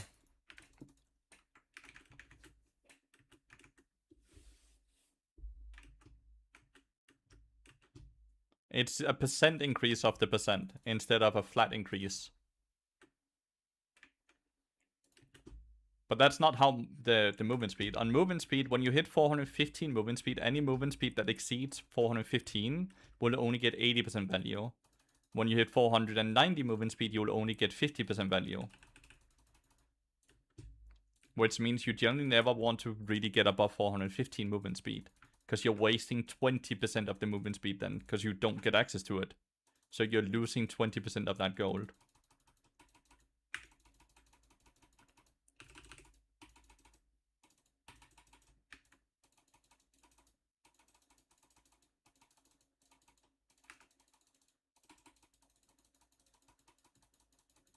That's that.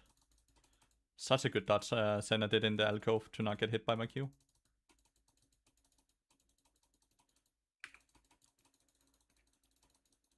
Oh no. He still has barrier. Oh, he cancelled his auto attack.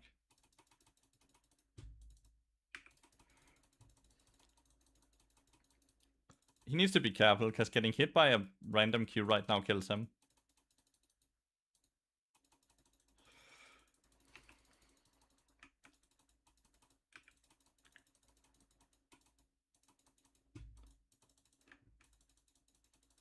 I even think maybe 6W will kill. That is the dumbest way of dying, dude. Come on. Dude.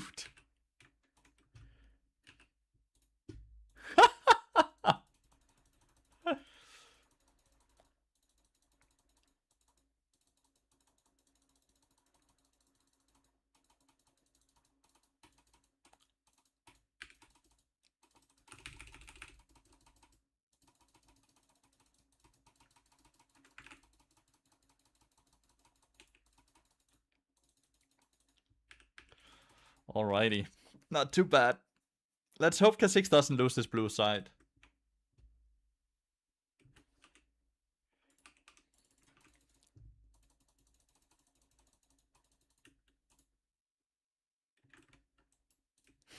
I could hear it. I could hear it so far. The Jax is really winning top side. Okay.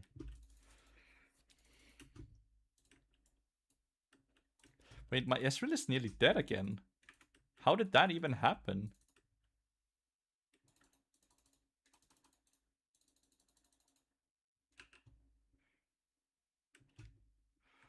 There's a Senna behind you.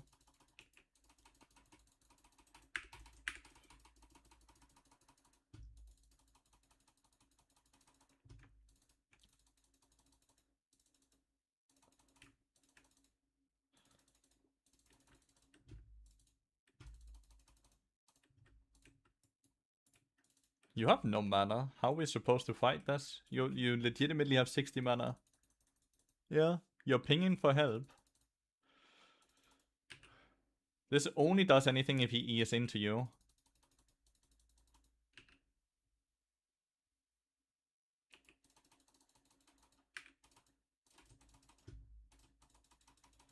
Okay, I need help.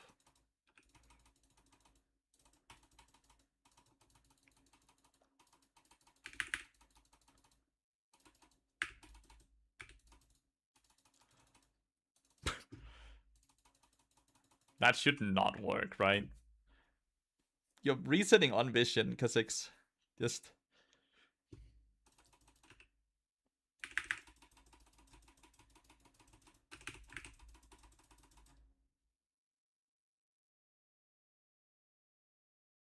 Sucks we didn't get there. That dude does not have flash, by the way. Nicely solo kill there. Oh! Kha'Zix dies, or what? Dude, I hate Rengar healing. The hell? Second time he just gets 500 HP from clicking W. Ignite Lux you likey? Doesn't look too good. Jax is completely fucked, by the way, now. He's gonna lose so much experience. He's gonna crash this cannon wave, and he's gonna lose that entire cannon wave. He can't stay.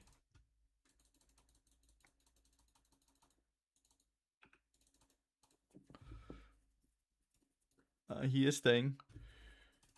My Ezreal is once again still getting hit by everything. Can't you just farm with Q?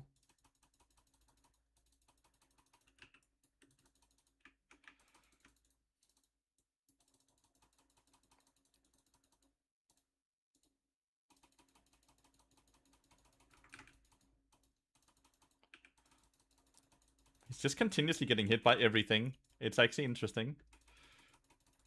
He got hit by that one as well.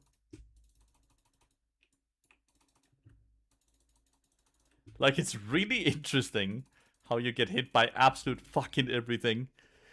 I don't know, I can't play through the Ezreal. That's for sure. I have to play through LB, Kha'Zix, and Jax. Which should be possible. Rengar's all timed out.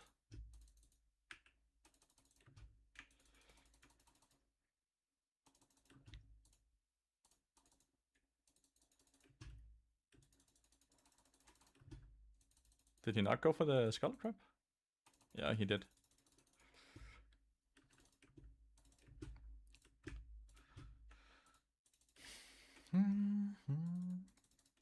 I don't know. I'll just leave Ezreal on a weak side completely. Trying to play through Ezreal here is just... It's not gonna work.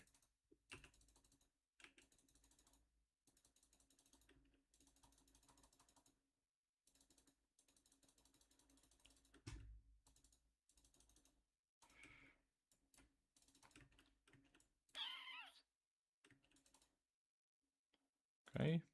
Senna tried to dive.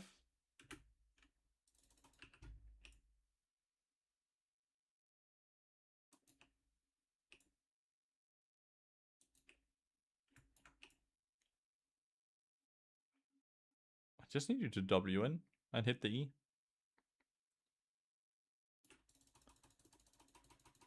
Oh, didn't hit the E. I'll cross with you then.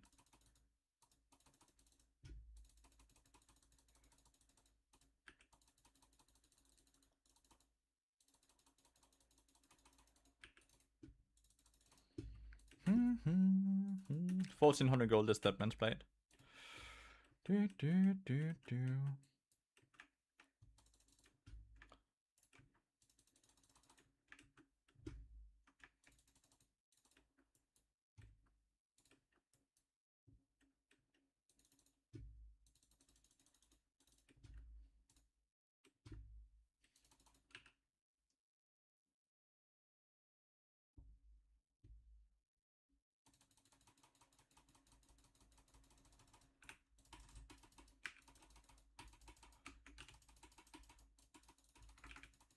Jesus. Solid damage.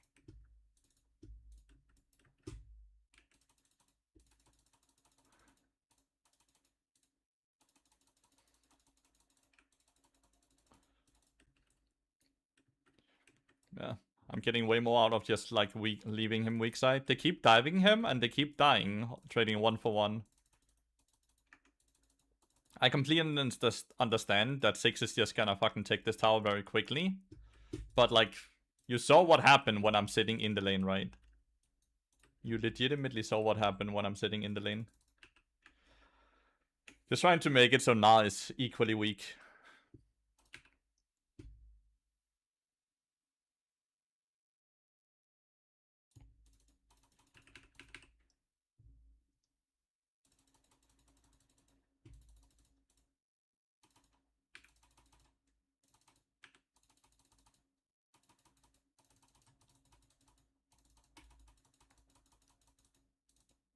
I have Dead Man's Plate. I'll just recall in here. Is he gonna throw a boomerang in here though? Nope.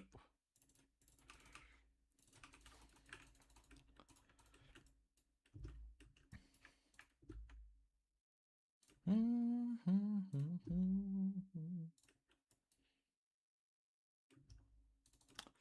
don't know why he's ganking through the lane.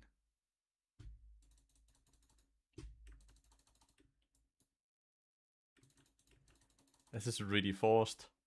Rengar ult is gonna come top.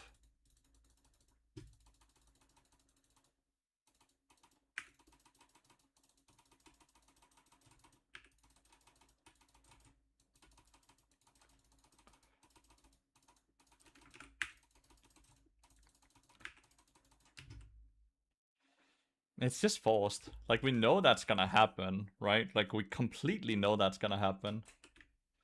Rengar live forever, by the way. The W on Rengar is such a strong ability. There's a TP here. Not TP.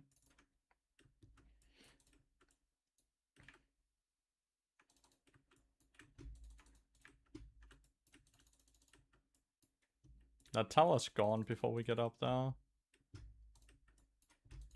Is it not? Ah, I'm wrong. I should have gone top. That's on me. I should have gone top. I could have been top lane here with Jax. And then maybe we could kill them. That's a huge blunder by me. Gonna silence all the spam pings though.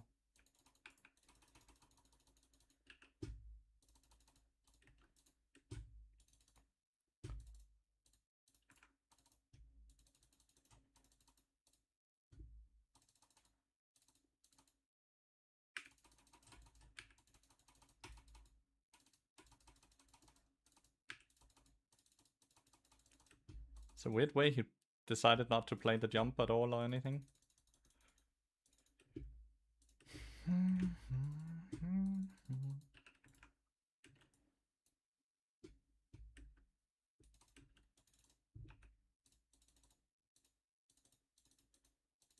Playing around Ezreal is really hard.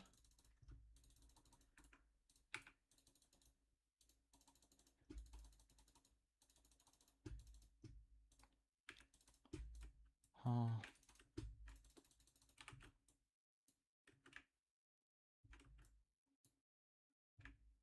You don't have smite. He does not have smite, chat. Kha'Zix is dead.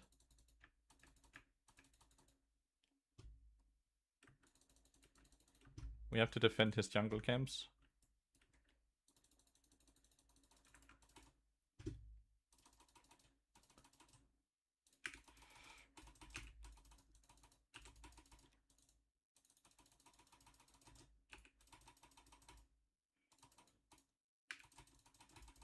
Great stun timing. Fucking great stun timing. Let's go. I do want to know how much Ringa actually healed in that fight, though. I would love to know how much he healed in that fight. Because that was a lot of HP he healed up.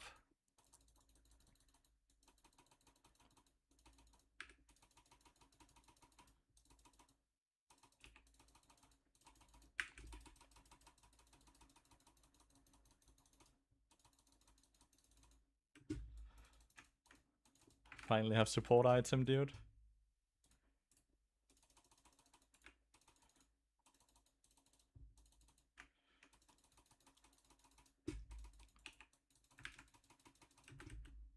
Ah, we lost the dragon. We actually lost the dragon. Fuck. Well, Cloud Map is somewhat okay.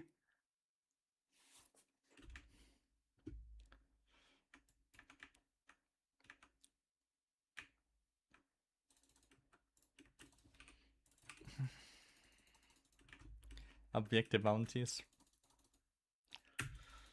This bounty system is dumb again.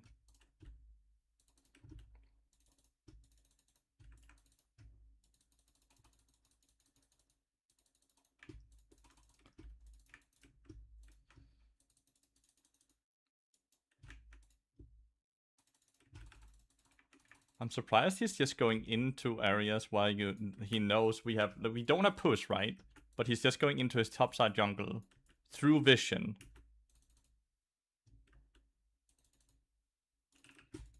Shouldn't we try and kill here? Like, Lux is still bot lane, no?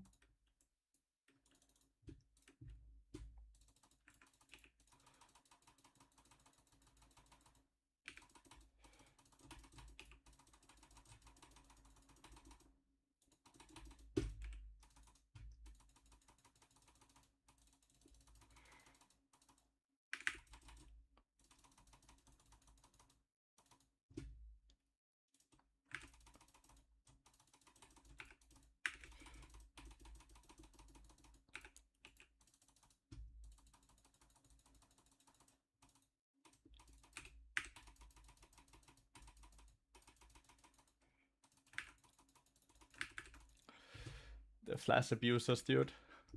I guess I should have just tried to kill him after I hit the Q. I think one auto attack would actually have done it.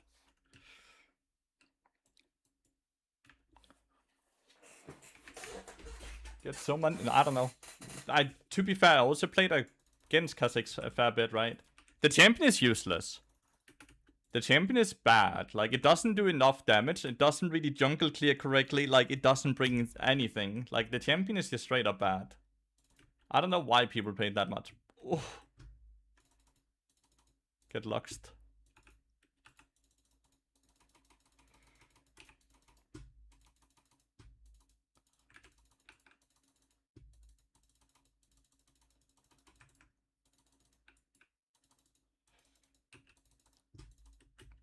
It doesn't do a lot. But like every game where you have an AD carry versus an AP carry, the game does feel a lot harder than it probably should. Because the AP carry just always outvalues the AD carry.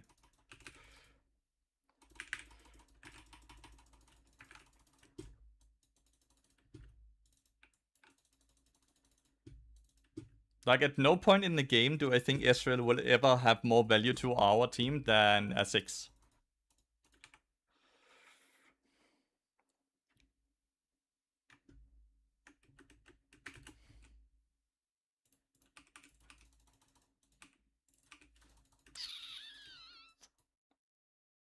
Oh no, you jumped into it. Bzzt. She was fine, right? Because like Lux missed the binding completely.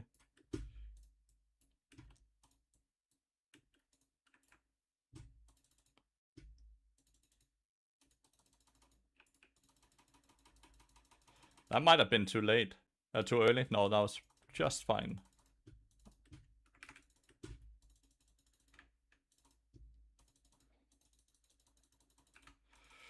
But yeah, not having Bard ult.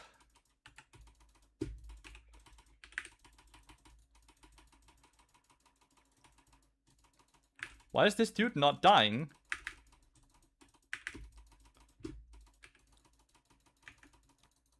Why is the Rengar so tanky?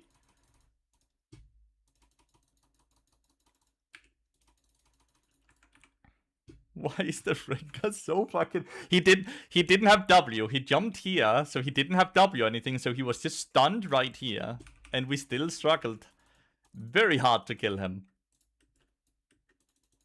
Why was he so tanky? Because this one is not doing damage or what?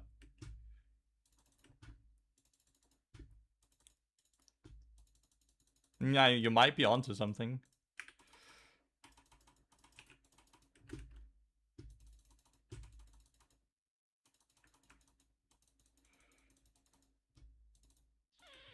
I think this is a good FF vote. I'm down. I think it's a waste of kind of time playing this game. Like, it's not like the game is gonna evolve into getting easier to play right. Yeah, super good FF vote. It's just how, like, some games are like this, guys. I don't think anyone played extremely bad. I think we just drafted shit champions. Like, drafting Kha'Zix, drafting Ezreal, drafting LB, like, all of these champions in my book is shit. It's not that Lux or the other champions are incredibly good though, but these are just all shit useless champions, right?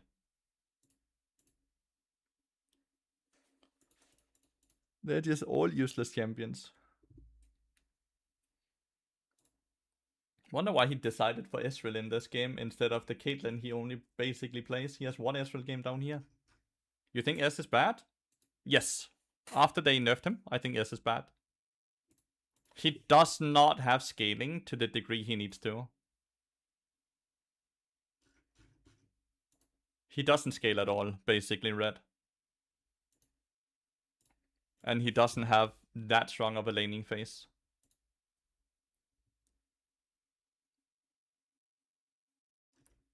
That my best player was an auto-filled AD carry. Like, he was by far my best player, and he was auto-filled.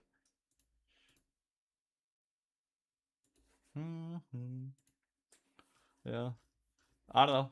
The Ezreal player doesn't play Ezreal. The Kha'Zix player doesn't play Kha'Zix. Fucking shocker. They both just decided to first-time champions that they don't play. That's weird.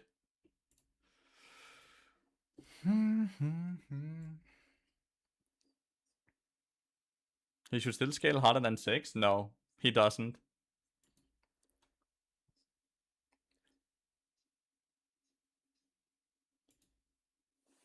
Ezreal doesn't scale that well. Yeah.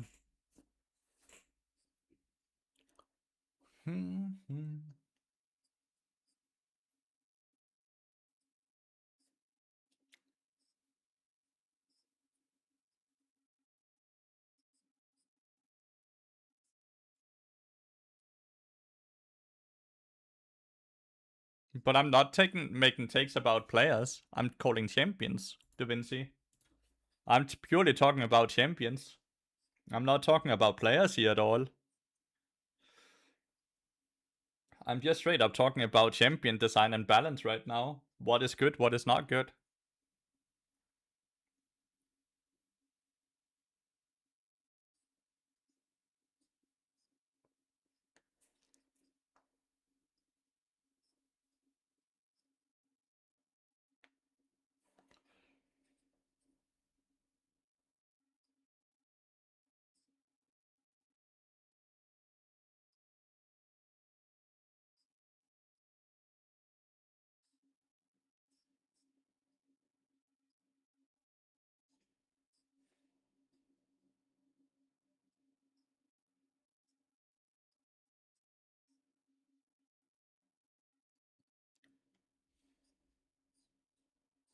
Oh, yeah, that's just weird to me. But again, I'm not trying to call the person out.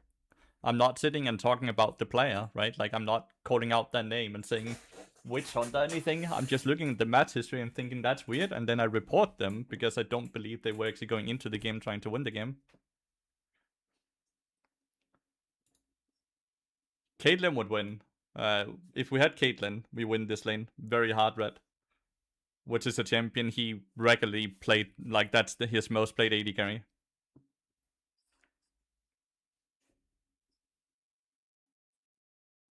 We get early push. We get early push and we scale better. And we have stronger team fights if we have Caitlyn.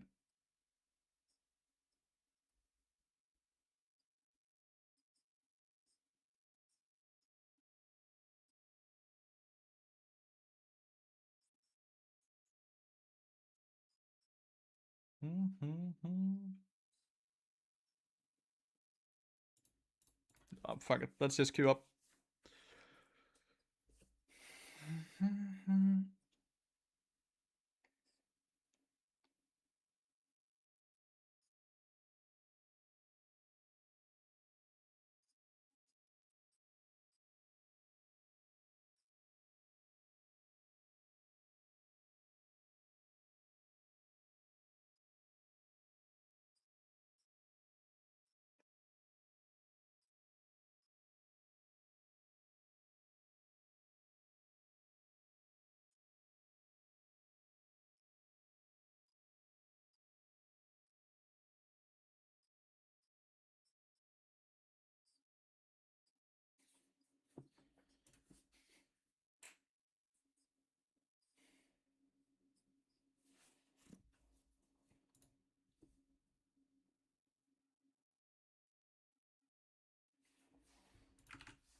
Do.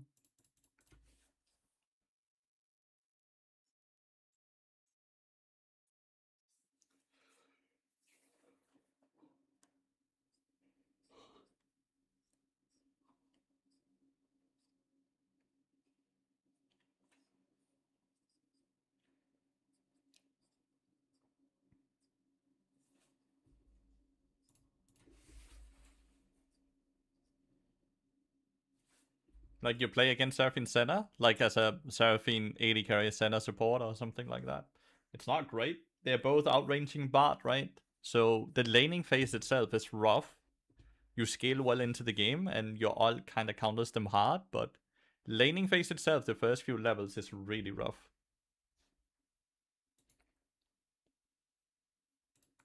Like, they have to make mistakes while they trade through the lane and the minion wave where you can then hit a stun, then you kind of win because you do more damage than them and you're tankier than they are, but they are the ones that have to make mistakes for you to win it. If everyone plays to the same level, they will always win it because of the range advantage.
Baron was the biggest troll to ever win 2 world championships. Sadly, he got addicted to the gacha. Yeah, the Asians always lose to the gacha. Do, do, do, do. Do, do, do, do, do, do.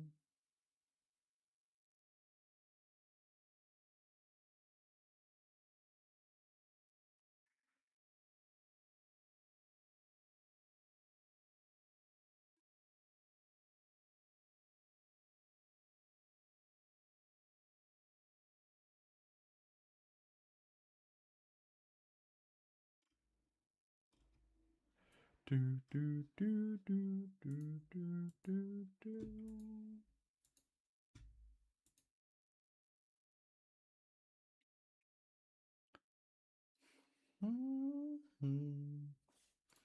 Damn, that music is so chill.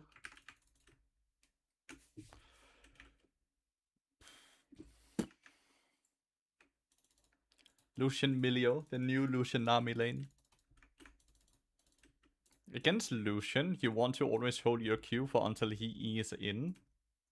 Because he will often E through minions, and then you can realistically hit a stun, or at least you'll hit your Q. If you Q first, you will E it.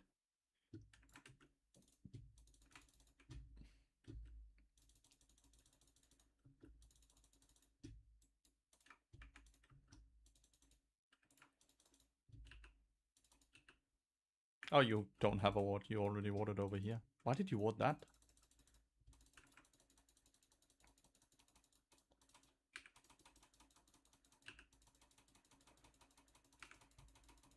What are you doing?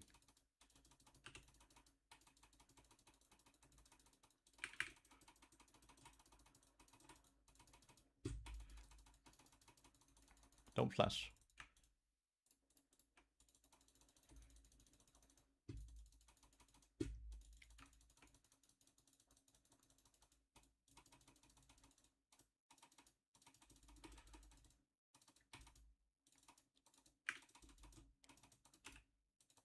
I don't know what the fuck.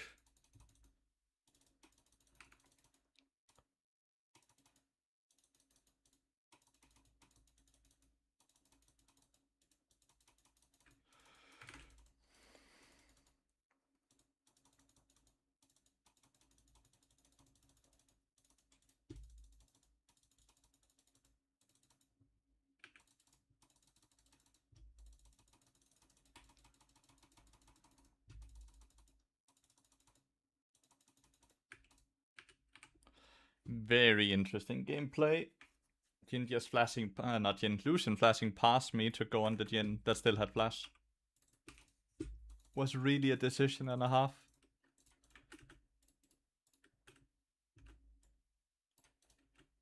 AD carry playing with exhaust is just so fucking strong, dude. I don't know why more AD carries don't do that.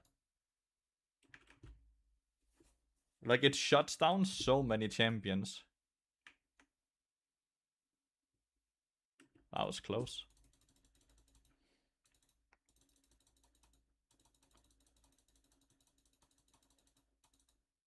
Is it gonna Ian?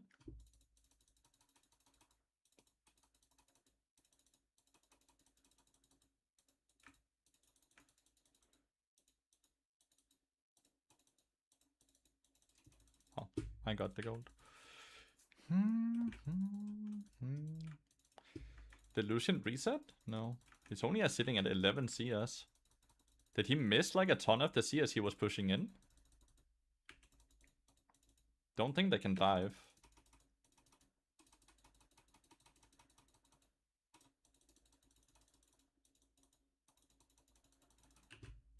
I do not think they can dive. There's no way Jarvan is still sitting down here now, right? He needs to go back to his reset.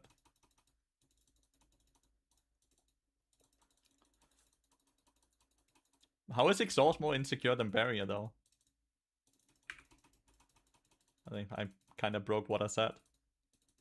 I Q'd before his E, so he E to dodge the Q. Bad.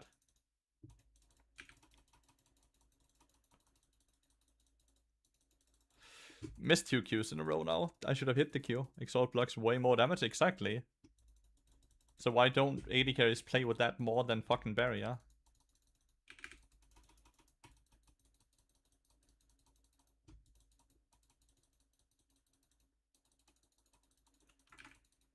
Like, why don't they do that?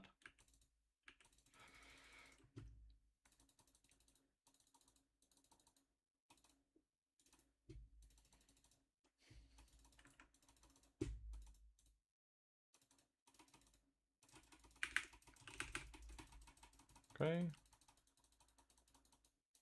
Got the Barrier. You're glad they don't? Yeah. I get that. This is really frustrating, right? Jarvan is bot side, so we can't crash. Yeah.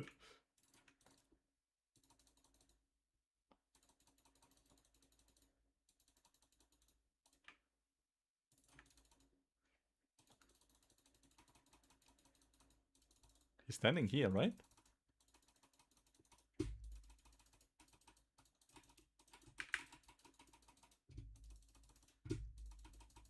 Close.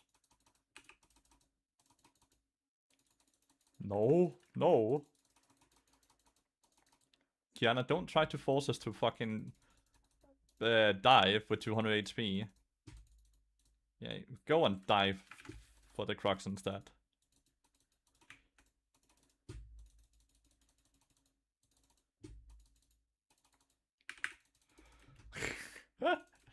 Are we winning? Yeah, we are.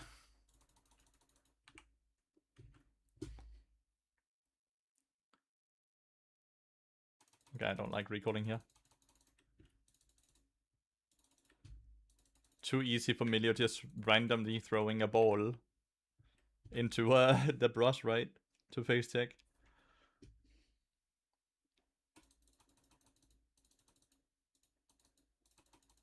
Oh.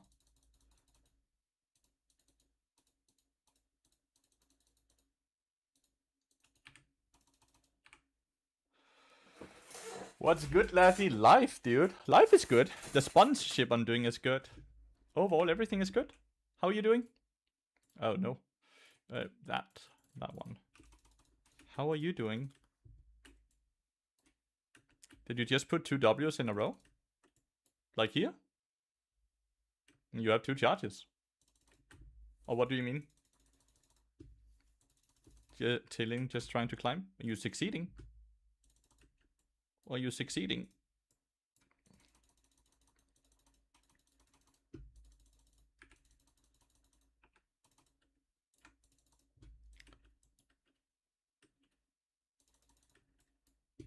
Well, that was fast. You found that ward.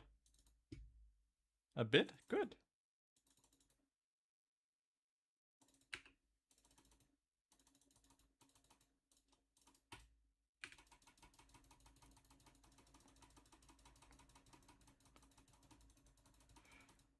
Where did you learn to aim?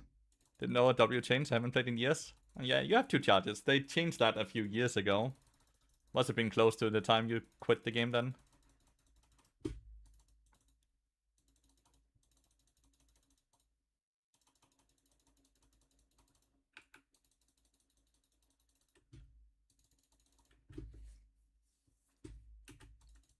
Tin is American. He just shot a rifle at a kid. Oh, no, no, no, don't do that. Dangerous joke, dude.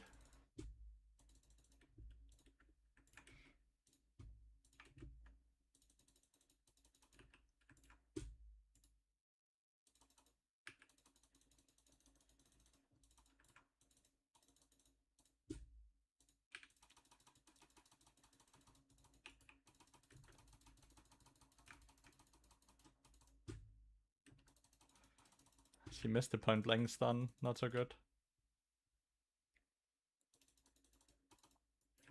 They're going for void drops. Do you think we can?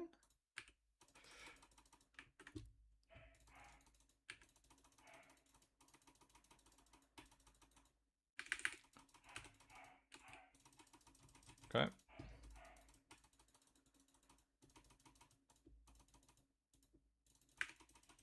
Ah, he didn't. He kept dodging to the right, and then he stopped dodging to the right. That was a weird way to play it from Javan. Good, though.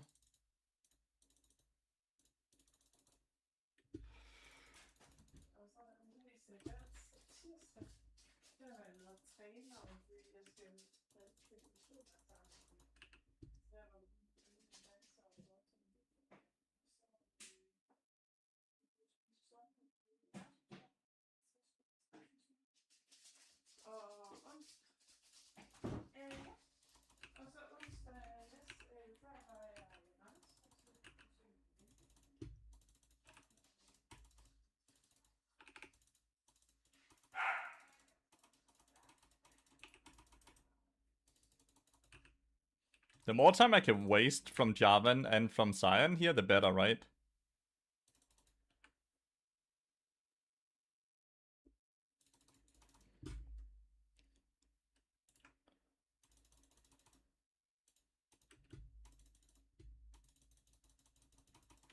Or did he get his recall off?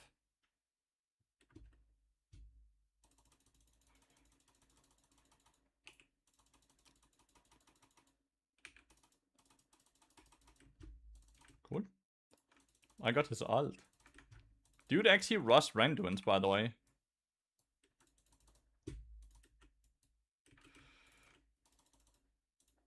I'm greeting staying on the map here because, well, Deadman's Blade is 1400 gold.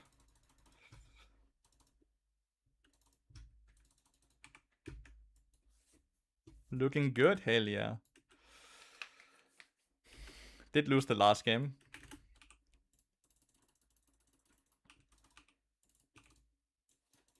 I think we do lose Dragon for my shenanigans topside. I think my shenanigans... No, maybe not. They have just been waiting for us to face check into them.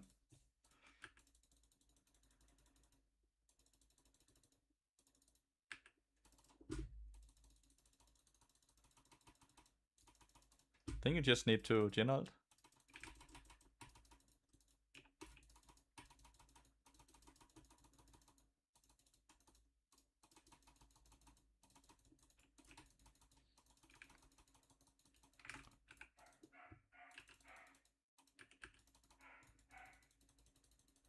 It's hard to commit there without really blowing way too much. Oh, he took my W. Sad. Ah, he smited my ass.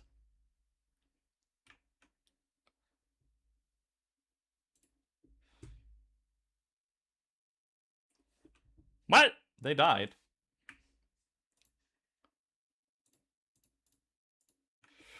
They did die.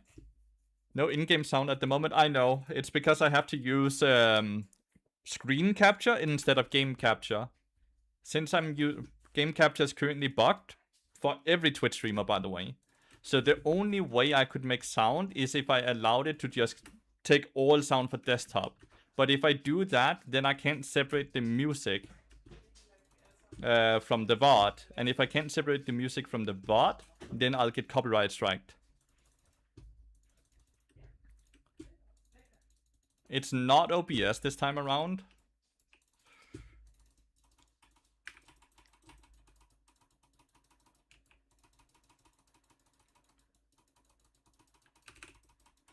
Cool, got his flash. It's not OBS, it's Vanguard from all the information I've been gathering as well. It's Vanguard that's making it so you can't capture.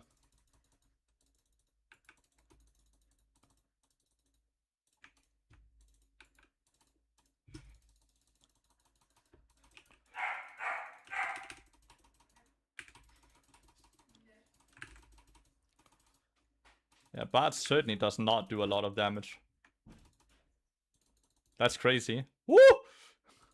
Jarvan from the right and Sion from the left. Bart still does so much damage, right? Sounds somewhat logical. Vanguard prevents overlay. It's preventing the game, like the game overlay. It's annoying. It really is. Not a lot I can do about it. I can't make you guys be able to hear the sound because then I can't listen to music at all. Which is also not great.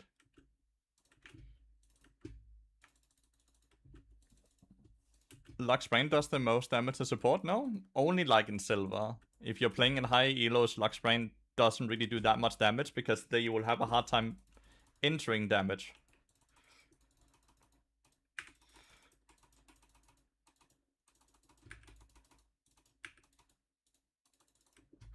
Nice sniping this time. Mage supports it generally only, I think, in lower elos.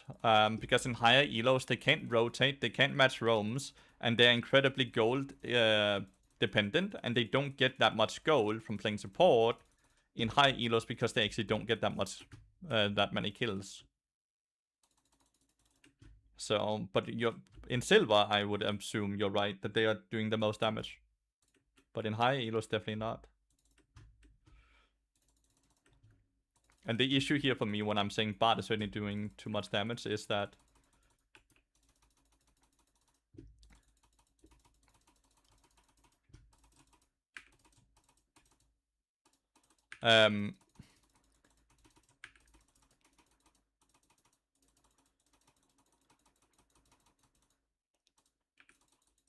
is the Bart is building tank items. Playlisting, it's a Discover Weekly on Spotify. Discover Weekly on Spotify.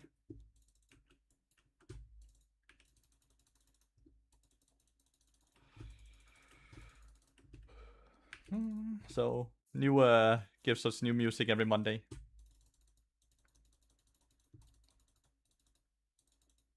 Yeah, I like this Jarvan matchup for that reason.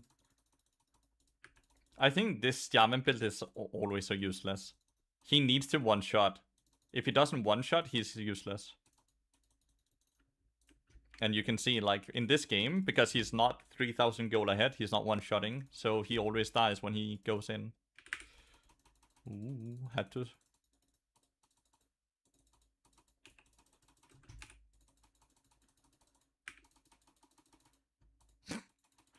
Oh no! Cyanide! Whatever am I supposed to do? I have a locket now.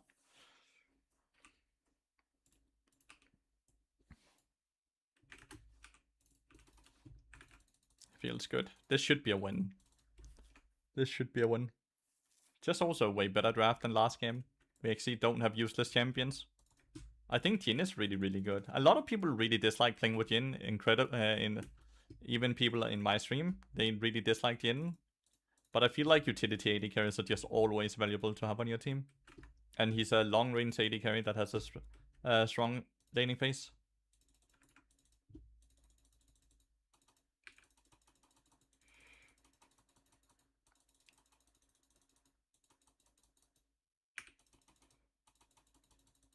Cheap shot.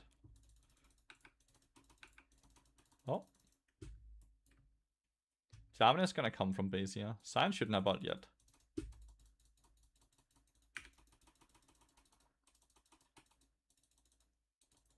Vixar got quite a shutdown. It's a decently sized shutdown. I think we have to rotate to Dragon. So you can push this in quite easily, I think. A lot of range minions.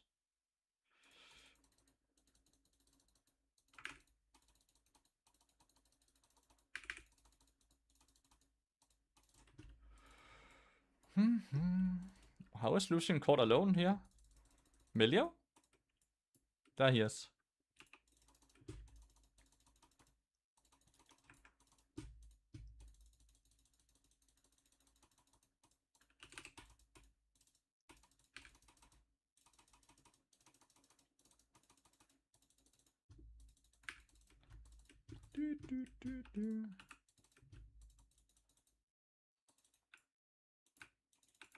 GG.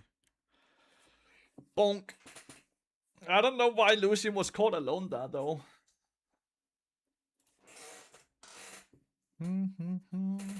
Less than 2 hours now until we do the matchup tier list thingy.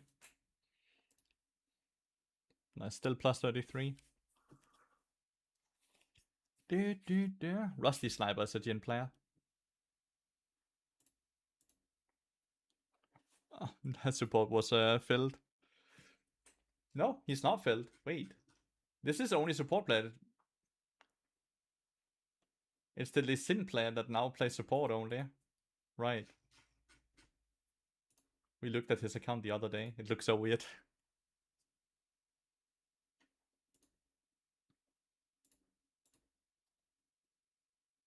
Oh, we hit a Katarina player with our bard ban. Katarina ban.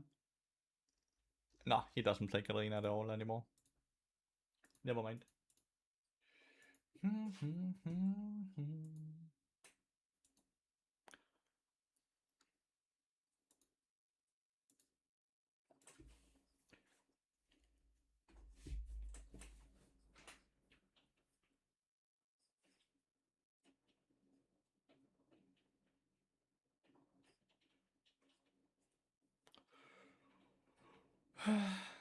Do I just queue up instantly or do I wait?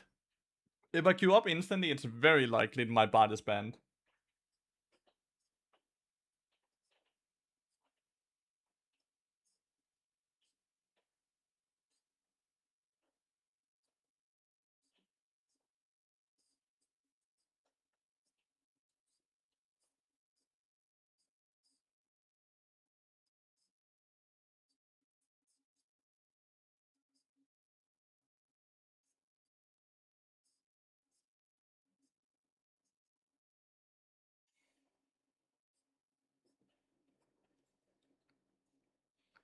Cool game, Lathyrus. Well played.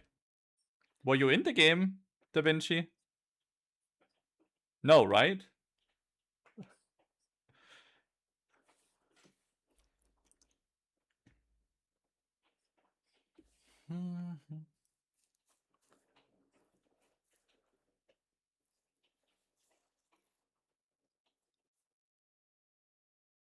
They're watching for a few hours now. Okay. Fair enough. Alright, while we're waiting to be able to queue up, guys, a bit of a sellout here, but an easy sellout. If you have not yet, please consider downloading and installing Opera GX. It's a browser. It's completely free to do so. Whether you want to use it or what afterwards is completely up to you. But if you do that for me, I get $3 into my pocket completely for free. And it should take you less than a minute to do so. So please consider supporting the stream if you find it enjoyable.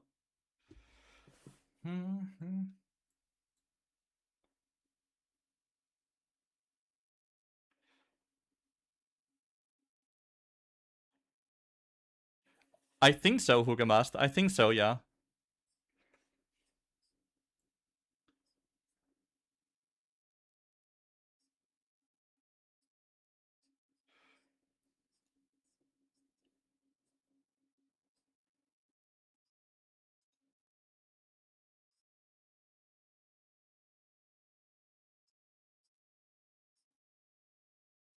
What if you already use it? Then you would have to redo it, right? And then it should still count, I think, Tony.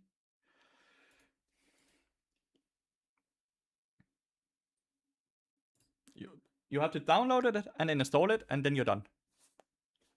I think just installing should be all you need to do, DaVinci. Okay, let's queue up.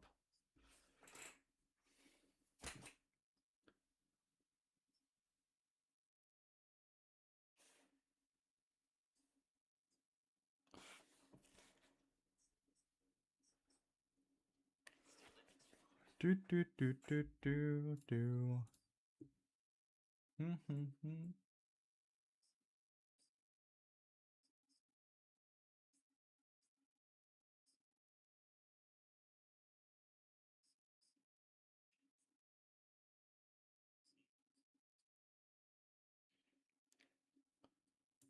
Sometimes within minutes, other times it takes until it does its.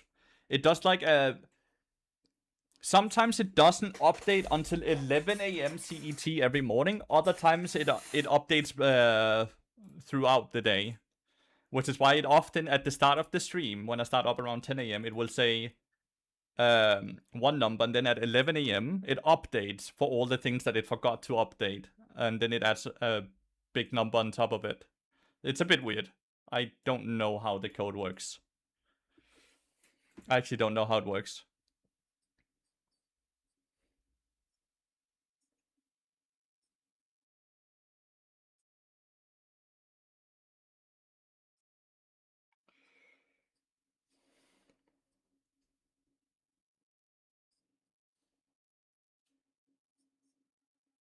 I appreciate Hugemast. Thank you.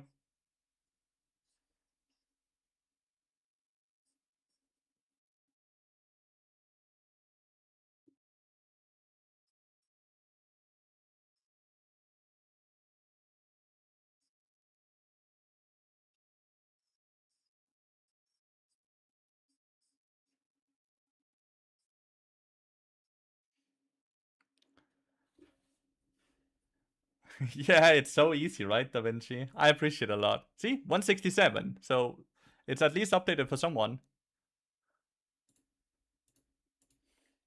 It's so easy. I love the sponsor. It's so good.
No Twitch stream? I'm live on Twitch.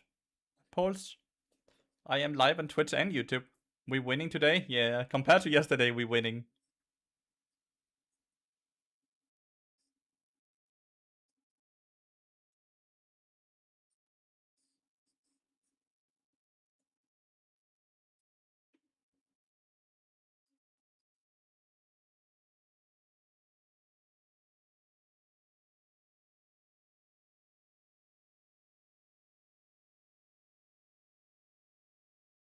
And game telling people to take a break from League.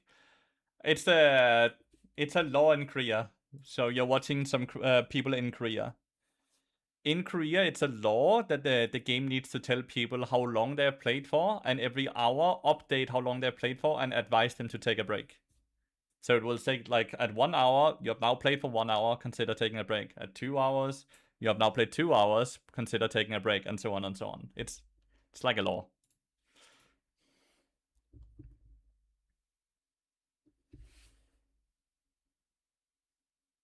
I don't think Varus is AD carry. I think he's top lane. I think the Syndra or the Vladimir is the AD carry.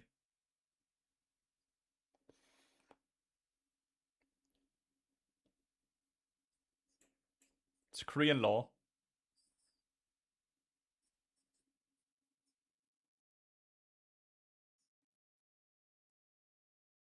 Boom, boom, boom, boom.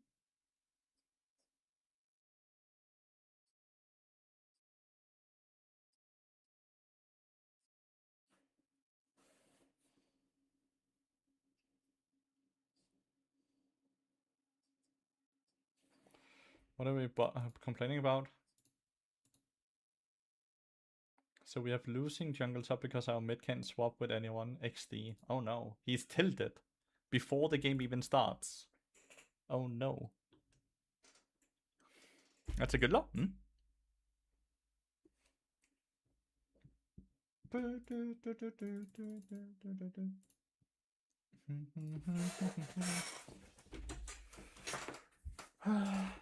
Not a tilted Jarvan.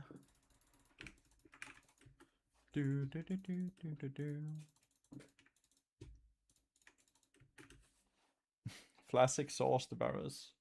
Yeah. Have fun, Renekton.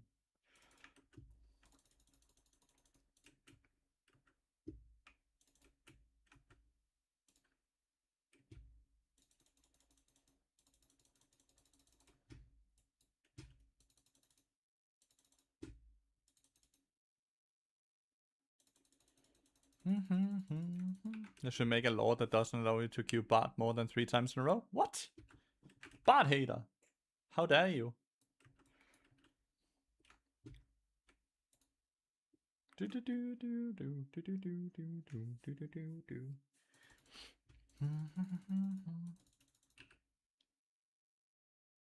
They're just sitting in here, or? He's pushing it quite hard. Oh my god. The ranged minions both clicked up. Instead of just hitting one ranged minion, I was... Oh well. He still gets it plus 12 HP.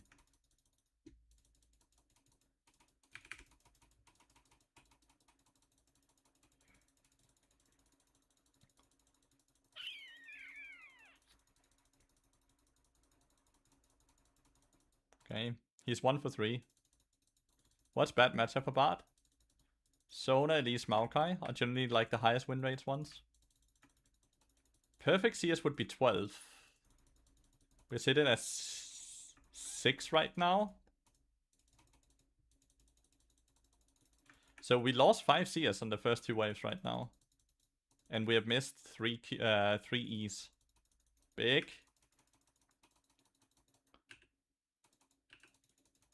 That was a good hook.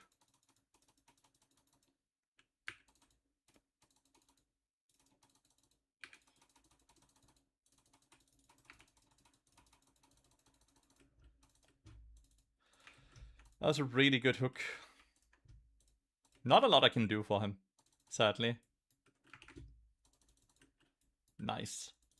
Solo kill, mid lane at least.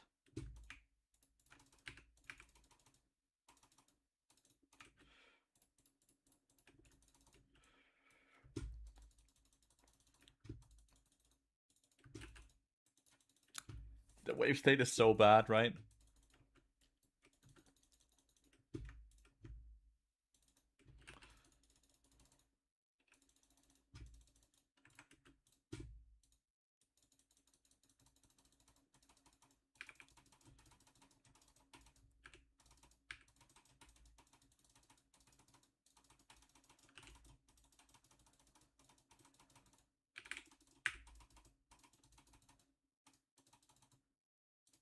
He will E-flash.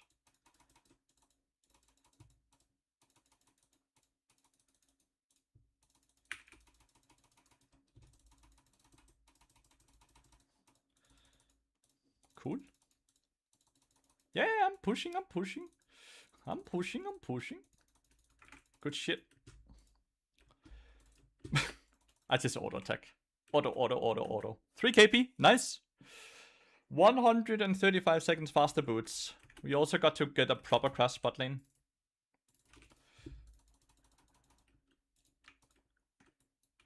I need to help top lane.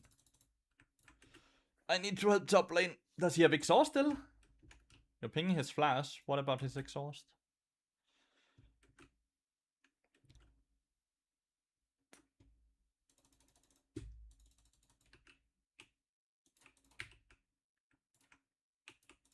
Okay.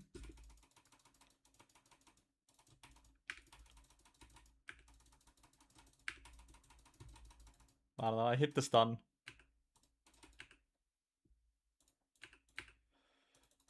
Shit. And meanwhile, my Swain dies bot lane.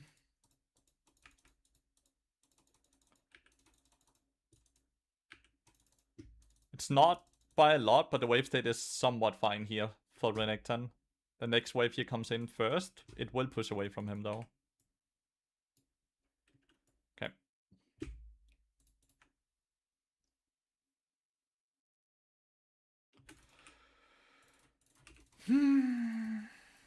Swain will be weak-sided this game.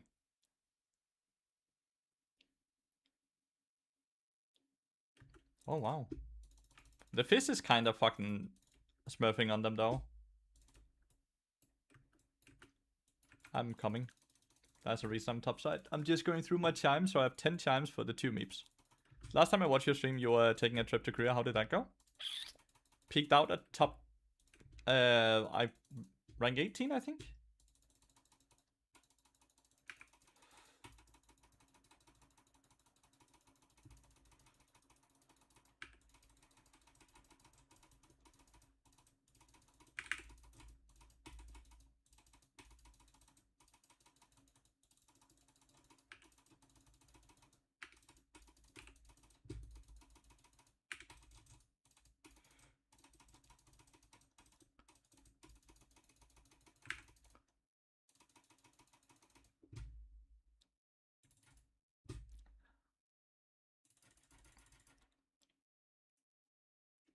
They had so many flashes.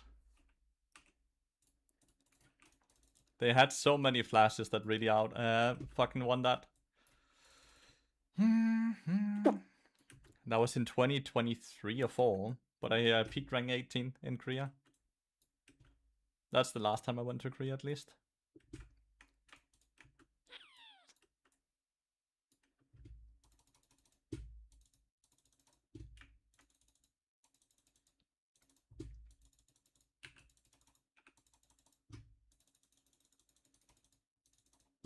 Why is Lee Sin? He should be... So that makes no sense to me, because there's no camps up here, so why is Lee Sin? Why is he not on his bot side jungle? There he is.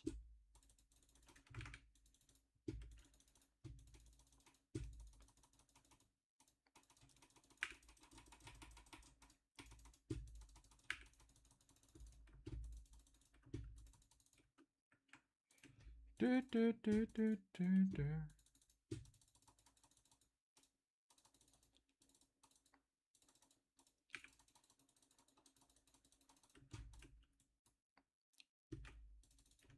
I feel so bad for the Renekton. It's just not easy, this matchup at all.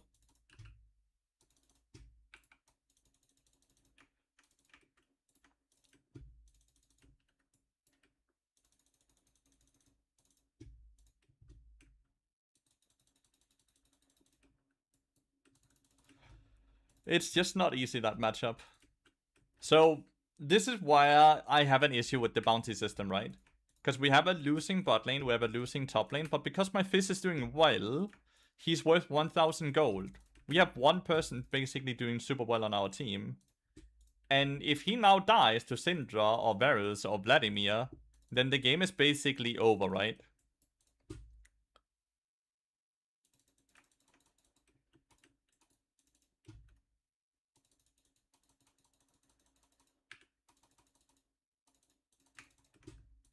Feels like he just needs to flash the pike stun. The E.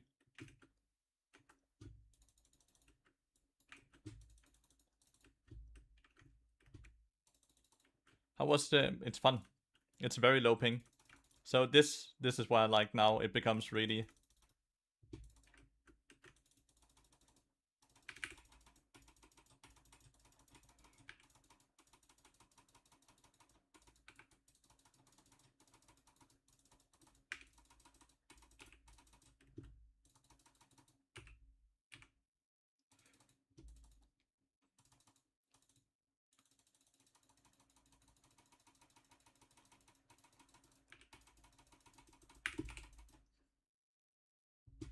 I needed to be able to flash that, which I did not.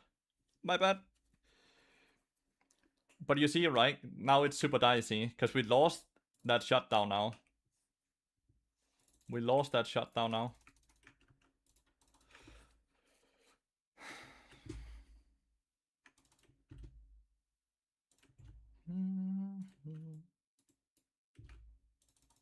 At least Lee Sin took it. I think Lee Sin or Pike is the best cases for us. Like, one of those two is the best cases for us. I'm gonna show here because I really need level 6. I really need support item.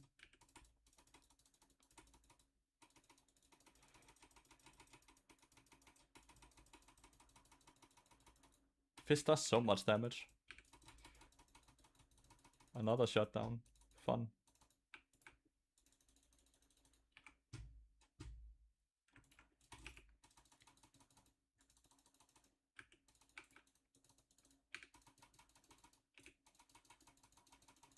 Ah, Vladimir ult.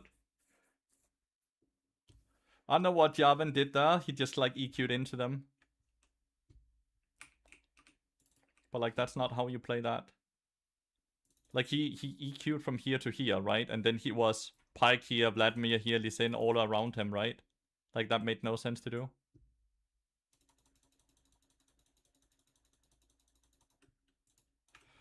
I don't know why he did that. Tilted or something, maybe.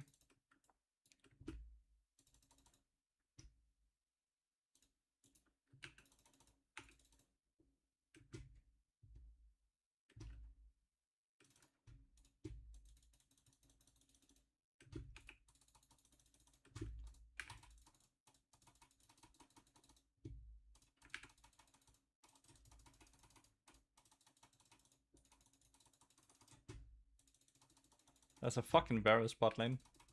Not bot lane, mid lane.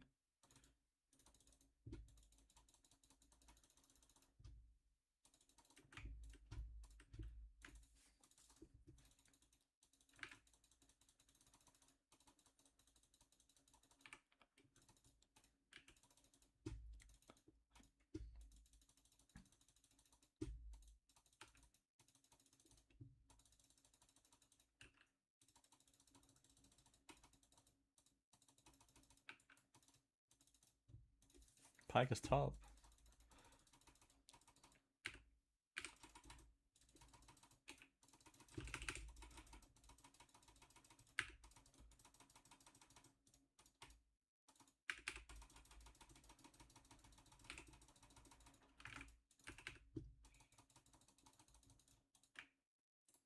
Nice.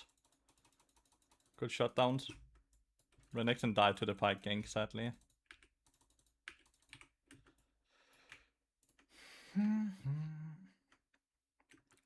Spicy from Lee Sin that he'd move. This is scary. That's scary.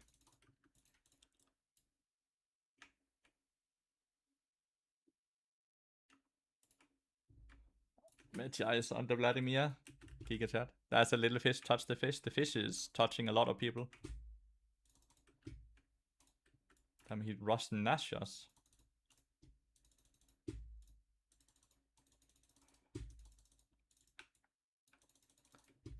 Fish needs to go back mid lane. Swain can't punish the Syndra.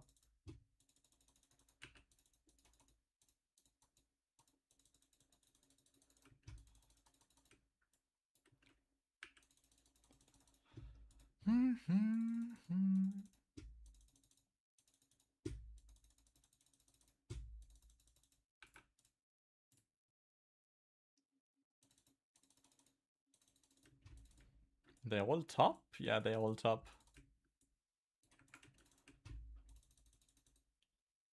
Can I wiggle my... Yeah, I can. Nice sidestep.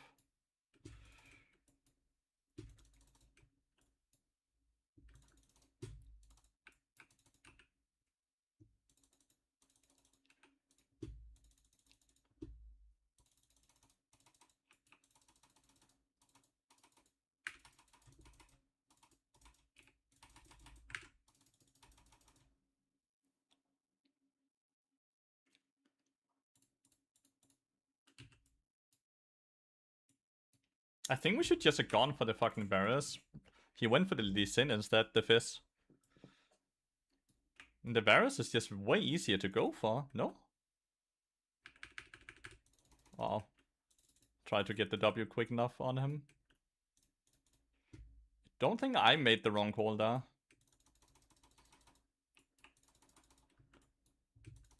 This Pike is doing a really good job of peeling.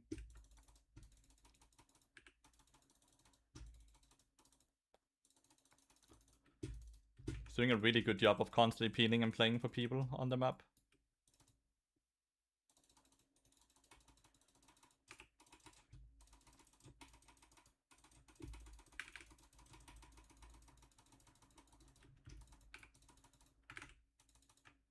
Cool. No flash on the Varus.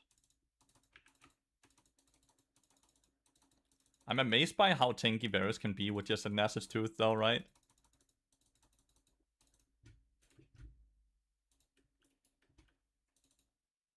Yeah, he very quickly recalled.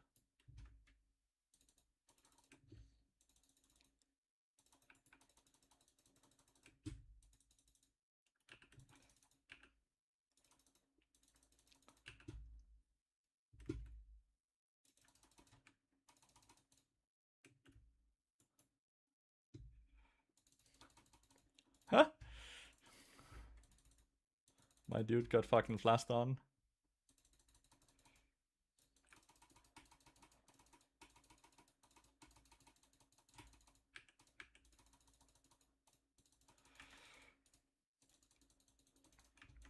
Okay, I have Locket. They are all rotating here. Please don't go for the Varus. Okay, they're going for the Varus.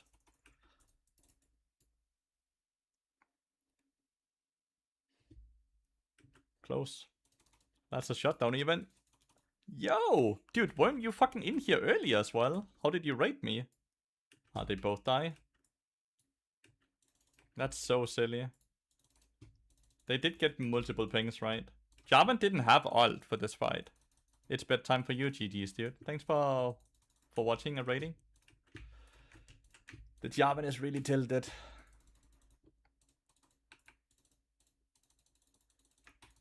The Vladimir is 10 stacks. And 4-0. What? Was I not behind the ranged minion? I guess not. I thought I was behind the ranged minion. Guess I was not behind the ranged minion. I think my hitbox is just a bit larger than the minion, so even though I'm behind the minions, he can still hook next to the minion if I'm on the right side. There might be a pike in here.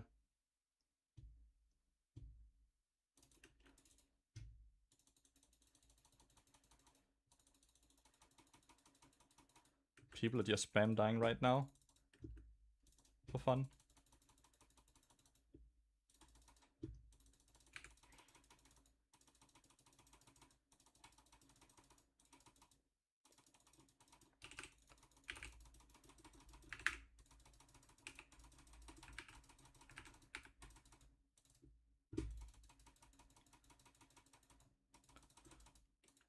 Nice.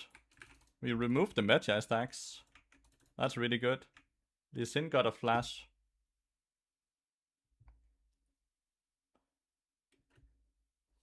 But Renekton, I'm 400 HP. What do you want from me, buddy?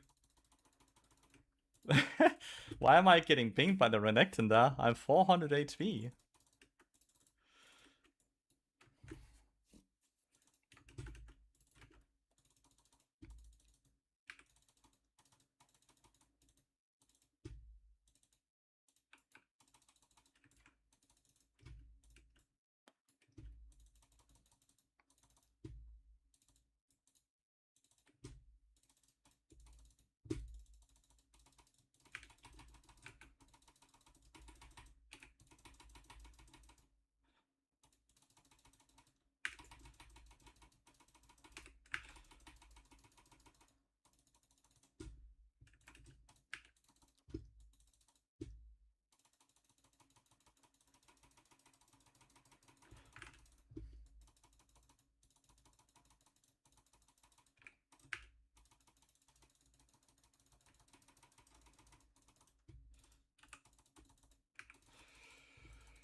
think I'm gonna do this. I'm actually like, it's so loud with all the pings now. Well, you guys can hear it.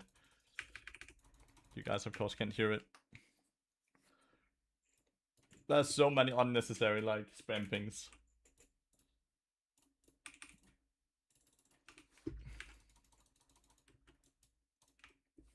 Dun, dun, dun, dun, dun. Cool. We had soul point. Vladimir has 0 meta stacks.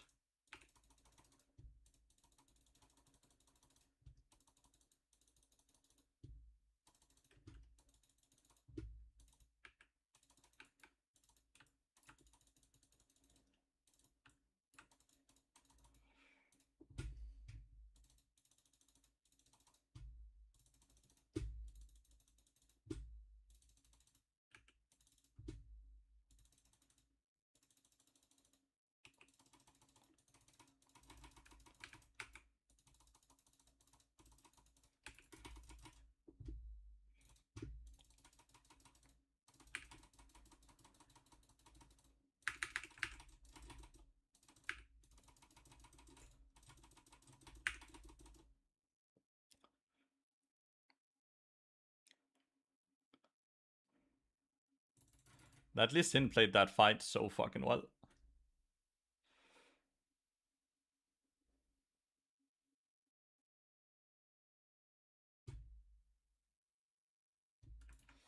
Pike is gonna E-hook. Yeah.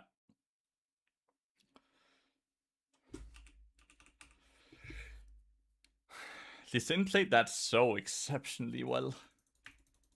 This build is very hard to play. We talked about it the other game as well. Lethality Jarvan is only good if he one-shots. If he doesn't get to one-shot, it feels very, very bad.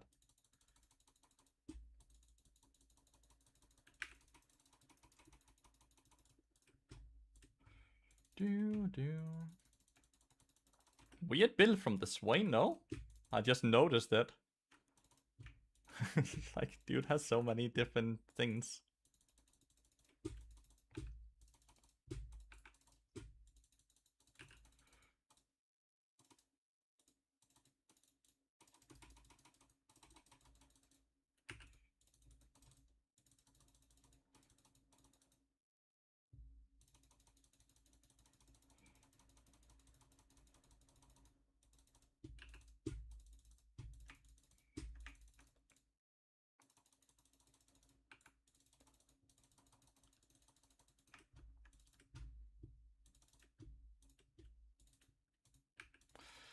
$300 more gold for mandate.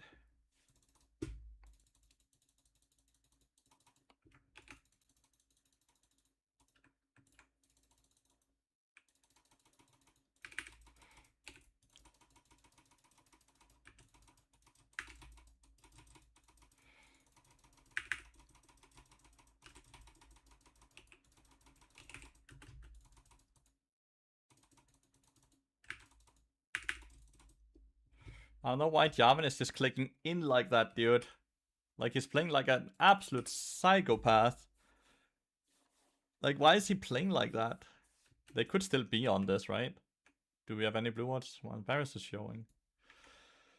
Why is he playing like such a psychopath?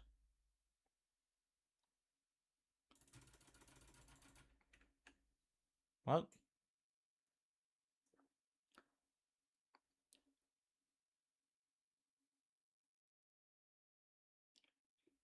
Oh my god.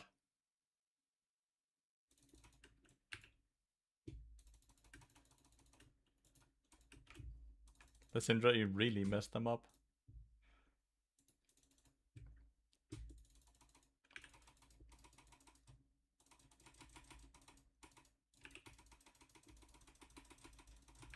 What? You can do that?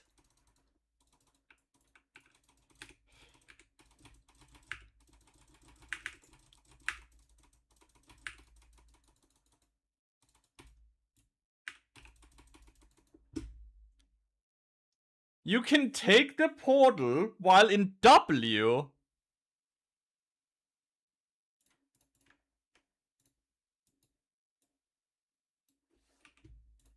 Why?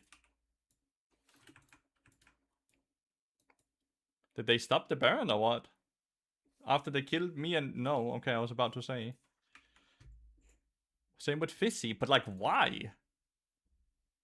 It's not like he clicked the portal first and then W, right? He just...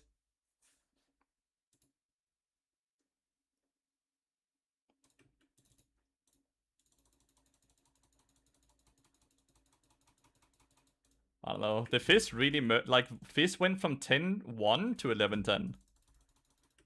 But it's also not easy to play when Jarvan is also constantly just EQing into them.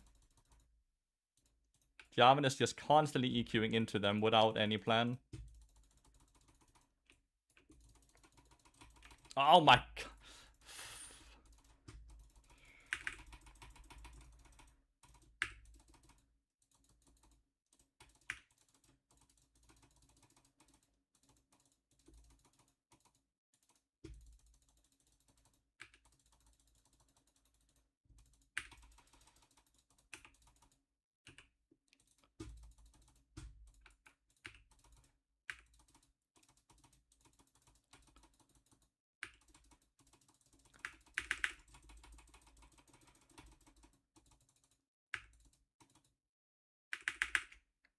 Why is Varus so tanky? I don't get it.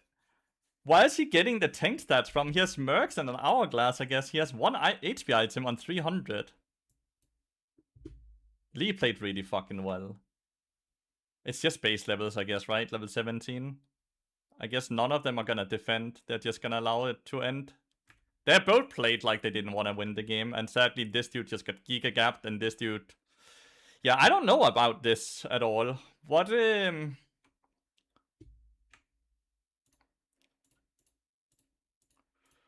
think this is fair to do, right? Because we didn't have to lose here. Don't think we had to lose, but they decided to and let them in. Hey, Snow Day in the bard. In the shop thing is awesome. Full clear only. I don't know. These two... Damn, is this Husum? Husum did not have a good game, huh? Husum did not have a good game. This is like a Swain one trick. Like, he's quite high elo. Normally quite good at the game. But he looked very lost this game. Then the Fist just started running it very hard. And Jarvan tilted, so he also ran it very hard. And the Renekton had to play into a fucking flash exhaust Varus, so that's just really hard. Like, these two people ran it. This dude got fisted by matchup. This dude just played very poorly. Interesting. Lee Sin played really well.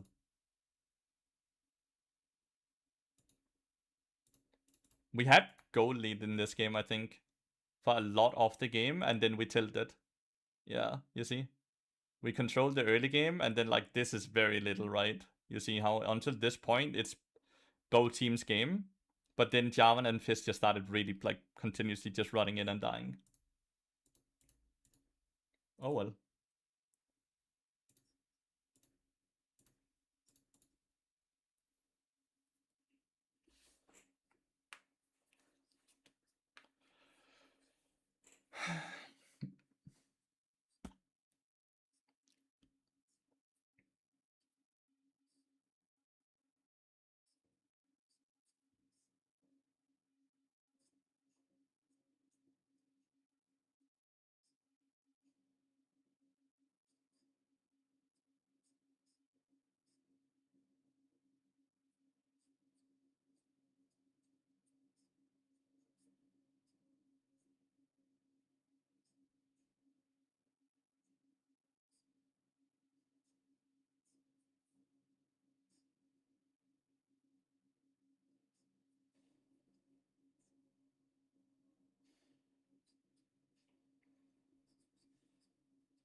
I like Swain. I like Husum as well. He just had an off game. He just had a really bad off game. Lee carried that team. We lost to ourselves. We lost to Jarvan and Fizz tilting and running it down. LB. As much as Lee Sin played really well, we lost to the fact that my Jarvan and Fizz really, really tilted and just started running it. That's what we lost to, sadly. Because we would still win this game, even with Lee Sin playing this well, if my teammates were trying to win. But Jarvan and Fizz tilted and decided not to play. It's one of those games where we lost to ourselves more so than we lost to the enemy team. It's a bummer when that happens, but what can you do? We have no control over it, so...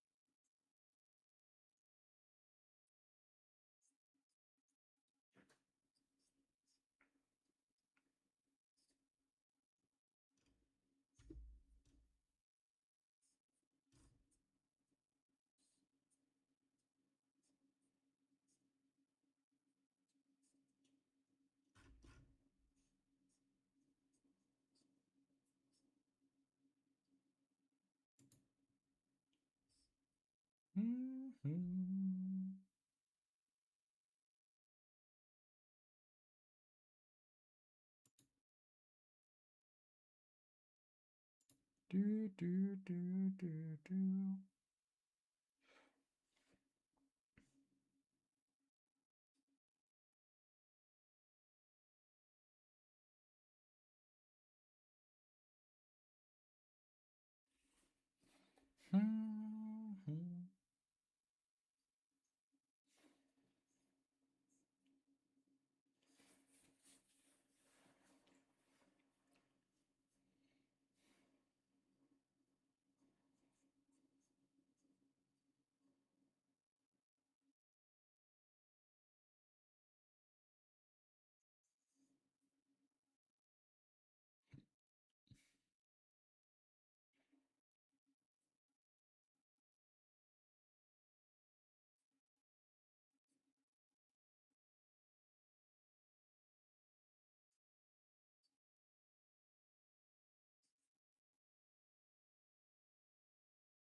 Queue time is long. Not often I see a long queue time. Oh, there it is. Maybe just complaining is the way.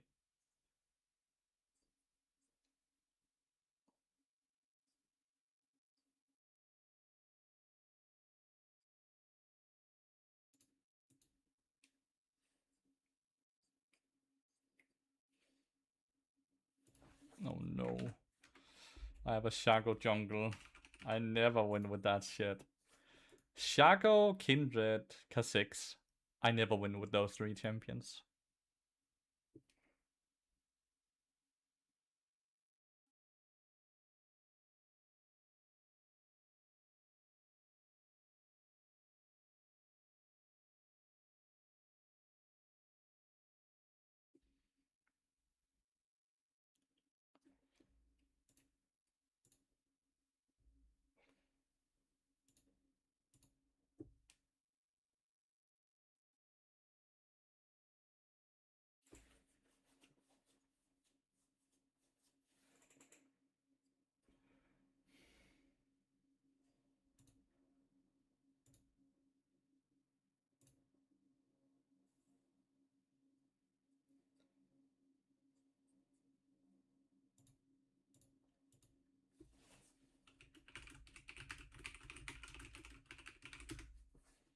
I can pick, but you have to swap.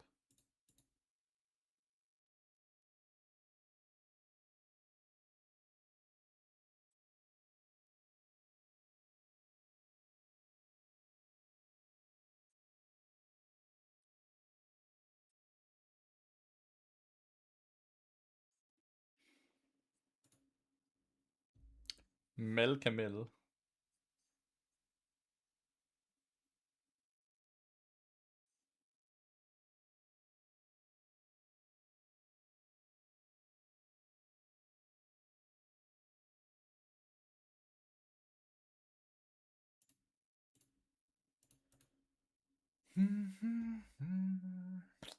Might be the last game and then we just do the tier list.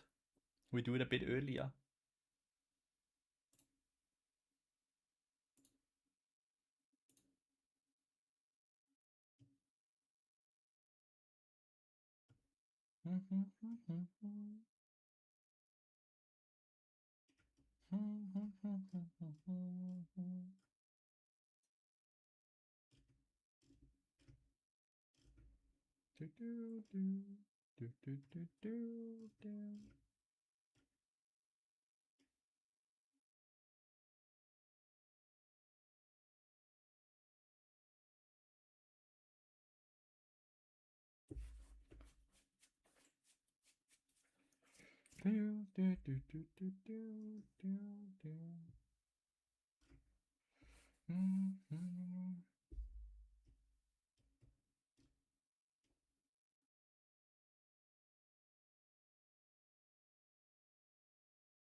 When does Bart spike with the Billy run?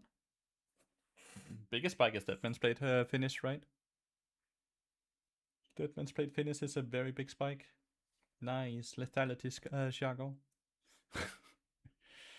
Alright, I'll try not to complain too much about Skarner. Do do do do do do.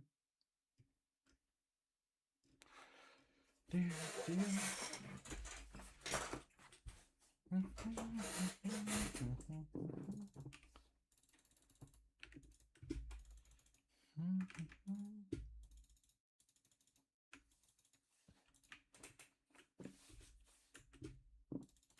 Do do.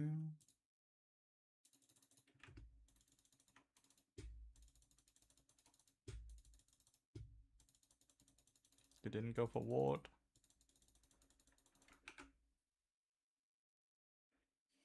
We have 2 wards.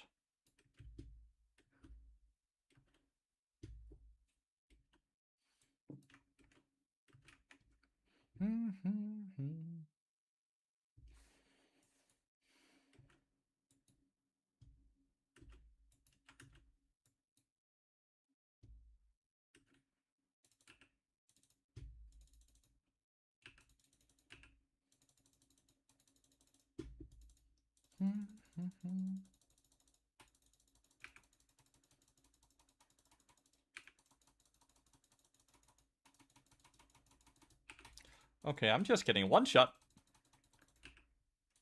Where the fuck did my HP bar go? Mel hit 1 Q.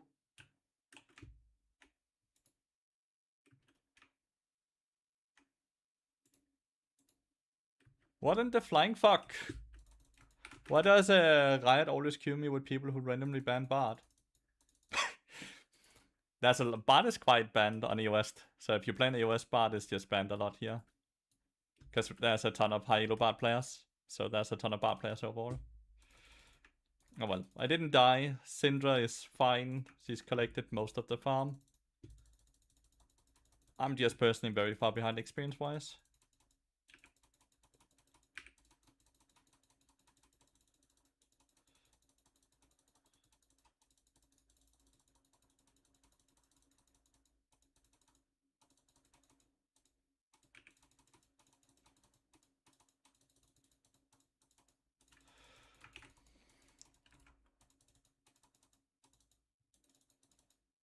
Oh, 1-for-1 top lane. But we got the first blood. Camille could be mid lane, Camille could be over here. I can't E in because of that, right? Because if Camille is here and I E in on Mel, I just die. That's all that's gonna happen.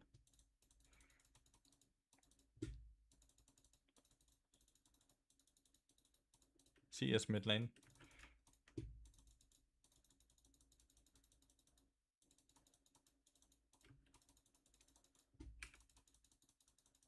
No, I need level 3. I need level 3. Spam pinging does not do anything. Spam pinging does not do anything. I need level 3. And I just push it, so all good.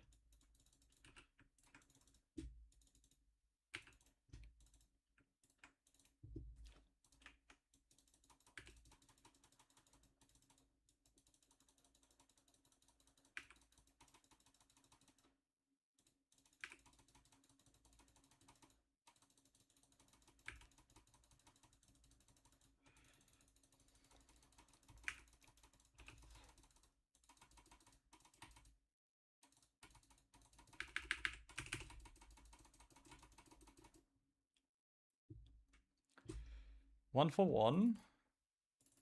So far. Good flashes by both of them.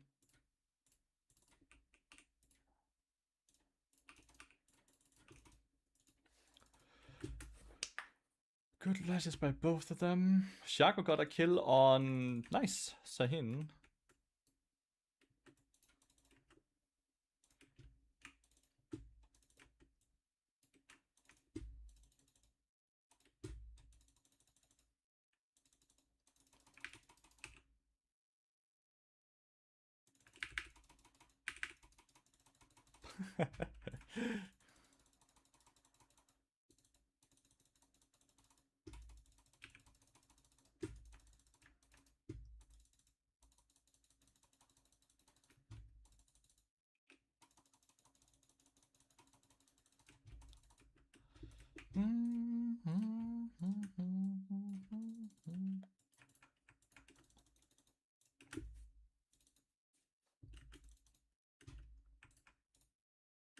I think you should just do the dragon.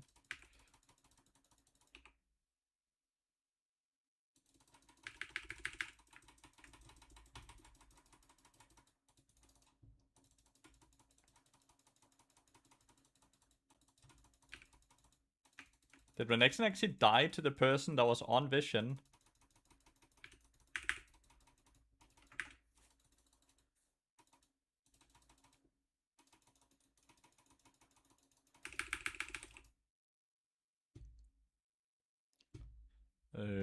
Victor will die for that.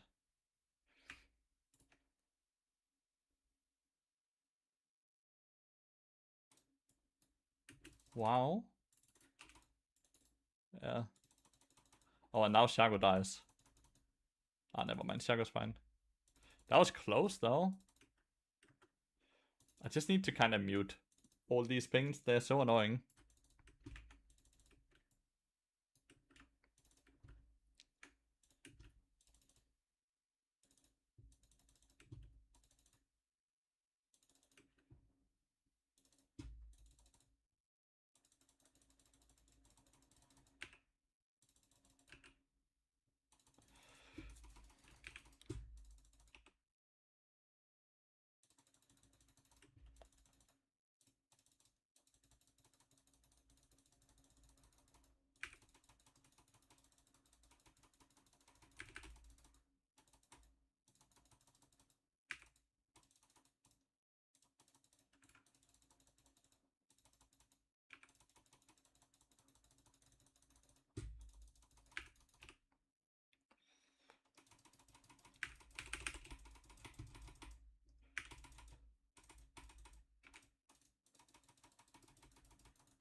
Good.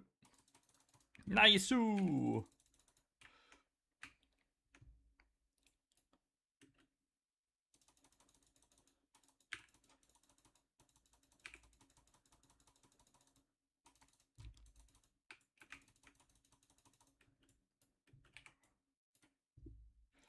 Renekton is continuously fighting the Sahin.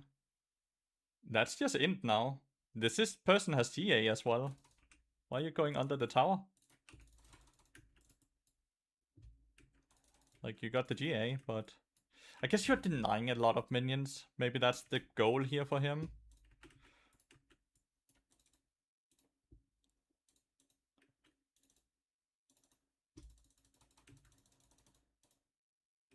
Yeah, I don't know.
He has no Q.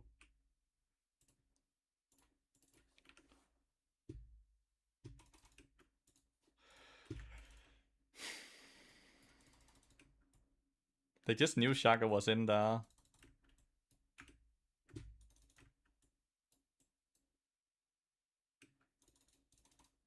I don't know.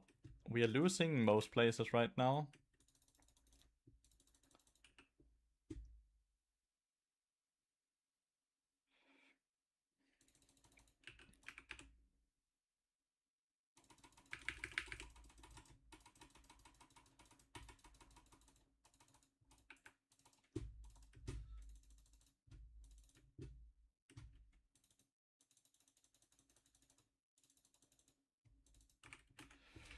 I just kinda have to go back to base. I'm too low.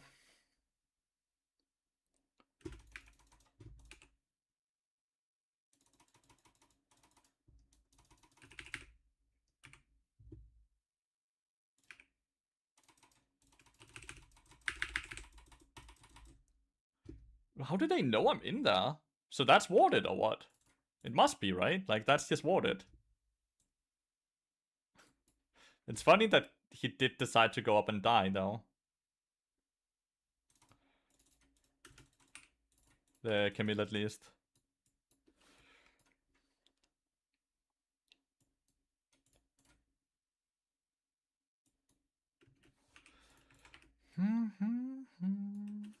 Nice. At least my Renekton won his 1v1 there. My Victor's perma dying. My Shaco is perma being used. Shaco is just being what he is. Shaco is being exactly what he is.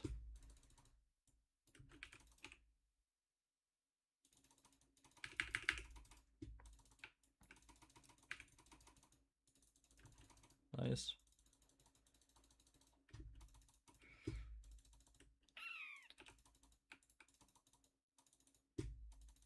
Syndra got a really big shutdown.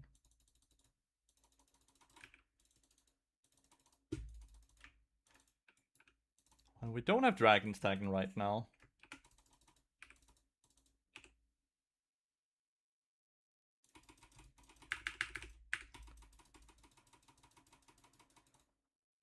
I do die, but I still think that's worth it. Do think that's worth it. 80 carry for support, absolutely worth it, obviously. And we get a ton of platings and huge experience advantage.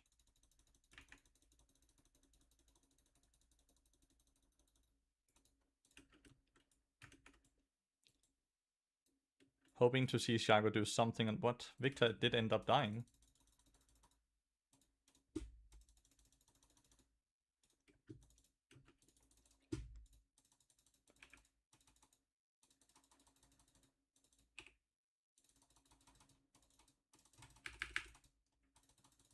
Shaco ended up dying as well, somehow.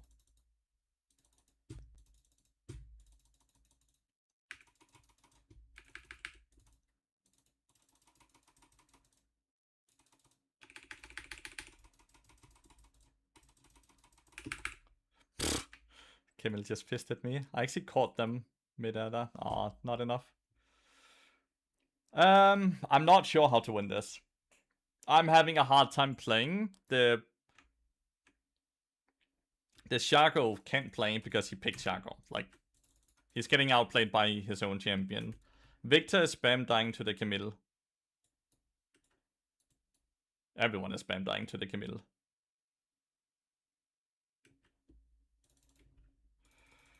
We have nothing going for us right now.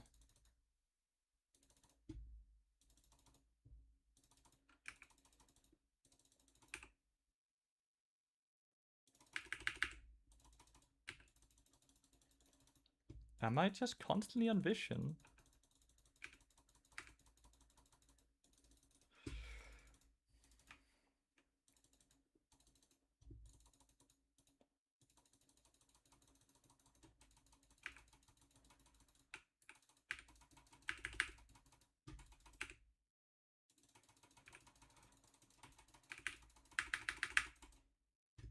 Like, you see Shago, right? Like, how does he play? He doesn't do anything. I don't think I ever win with Shago. Shago, Kindred, Kha'Zix, Curse Champions, I never win with them. I legitimately never win with Shago, Kindred, Kha'Zix. They're always useless. They always do 0 damage. They always add 0 CC.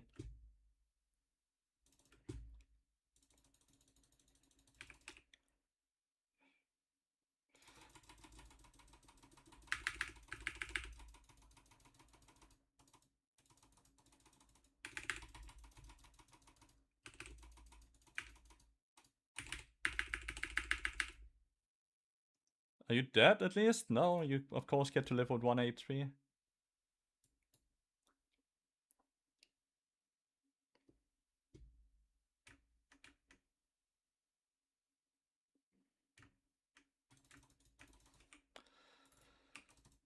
Well, if I FF quickly here, we can get another game in before we do the tier list. So if we do a quick FF, we can do tier list. Shago can only kill people with 200 HP. Like, I never win with Shaco, Kindred, Kha'Zix. I can win with any AD carry because they always do some type of damage, right? Shaco I never win with because the champion is useless. The champion is straight up useless. It never does any damage. It never does anything, as you can see in this game as well, right? He did the least damage in the entire game. I never win with it. It does not matter what elo they're in. I never win with Shaco. The champion is just straight useless. I'm not sure what this dude wants. I'm just gonna put him on block list. It's the Renekton. He's angry that the Camille roamed to his lane, but I can't really be everywhere. Oh, you're... Oh, yeah. Do you think this person has convinced himself that it's never his fault that he's losing? When his match history has 1, 2, 3, 4 wins on it. Last 20 games, he's lost 4 games. He won 4 games and lost 16. But he's probably convinced himself that he's the victim, right? He's just always unlucky. Because you can see how he wanted to friend request me to probably sit and blame me, right? Alright, one quick last game before we do the tier list. Let's see if we get a win or if we get another loss. If we get another loss, we have basically diminished the entire day. Because we lost the last 2 games. Like, if we end with 3 losses in a row here, then we have diminished the entire good day.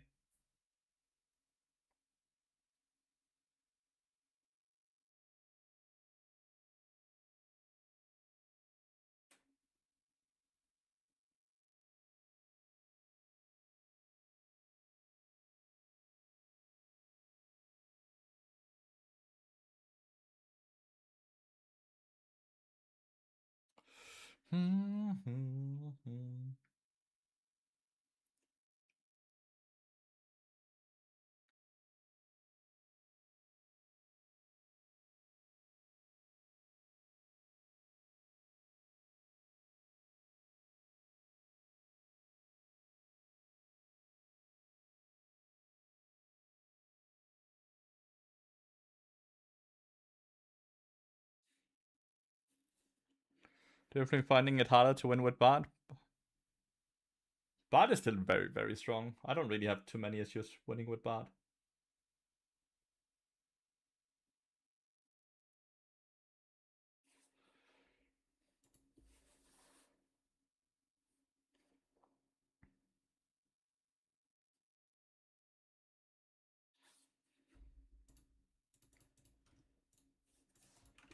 It's just, there's some champions in the game that are just so useless right now that add nothing, so you always kind of end up losing with them.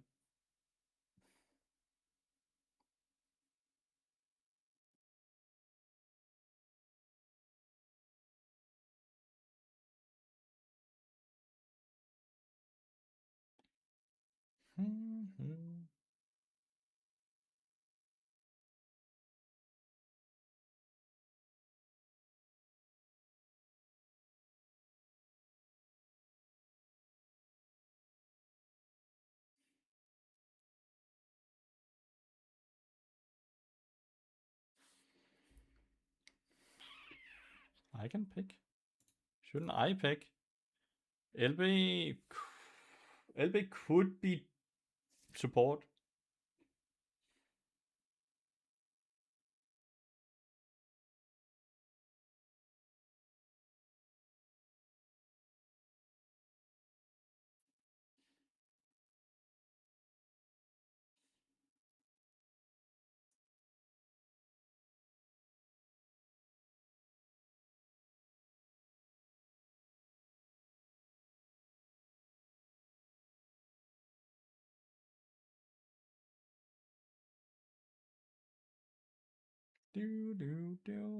Camilla's probably the support.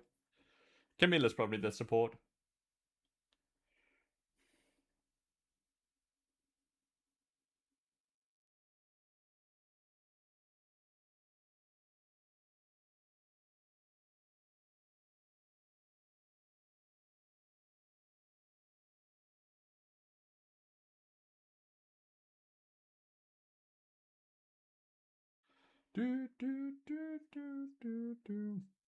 Damn, Shyvana jungle. That's a long time since I've actually seen Shyvana jungle.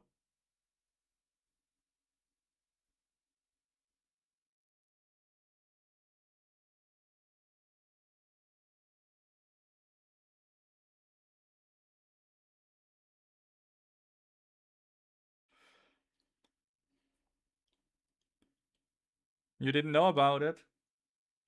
Glad I could be of service then.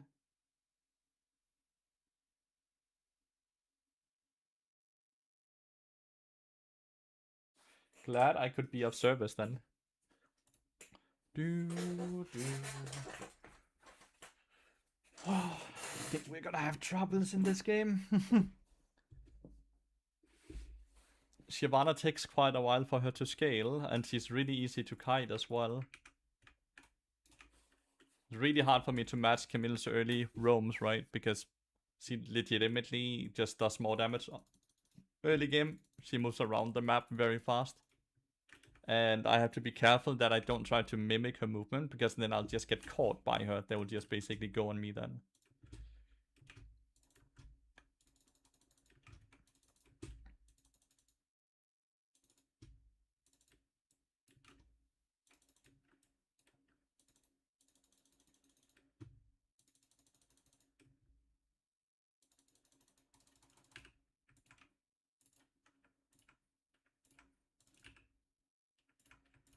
Dude, you're going into them. Okay, is that win trade?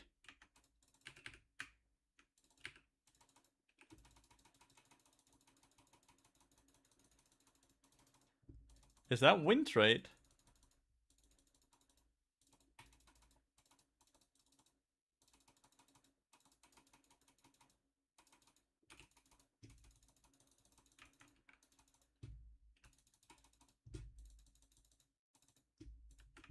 Is that win trade?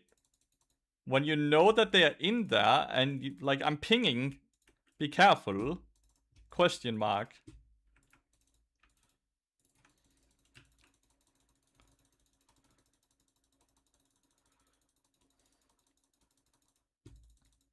There's a Talon behind us.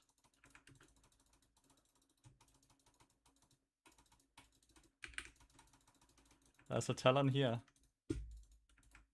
Talon is behind us. Now you're clicking into him!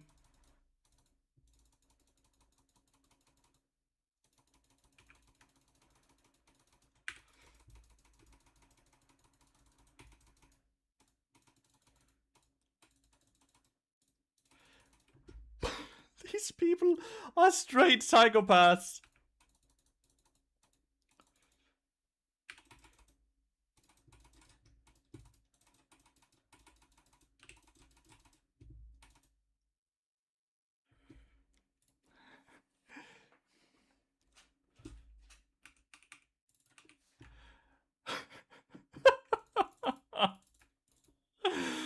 But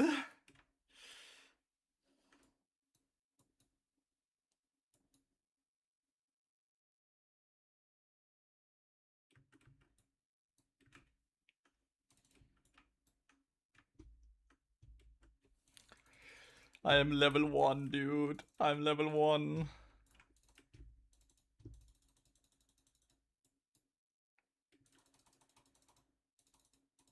I don't know why you're in there.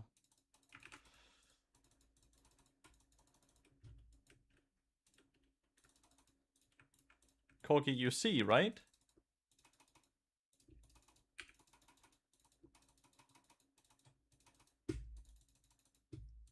I don't know. Camille. Oh, nice. We didn't die. We did get a crash topside, by the way. Talon is here now.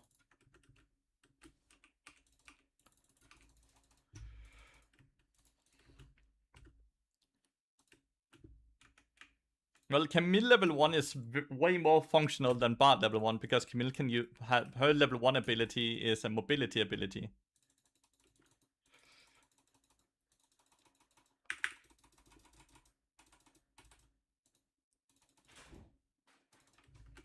Was this? Nope, it was this.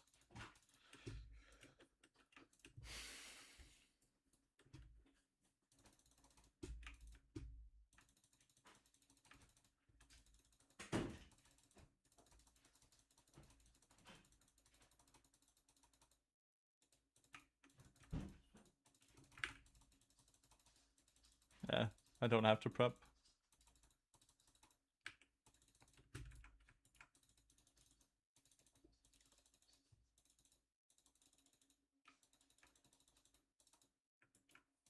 This dude needs to not be this far up.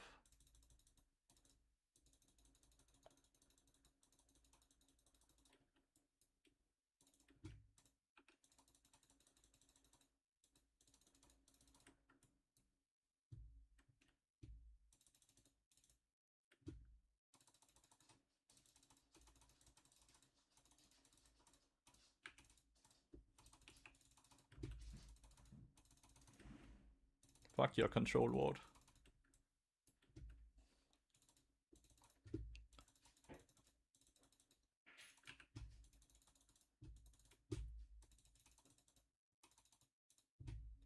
I kinda hate how Camille Camille support always just plays like this.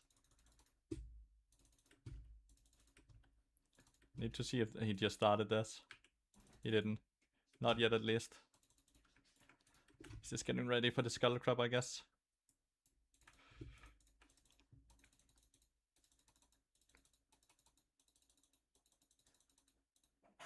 That's a level 6 Kaiser.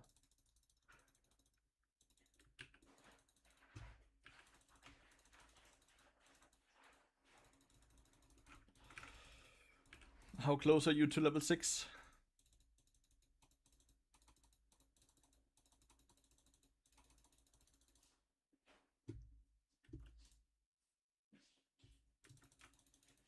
Nice, you have the biggest smite. Good shit, dude.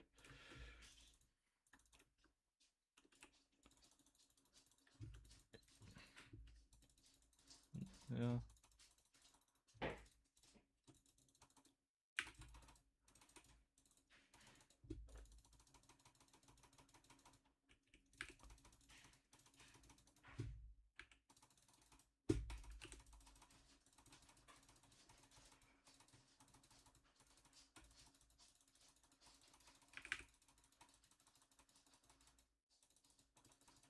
How did they know?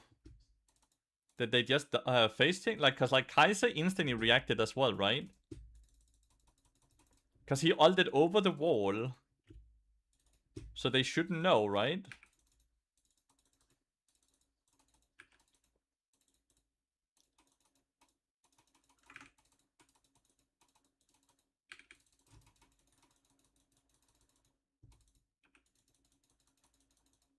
I wonder how they knew Shyvana was on it.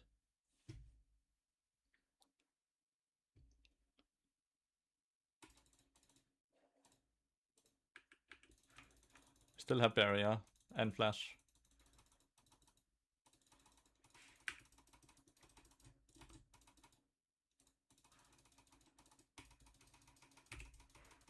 Shit. This dude has no flash. I should have flashed a bit earlier, my bad. I should have flashed a bit earlier, my bad.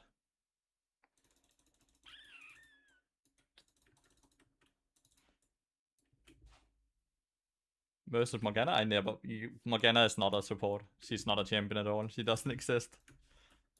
I'm assuming maybe she's played in silver elo? I don't know. Close.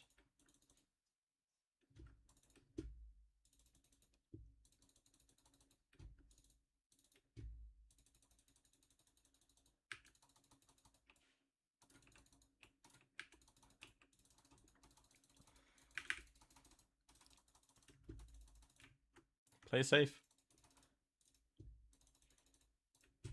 Emerald in South America.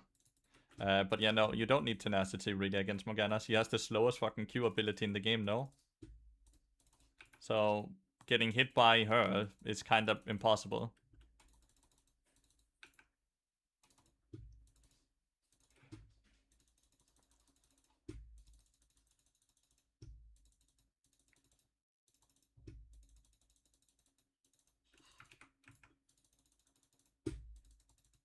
And that camp is already gone.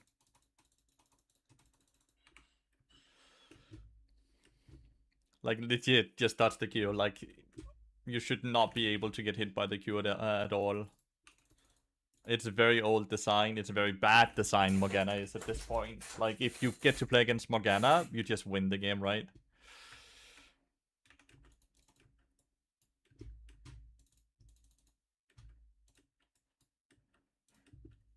What if she runs into my face first and then she dies, no?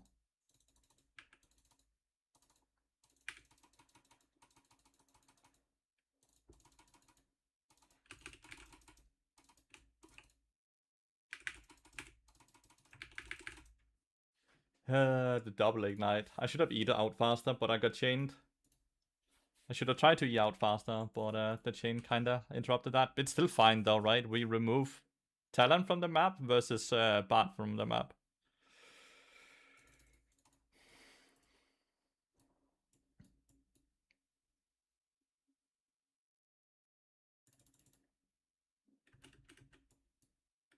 She's out. Oh, never mind. Flash abuser.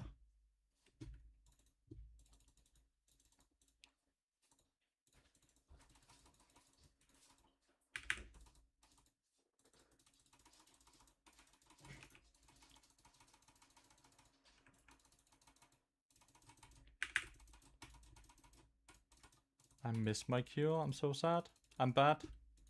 I'm sad and bad. Say sorry. Say sorry for sucking.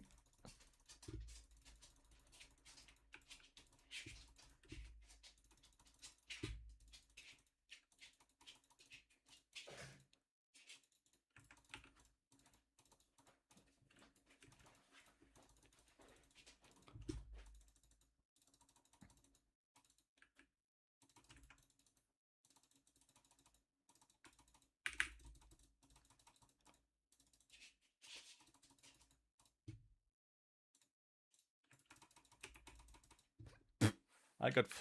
Hello, Pokalson. Jesus. I'm fine. I'm here on before I need to.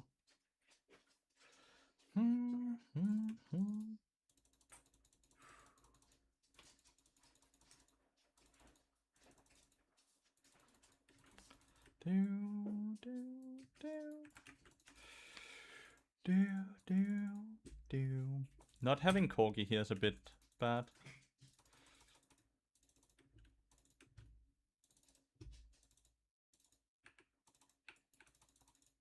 To be fair, they used so much when they killed me, so I doubt they can do anything here. Yeah, they're all topside.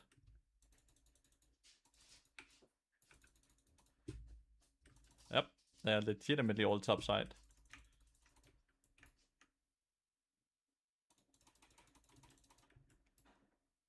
So close, dude. 4 people were top.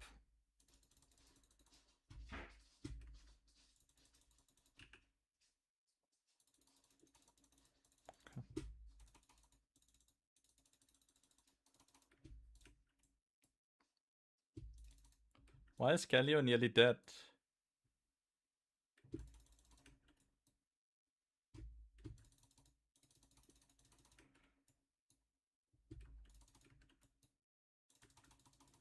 Should have waited in the brush, no?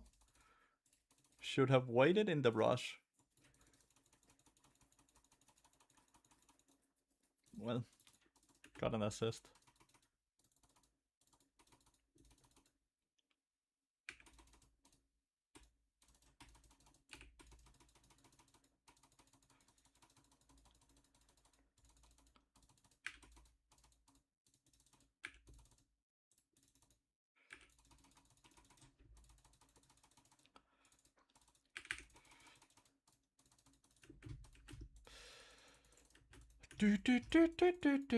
Good shit, Cassandra.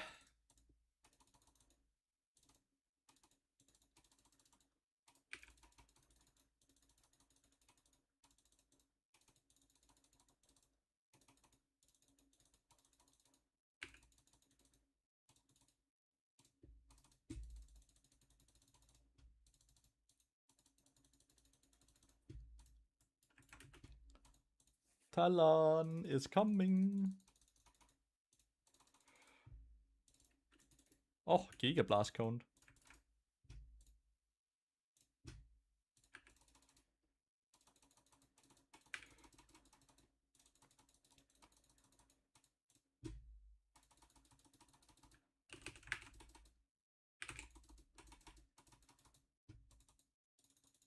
Wow. He did not take as much damage either, but I did miss my Q flash, so it's all good.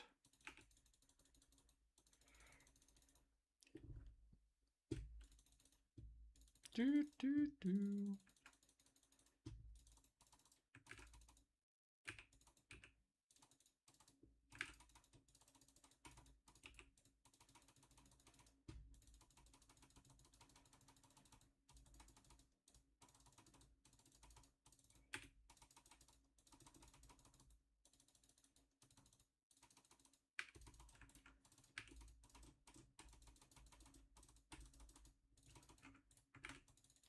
Fucking Ignite abuses, man. I can't ult you the second time, I'm sorry. I cannot ult you the second time, I'm so sorry, mate.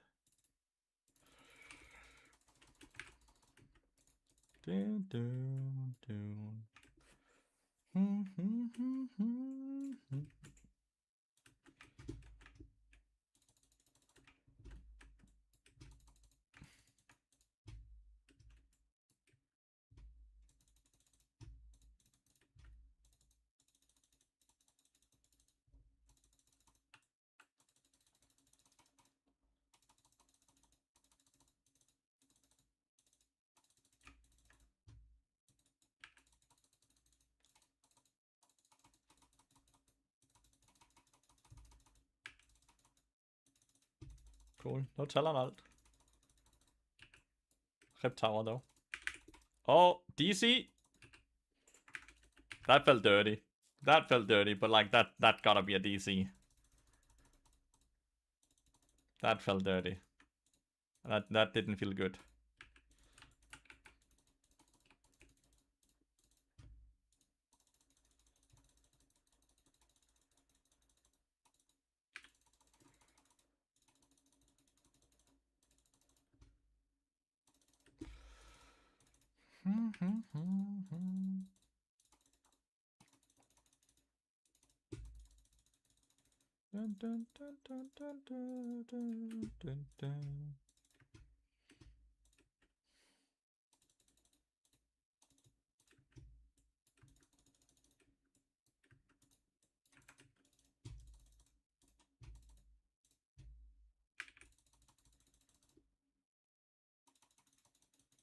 Very quick.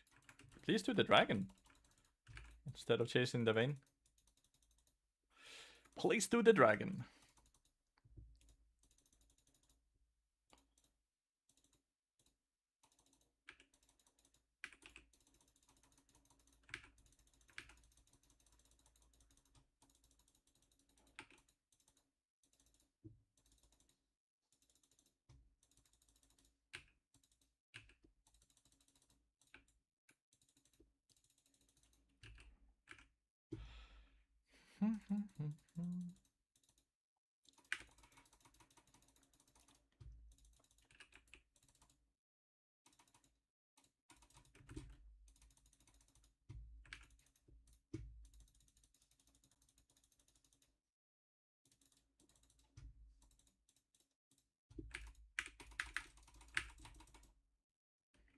Why would you do that?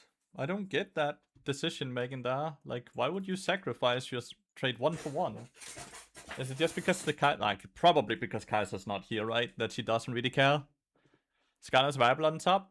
He's like C tier. You can play it. 100% you can play it. It's not the greatest. I play it when I'm autofill because generally speaking I'll play against other autofill players. And then I like it. I think it's fun to play. They're kinda gonna FF any second now because Kaiser DC'd.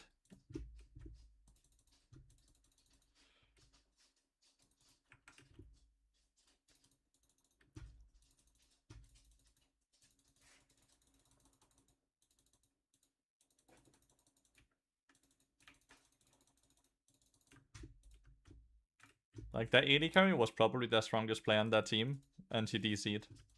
So, it's kind of impossible for them to win from this point, right? When they don't have the Kaiser. And the longer it goes while she's not here, the worse they are off.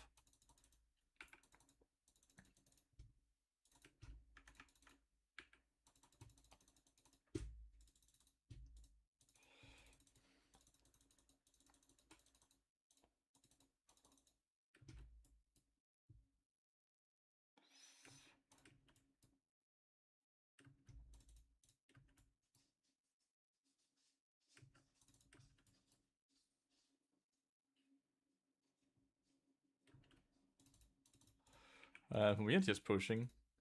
Wonder why they're not FFing. Like, the system should have allowed them to FF at this point, so they lose 0 LP.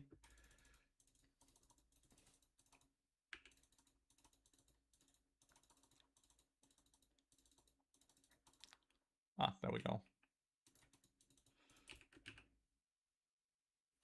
GG. I think we're just gonna look to do the tier list now then. The matchup tier list. The bot lane matchup tier list. Shiv is so broken? No. Shyvana's not broken. She was briefly for a few patches, right? But then they nerfed her greatly. She's not broken at all. Leave her. Like, a broken champion should have a good win rate, right? Shyvana's win rate is not that good. It's not bad, but it's also not good. She's a cool design, though. Feels really bad that the Kaiser just kind of DC'd. That it looked very innocent. Not like a rage quit. What do you feel about the state of bot Lathy? Finally balanced. Finally no longer incredibly overpowered. Shaco is broken.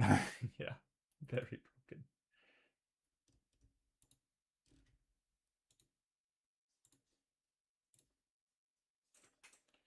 Do do.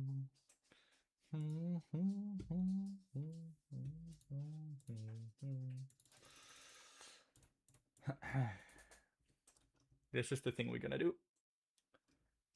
We have already made it like not bot lane. Like, I do know the center could technically be played bot lane, so could Nidalee. I'm actually gonna take them down here. The Sandra and Nidalee could be bot laners.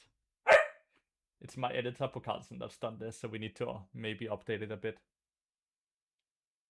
Not bot. So Bart is not in this because this is from Bart's perspective. This is from Bart's perspective, so yeah. Is there anything else that could be? Cho'Gath AD carry is a thing.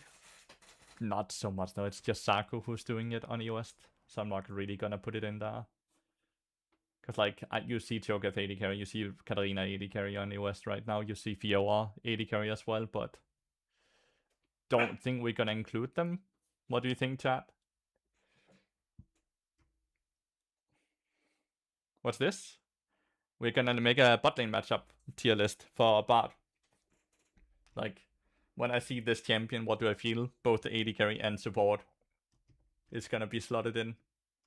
Like, Portal to therapy, need all 3 brain cells, feeling the spice, even skill matchup. Netflix and second monitor, completely free. Nah has never played AD carry. I never see that. I do from time to time see Katarina, Cho'Gath, Fiora, right? But I never see Nah. Like, I've never seen Nah bot lane. But I think we're just gonna go with these, what we have here. Added in Lysandra and Nidalee as niche supports. Well, Melta, I guess. Melta has never played bot lane. Melta has never played bot lane. This is not about can be played. This is about is it played. Malzahar has a 0.1% pick rate. Does Shin not get played on support? Not really, but that is a bit of, like, it actually has a pick rate. Like, it has 1.7. So is Shin here? Then he definitely needs, yeah, Shin is here. So we need to slot him down here. Because he has like a 2%, 1.7% pick rate. And Nivea is kind of niche, but he also gets played. I don't know what this champion is. Like, I don't know what this thing is.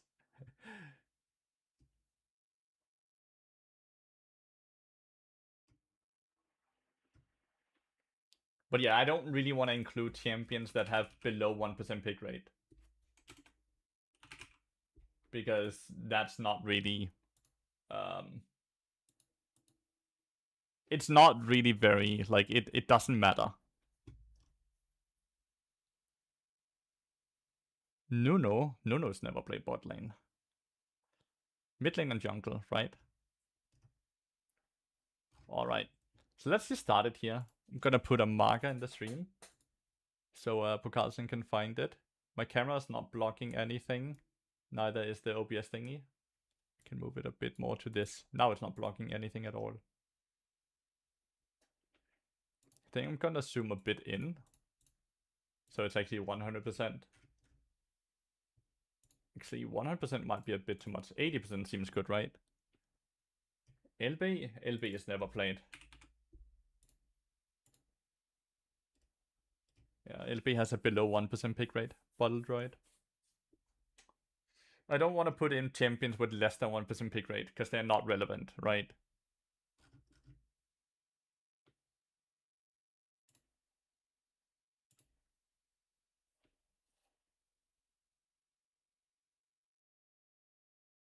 That's also less than 1%, Kitsu. I don't want to pick things in... That's exactly what I said. You're just agreeing with me. Is Renata's that low? I'm putting Renata in because that's her only role. Yeah, 0.9. Gonna make a bot. So I'm gonna take my headset off here so I can just talk proper. I actually have an easier time talking when I can hear myself proper. So we are gonna do a bot lane matchup tier list thingy from Bart's perspective. Not ADK's perspective or anything, just Bart. Gonna take Coda out here so he doesn't bark. So we're gonna do that. And instead of like S, A, B, C, D, E, F tier list, it is portal to therapy, need all 3 brain cells. So this is really hard. This is quite hard. This is skill matchup, easy, very easy, right?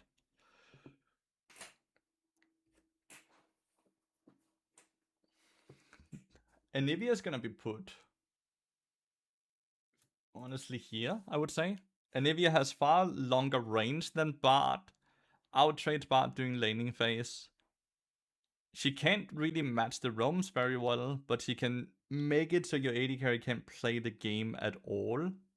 So I think I'm gonna put her in feeling the spice. Shin is gonna be an even skill matchup. Reason for Shin being there is because your auto attack range is his taunt range. So if you're auto attacking him, you can basically get taunted, which can put you in a lot of trouble because Shin early damage is really good. But if you do manage to space him and you outscale him, so you're completely fine in that.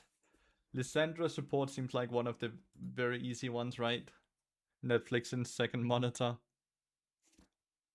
She's not a long range mage support at all. Her CC is low range as well, so she is forced to E into you. So she's basically a bad Camille support, the way I see it, because she's not getting that shield from auto-attacking.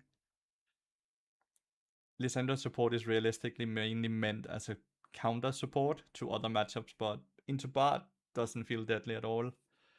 Nidalee was really, really hard, but she did get nerfed for the support gameplay. And they nerfed Grasp as well that she abused. So she's basically an even skill matchup now. The reason she used to be really hard, she kinda is for the same reason, she's just less damage now, is that she just controlled brushes and she had so much movement speed in that you could never hit her with anything, and she would weave in and out and continuously auto attack with either Grasp or Airy and just dwindle you down. Alistar is even skill matchup as well. His level 1 and 2 is super weak. You completely control that, but from level 3, you have to respect his all-in a lot. You still get to space him. You still get to be ranged into melee, which means he has to look for perfect windows for him to trade in, while you can just try to trade whenever you actually have the range for it. Meaning that he's not on top of the enemy AD carry, because like, if you auto-attack him or the AD carry while they're both in range of you, you die. So you can't do that at all. Amumu is honestly quite hard. I would kind of put him up here. Amumu's Q follow dashes, so he will follow through your portal, so you can't just portal to escape him. You can't auto attack him through brushes, so you can never play in brush. You have to play through the minion wave, and he's really tanky early game because of his E passive. So I honestly think Bard into Amumu is hard, so I'm gonna put Amumu up here. Annie is one of those, used to be really hard and really good, but they nerfed the shield many times, and now she's really easy to play into. Then we have an AD carry. So we have so far only done support. There's so little AD carries in the game compared to supports. When I see a Phileas on enemy team, I would put it here. He spawns in with the green gun, which I believe is like 650 range or 625 range, when your auto attack range is only 500, so you can never really trade with him. So he gets to dictate everything, but you can play through the brush. You can punish when he farms. It kind of depends on the support as well, but he's a good AD carry into Bard. From level 6 though, you get to ult him, and he can't do a lot. Honestly, I'm gonna put him down here, even skill matchup. I don't think he's like a counter at all. As for the same reason as Aphelios, as his 600 range, still a lot more range than Bard. He has far better laning phase, or well, at least early game than Bard, but he is a mobile AD carry, which means from level 6, you kind of get to force flash or kill on every time you have your ult cooldown, you know? So that's kind of easy in love if you survive the early levels. Aurelian Sol is hard to play into. It's hard to punish his early game where he's supposedly really weak. As support is never played, so she's not being tier listed here at all. This is purely as AD carry. Aurelian Sol, you can't punish his early game. He is really good at 1v2ing and just farming on the turret and holding the farm. So it's definitely like, it's a kind of counter. It's like not completely horrible, but it's a bit worse than just a skill matchup. He's definitely stronger than that, so I'm gonna put him there. Blitzcrank is even skill matchup. Get hooked, you're fucked. Dodge every hook and you win. That's basically this matchup here. Roam potential is worse than Bart's as well. Brand support. I don't think it's brand support. I think Brand has so little support. No, he actually has a decent, yeah. Brand support. Just like any other mage, Brand is kinda easy for Bard. Because he has no mobility. The only thing you kind of have to look out for when you're playing Bard is that he has a bit longer range than his abilities, but if you just play around cooldown and you just roam, because he doesn't have a good way of setting up a dive, because he can't tank tower shots, and he has to do 2 spells instead of just insta-stun. Like, it's not like a Nautilus that just hooks right and then he sees it. It's like EQ or WQ. So he's fairly easy. He's fairly easy to play against. Braum is also really easy to play into as Bard. His shield doesn't do too much. It doesn't block the AoE slow from your Meep. It does block the Q, but we don't care too much about that. We are still getting the huge slow from the Meep and the damage from the Meep. If he ever goes in and tries to ult or do anything, you can just ult the back line. He's quite easy to play into. From Bard's perspective, I would say. Not a champion I'm ever afraid of when I see it, at least. Just don't get hit by the Braum Q on repeat, right? Caitlyn is the same as Ashe and Aphelios. Super long range. Wins early game. When you hit level 6, you start winning as long as you haven't lost too much early game. Easy ult target. Camille support is a bit funny, because we have seen a lot of Camille support as a reaction to Bard support, right? But Bard wins majority of the matches into Camille. Like, Bard has a positive win rate into Camille, so it's not really a proper counter. What it is, though, is that if you pair Camille with an AP carry, so she can just perma-roam, then you would put Camille up here. But if you pair Camille with an AD carry, where she has to play for lane, then you would put Camille down here in either one of these two. So I'm just going to put her here in even skill matchup. Because she will eat to the wall, which it makes it really easy for you to stun. Her ult will stop your portal though, so that can be kind of hard.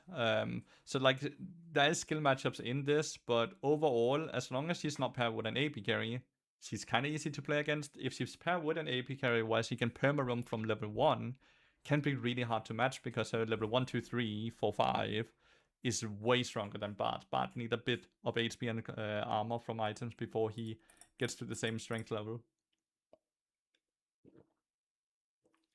Damn, there's so many champions. Cassiopeia is just really fucking strong. I'm like, this shit is up here. Cassiopeia is overall an incredibly strong AD carry in the current patch. But when you look at it from Bard's perspective, it's super, super hard as well. Her poison and E has long range, longer range than your auto attack. Her W grounds you, so you can't take the portal as long as you're in that. And her damage output is absurd.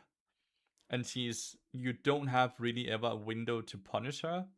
And she builds quite tanky with either Seraphs or Rylai's, or both of them, meaning that he gets quite a lot of HP and shield, so she's hard to just one-shot through the Bard ult. So she's it's a portal to therapy, I would say. Like, I hate seeing Cassiopeia on enemy team. That champion is ultra strong. Corgi is quite easy. He's a not that long-range AD carry. They nerfed his burst damage by a lot, so he's not too hard to play against. Draven is kind of the same. I would put him, honestly, down here. It kind of depends on his support, right? It kind of depends on his support, but Bard counters him via the items he built at the very start, and Bard has a very easy way to just shut him down with Bard ult. And he's not super long range. The only issue could be if he gets to snowball, because his support plays really well. But if we just look at what I think when I see Draven at enemy team as Bard, I don't mind it too much. Elise is a very big counter. She did get nerfed, so let's put her here. Elise is one of the best Bard counters in the game. She wins a lot of the games into Bard. She has a stronger laning phase, and she roams better than Bard in the early game. She's kind of like Pyke, but on crack. Because Pyke, you at least build armor early game, so you kind of counter him, you outscale him really hard. You also outscale Elise, but it takes far longer time, and Elise gets way more damage and HP and durability than Pyke does, and her E is safer than Pyke's E. So she's really, really hard. You generally want to try to just play as safe as possible, and if you're both same goal at level 6, you have done really well, and you will probably win the game. But if she managed to get any lane ahead, or you're behind or anything, it becomes really, really, really rough. So that champion is just really good into Bard. Ezreal, same reason.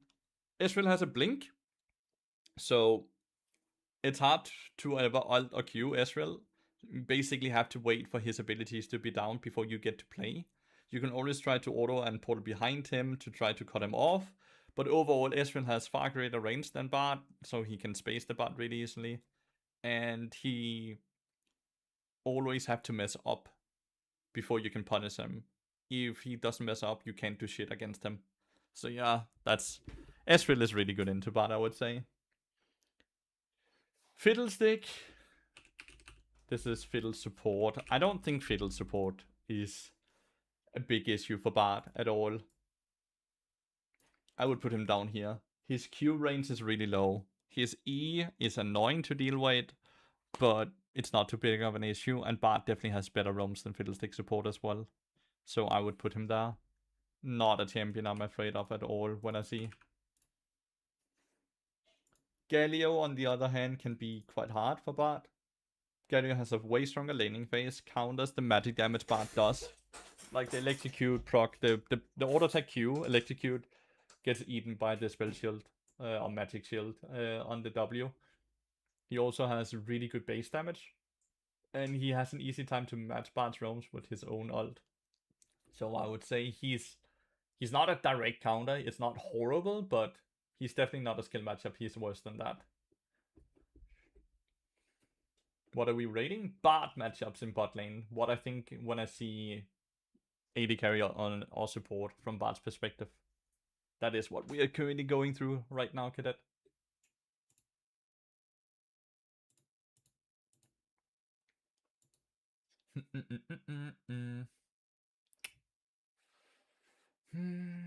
So far it looks correct.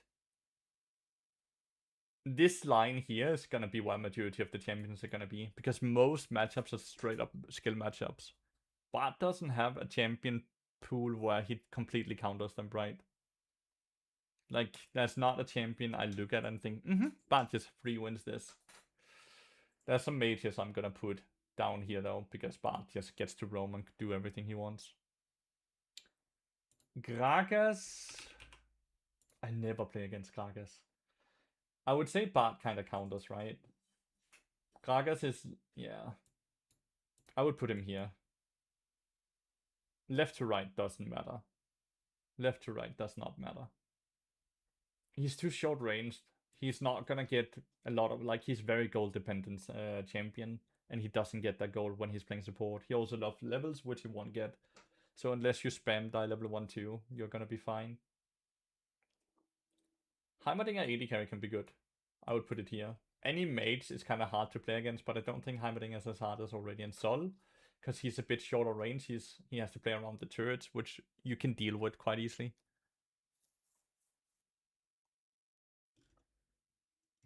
Wait, I got a message that Yasuo is played bot. Is Yasuo not here? No, you're right.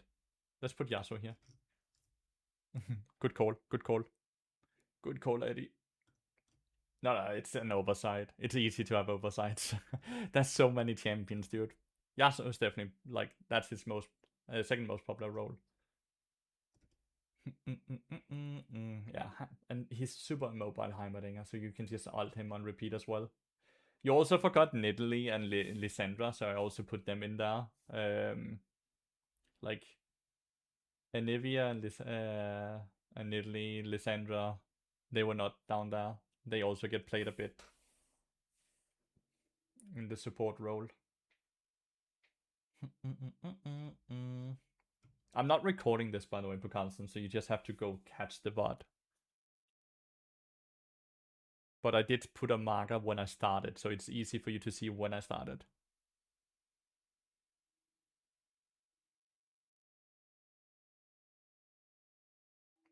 I put a marker when I started, so it's easy for you to spot it. It also makes it easier for me to just take a bit of breathing rooms in between, because, like, this is a lot of yapping, and there's a lot more yapping left. Will it be uploaded to YouTube? Yes, it will. Where I edited it and everything. But for you guys, right, that's in here right now, feel free to ask questions or say I disagree or anything, so we can start a conversation as well. That's a-okay. That only adds to it. Like, I'll gladly do that. add it into like a bit of a classroom setting as well, I'll gladly talk about it. Or if people are like curious why like if I didn't completely explain my thought process. I've been sitting and thinking about the Yasuo. I never look at Yasuo and think shit. But it's also not free. It's a skill matchup. Like Yasuo's win wall counters your Bard Q. But it's easy to ult the Yasuo and whoever he ults and just set up a stun from that point. Because realistically, Yasuo will win wall before he ults to get into a position where he can ult, right? Most of the time. Then you ult him, then you stun him, and then you try to space him with your AD carry. He's also a melee, so it's quite easy to auto space him. And the first few levels, he's quite weak. But he also have a lot of tools that can counter you, and he scales really well. So he's a skill matchup, how to put it. Huawei, like any other, like all mages are kinda up here. Mages are just harder to play against for Bard in many scenarios because they're way better at 1v2, so they enable their support a lot more. They can clear minion waves incredibly fast, which makes it hard to set up a dive. So the only time you really have kill pressure on them is if they're pushing into your turret, which is often them misplaying. So, but it's not a direct counter, so I'm not gonna put it up in the top 2, but it's definitely a feeling the spice. Diana is kind of easy, I would say. Maybe it's a skill matchup. I find it not too hard, but I think it's more fair to put it in a skill matchup. Definitely a skill matchup, yeah. She has better range than Bard. She has a bit more damage early game than Bard, unless you actually hit the Q, but it can be hard to hit the Q because of the movement speed she gets from the W. She is really good at disengaging when you want to engage. It's a skill matchup. You don't have a lot of kill pressure early. They just get to free scale. You can't really punish. And they get to free scale. Casiopeia's W grounds you so you can't take the portal ever. She builds quite tanky so you can never kill her. And she has insane amount of damage from level 2. So she is like you're always in a position where you're one engage away from just dying. Most mages, your ult just counters them because you can just kill them off through the ult, right? Like you ult them and then you basically one-shot them. Cassiopeia gets Rylai's and Seraph, so she will effectively have 4000 HP in a game. And she has quite good armor, MR base stats as well. And yeah, she counters your portal. The W grounds, so you can't enter the portal. So Cassiopeia is just like complete counter. Like she's so good into Bard. She is so good into Bard. Jin is the exact same as the other AD carries here, by the way. Long range, so he's better early game, but immobile, so from level 6 you can all in and kind of force flash or kill him. So he gets to control the first few levels, but you get to control from level 6 and onwards. Exact same with Jinx. Jinx and like all of these AD carries are the exact same, right? Long range, immobile, which means that level 1, 2, 3, 4, 5 is really hard because you're 500 range versus 6 to 650, depending on which one of them it is, right? But from level 6 you get to control because they have to respect your ult.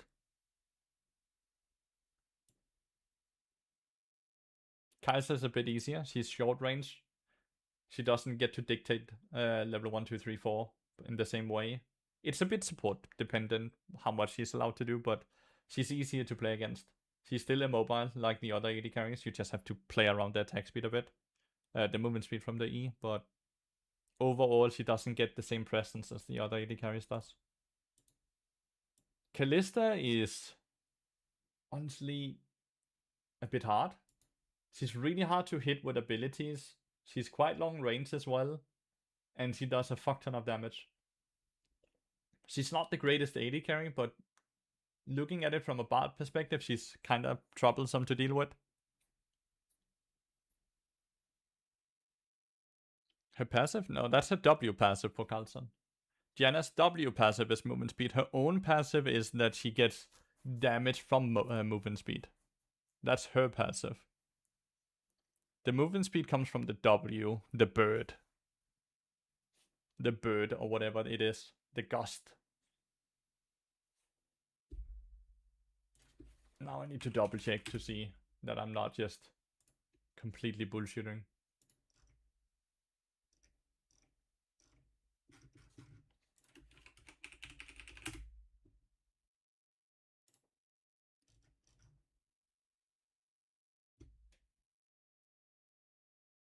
Yeah. Her passive is giving movement speed to allies, not to herself. And then she gets some damage. 30% of her bonus movement speed is translated into on-hit magic damage. Her W is the one that makes her ghosted and gain bonus movement speed. I can't tell you that, Psychos. I don't know. That's Riot Games that dictates that. But yeah, this one is damage and movement speed to her allies. This is her own movement speed here. She actually has 3 passives, because she also has a passive on her ult. So many passives. But yeah, man, do you guys remember when Janna was one of the most played champions? And now she's legitimately a 3% pick rate champion. She used to be like 15-20% pick rate. Always played. Now she's rarely played. It's kinda insane. The fall off. She was really OP for many years though. And she was just really OP. And then they nerfed her. And apparently everyone that played Janna was a tourist. They didn't play Janna because they enjoyed Janna. They played Janna because of the win rate. Like compared to Bard, right? Bard got nerfed down here. Like this is pre-nerf 7.4% pick rate versus after nerf 6.2. So Bard only lost 1.2% pick rate. So majority of the people that play Bard because they think he's fun, not because he's OP. We didn't have a lot of tourists on the Bard champion, which is kind of interesting, right?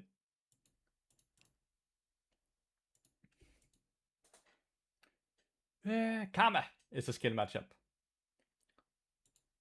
Karma has better laning phase, but Bard has far better roam and far better mid game. Late game, Karma's better as well. Also Ardent Sensor. Ardent Sensor was only OP for like half a year, Paragon, right? So Ardent Sensor is not what made her popular. Because he was like the most popular support for like 4 years in a row.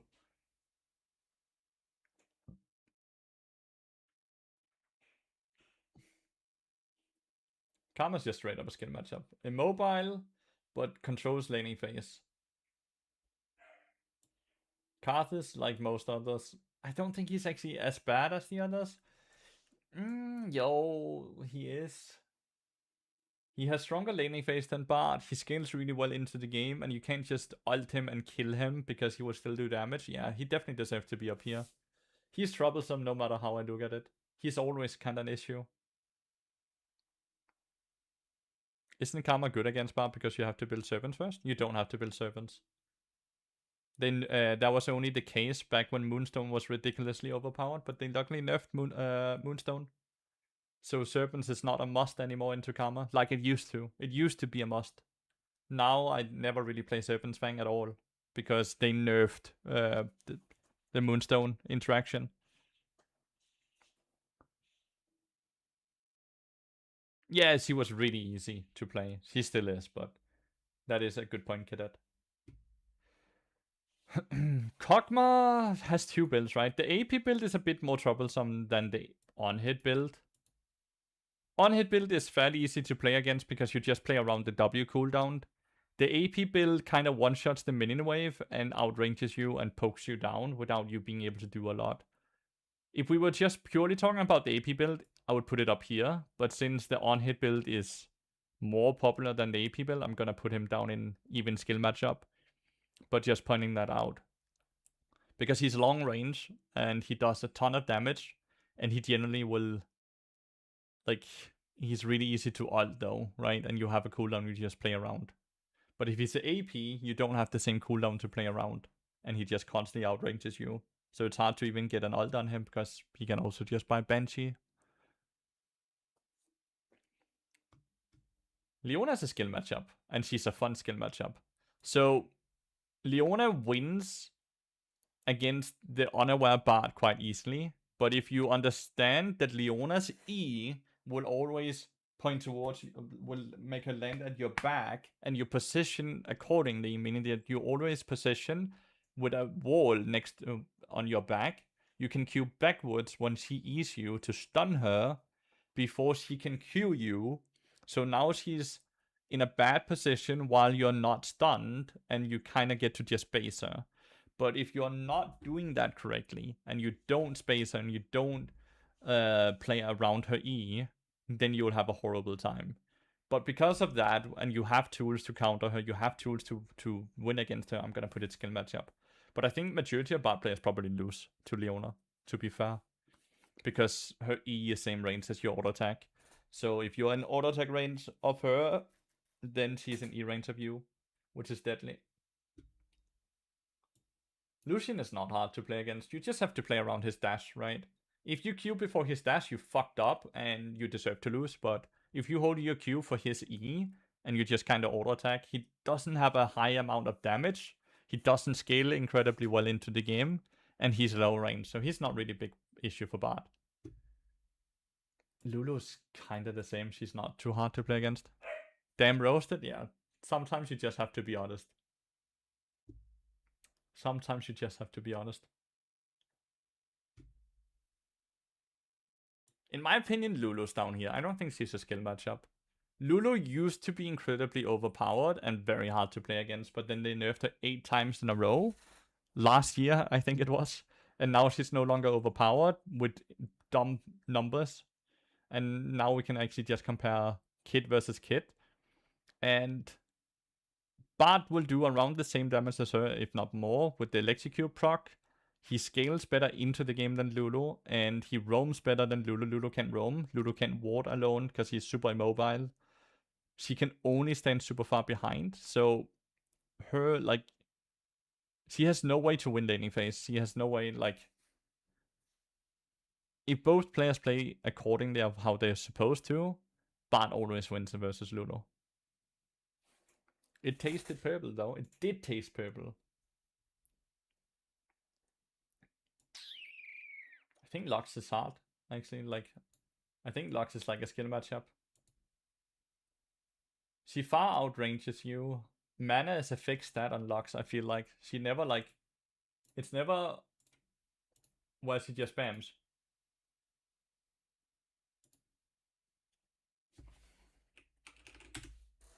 She gets to control laning phase completely. Like, whether she's AD carry or support, she controls laning phase. She outranges you. If she misses Q, it's whatever, because she is far away from you. If she hits Q, you're basically dead.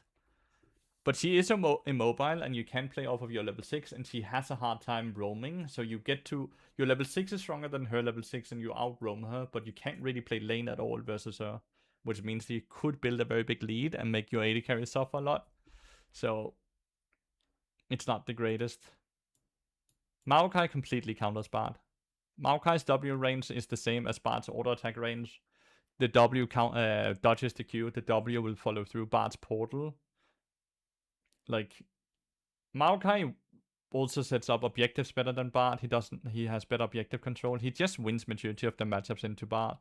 The only way a Bard can beat him is baiting him into a portal he doesn't want to, where he clicks W on you and then you kidnap him basically. But in a straight team fight, Maokai just adds more value than Bard ever can, and he has a stronger laning phase as well. Mel is the same. This is Mel AD carry, by the way. This is Maokai support. Mel sucks to play against. She's not the same level as Cassiopeia, because she's not gonna murder your ass. But you can't do anything into her. You can never Q her, because she will reflect it and fuck you over. So the counter to her is not using your abilities, but without your abilities, you're not really a lot of things. You can't really ult her either, because you can't follow up on your own ult because of the fucking reflect as well. So no matter what, you are kind of forced to just roam when Mel is in bot lane. You can't really play at all. So yeah, that's just kind of how it is.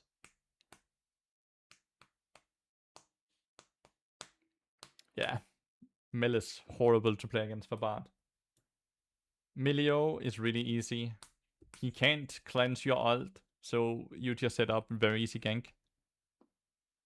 He sucks playing ass as well, yeah. He's not very long range, so like he's overall quite easy to play versus. The only thing you can do, yeah, but you can't follow up on your own ult. So you have to hope that you have a melee champion that can fuck her up without her getting, without the melee champion getting messed up by Mel's teammates, right? Misfortune is fairly easy. Not long range, not mobile at all. Immobile, low range AD carry. Not big issue at all. Morgana is the same. Morgana has a spell shield, which in theory makes it hard to play against her, but it's really long cooldown. And if your Q breaks the spell shield and then hits a champion minion wall, then whoever he hits with the Q is still gonna get stunned. The spell shield is not gonna block the stun if the spell shield gets broken by the Q, which means Morgana's spell shield is kinda useless into Bard, right? Her Q is the slowest ability in the game, so if you get hit by Morgana Q, then you deserve to lose. So I'm gonna put it here. I don't think there's any matchups that's completely free, by the way. Immobile is MF immobile? Yeah, because you just auto attack her and then she doesn't have that movement speed meaty. I'm not saying you should just ult her while she has her hearts around you. You just go up to her, you auto attack and then you ult her. Because she loses the movement speed when she's in combat. So really easy to play around her movement speed, like incredibly easy. And since she's short range, it's really easy to auto attack her, right? Because she's not long range, far away from you.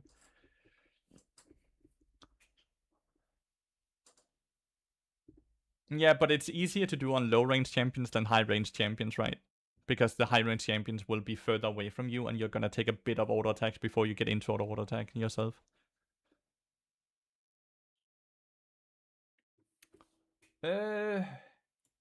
Nami is a bit of a skill matchup. No, not anymore. Not after. Nah, they buffed her.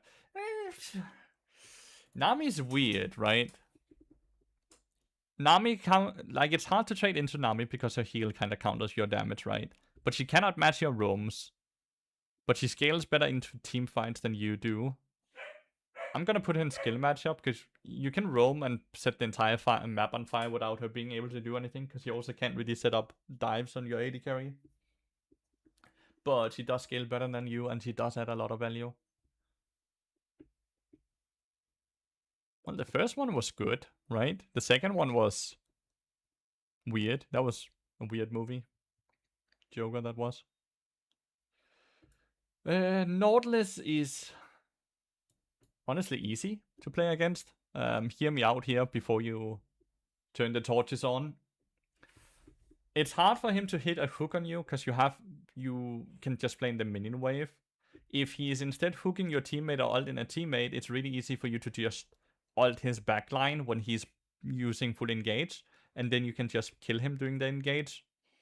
He doesn't roam as well as you. He's not as mobile as you because of the portal movement speed versus just the hook. He does have kill pressure on you. He can fuck you up if you mess up, but it's on you to make a mistake to lose. It's not like it's a skill match where he can make you lose because he did this and this. You're realistically always gonna win into him because his kit is very straightforward. I'm not an apologizer. I'm saying Bard counters Nautilus. Do you not agree on that? Do you guys not agree? Like, I think Bard is really good into Nautilus. I think Bard is really good into Rel as well for the exact same reason, right? Like, Rel and Nautilus are both down here. It's because Blitzcrank has an easier... so the idea here is, right? If he clicks ult or hooks in on your team, he's in the fight, and you just ult the teammates that want to follow up on the fight. So you can completely negate his engage, right? Blitzcrank will hook your ally into his team, so you can't negate the engage because he's not in danger when he hooks and he kidnaps a teammate. Where Nautilus doesn't do that. So it's way easier to shut these two down and what they want to do, compared to what this champion want to do from Bard's perspective. You're gonna upset a lot of silver Bards when those... That's why I'm explaining my thought process, right? And why these things are... This is not a bronze tier list, right? This is a tier list from my POV, how I look at it. So why is Leona even then? Because Leona has a stronger laning phase. You can't just play in the minion wave than Leona. Leona has a better overall fish ability. Leona's ult is super low cooldown, and so she's not as reliant on that cooldown as Nautilus is. And if she fucks up an E or Q cooldown, is also lower cooldown, and she's way tankier than Nautilus as well.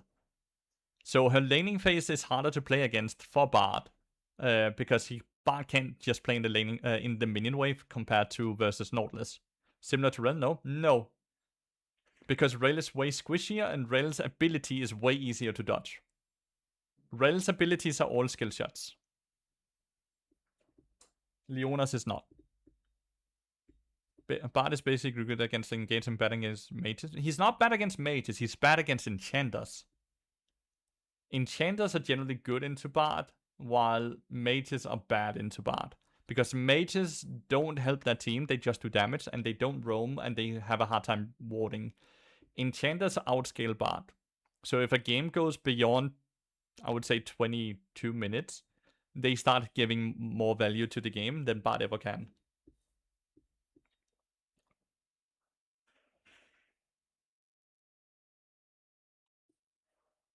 So yeah. So does that make sense why I have Leona up here as a skill matchup, while here I can straight up counter very easily? Casually one-shotting enemy team is kind of helping your team. Nico can be hard.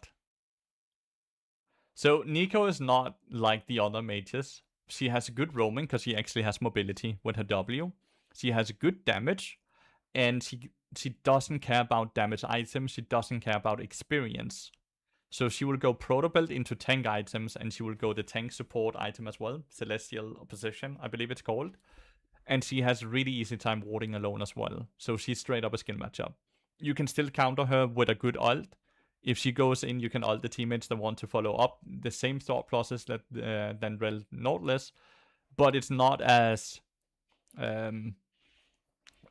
easy to see if she's doing that because of the camouflage ability, right? Like she could hide in the minion wave. She can be a different champion. Like you have to spam tap a lot more to see if she's actually on vision without being on clear vision or not.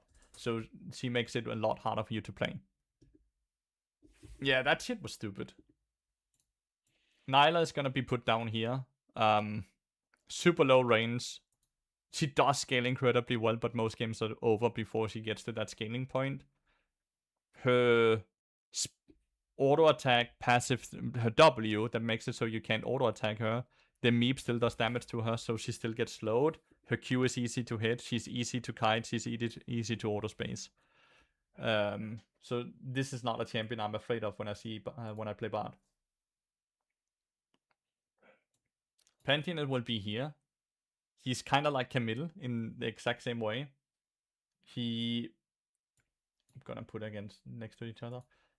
Pantheon has better roams early game than Bard has because of the damage value and easy stun. But he falls off really hard, and he's really gold dependent, and your items directly counter him. And so does Camille, to be fair. They're both easy champions to play. Like, the Camille support is not hard to play at all. No, Camille support does not require a hand. Camille top lane requires a hand, because you actually have... It's hard to lane against most champions, so you have to be really smart in how you actually trade. Camille support, in the other hand, you just go around and you play like an idiot from level 1. Watch Bin. Bin is not even a pro player anymore. I don't care about Bin. He fucking benched himself, or his team benched him, and now he's no longer playing. He's taking a break for unforeseeable long time. The champion is insanely high skill ceiling top lane, insanely low skill ceiling support. There's a very big difference between if it's a top lane or a support. CET has never played support. He had that like one season where he was played because he would abuse the Hex Flash and all of that, but like he's never played support anymore. I have not played against CET support a single time this year. All the other supports I have played against, either in the support role or AD carry role at least once. But yeah, Camille is insanely high skill ceiling top, insanely low skill ceiling support, because they play very differently, the two of them.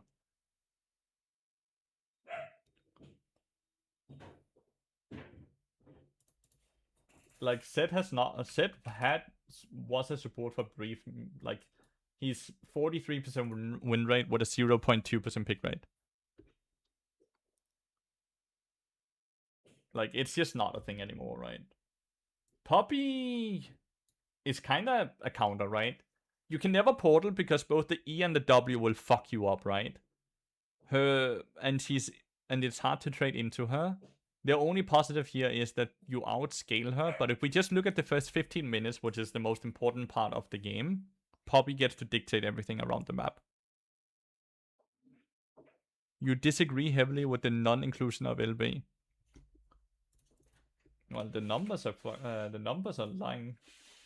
Like, she only has a 0.7% pick rate. So, it doesn't matter what elo I'm looking at, she is really low percent pick rate. So, it's not about agreeing or disagreeing. I'm just looking up the pick rate. How relevant is this champion? Like, how often should you play against this? And when it's less than 1 in 100, I think it's irrelevant putting it into the tier list.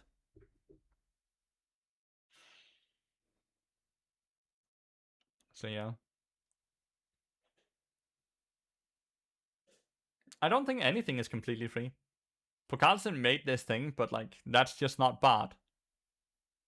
Bard doesn't have a completely free matchup where you're just like, oh, okay, I win. Bard is overall a champion where most matchups are gonna graduate towards a skill matchup. There's not a single matchup I ever look at and think, oh, cool, free LP. Like, it just doesn't happen.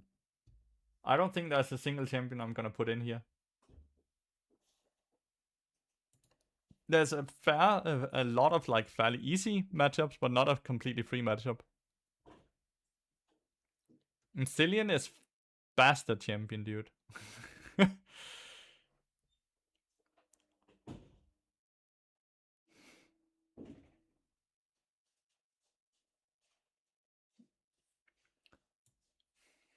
Pyke is a skill matchup. As much as, in my opinion, Bard counters Pyke, he does get to completely dictate level 1, 2, 3, 4, 5, right?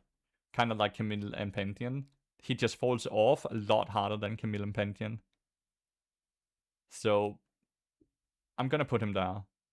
Armor completely counters him, and you out-damage him as well, but he does have a few levels than you, so he does have a timer where he can fuck you up or the team up. Rakan is a skill matchup. So you can stun him and cancel his W if you Q stun him during the W. You can hit easy double ults or double stuns if you wait for his E. But he also have a frick ton of mobility and makes it hard for you to shut him down. And he can really impact every team fight. So both champions have a lot of things they can do against each other.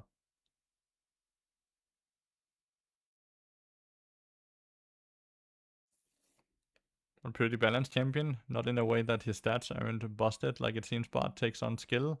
And Bard is a high skill ceiling champion, which is why you will find these skill matchups a lot, right? If we were looking at this 3 weeks ago, before he got nerfed, it would look a bit different, because he was just so busted that he would just murder everyone, like it didn't matter. Like the skill matchup wasn't relevant because he would just auto attack everyone to death. But that's not the same anymore, right? Luckily. He's a lot more of a skill champion now than he was on patch 12. He was just doing way too much damage.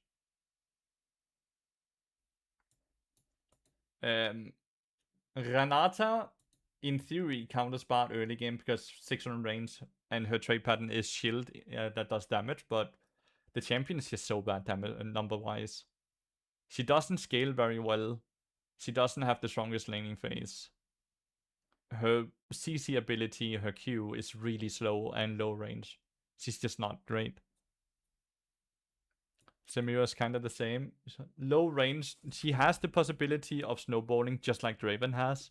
But overall, you have so many tools to make it so she never snowballs and shut her down even if she snowballs. Senna is a skill matchup. Her mist can be hard to play against. She's long range. She has a lot of utility as well. So that's a skill matchup. But again, around level 6, whenever you have ult up, you either force a flash or you can force a kill if you ult correctly. But she does scale really well and she has stronger presence than you early game. This doesn't matter if it's AD carry or support. It's the exact same skill matchup for the exact same reasons. They even pretty much built the same other champions, right? Seraphine is kind of hard. She outranges Bard. She is an enchanter, so she scales incredibly well into the game. But she's still immobile. It's still easy to counter her. You have a lot of different tools to shut her down, but if the game goes on too long, above 20 minutes, he starts highly outvaluing the Bard, and it can be hard to play. Shaco is shit. Doesn't matter if it's AD Shaco or AP Shaco support. It doesn't do enough damage. It doesn't do enough like CC. Like it just doesn't do enough. It's countered by Sweeper. Like you just get Sweeper and the champion doesn't do anything, and it's countered by pings as well. Like the Shaco support is really bad into Bard. The AD Shaco will never have enough damage to kill Bard because first item is always armor on Bard, whether it being Deadman's Blade or Locket. And AP Shaco doesn't do a lot of damage. It's more disruption, but disruption countered incredibly easy by control wards that are super cheap or Sweeper that is free. So yeah, not great. Sivir is low range AD carry, where her defensive ability gets countered by Bard Q, because she can only either block the damage part or the CC part, which means the Q will always have value if you hit her. And you just kind of auto-attack her to death. So not really that great. Skarner support, one of my favorites. I love Skarner support when I'm banned as Bard, but he can never E through a wall because Bard will just stun him, and that makes it really hard for him to do anything, and he roams far worse than Bard does as well.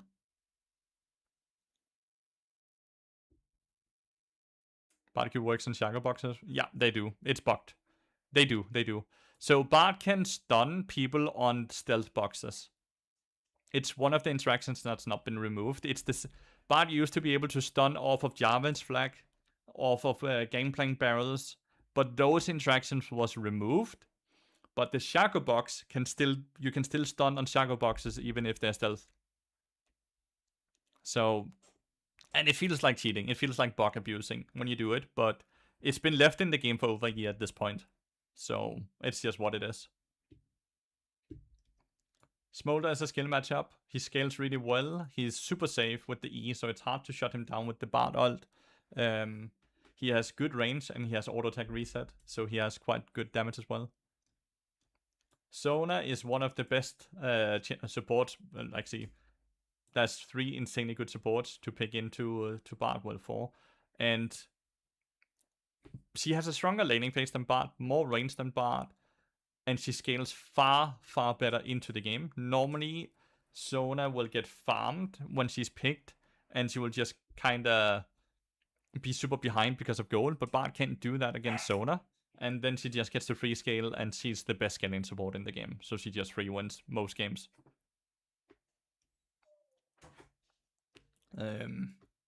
Soraka is probably down here. That champion sucks. Her abilities are super slow, not very long range. She's not mobile, so it's easy to just engage on Soraka in every team fight and kill her as the first person. And even if you don't kill her as the first person, the W is super low range, so she's kind of forced to be in the middle of a fight while not being very tanky at all. So it's really easy to shut her down. Swain, like most mages, is up here. He has good wave clear. He is very beefy, so hard to deal with. And he does quite a lot of damage. This is 80 carry Swain. Support Swain is barely ever played, so I'm not really gonna talk about support Swain. This is 80 carry Swain.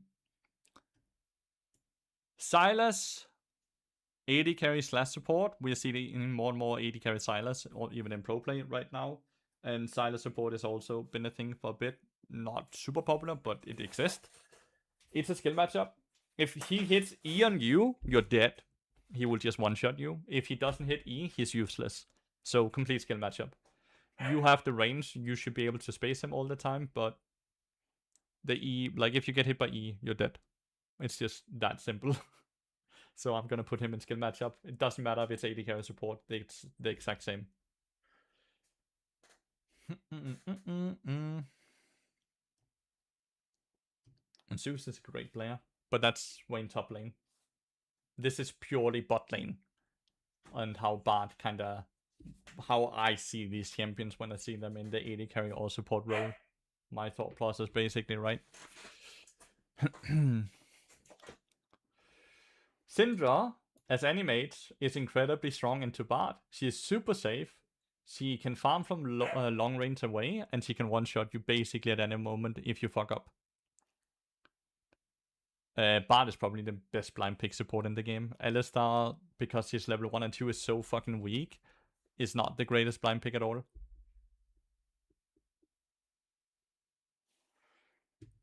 Tom Kens is easy, whether it being 80 carry or support. I played a lot against it, both of them.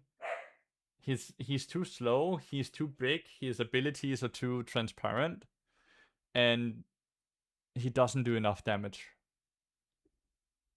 Tarek is a skill matchup. If you auto attack him, you're in his stun range.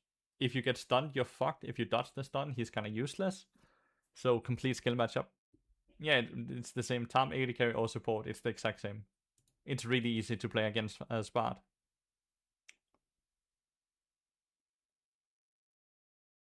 I never see Teemo. I'm gonna put Teemo up here. Sorry, for Carlson. I legitimately never see Teemo. I'm gonna quickly check play rate, but 0.2 and 0.3% pick rate. Irrelevant. Sorry for Carlson, but that was not right to put him in.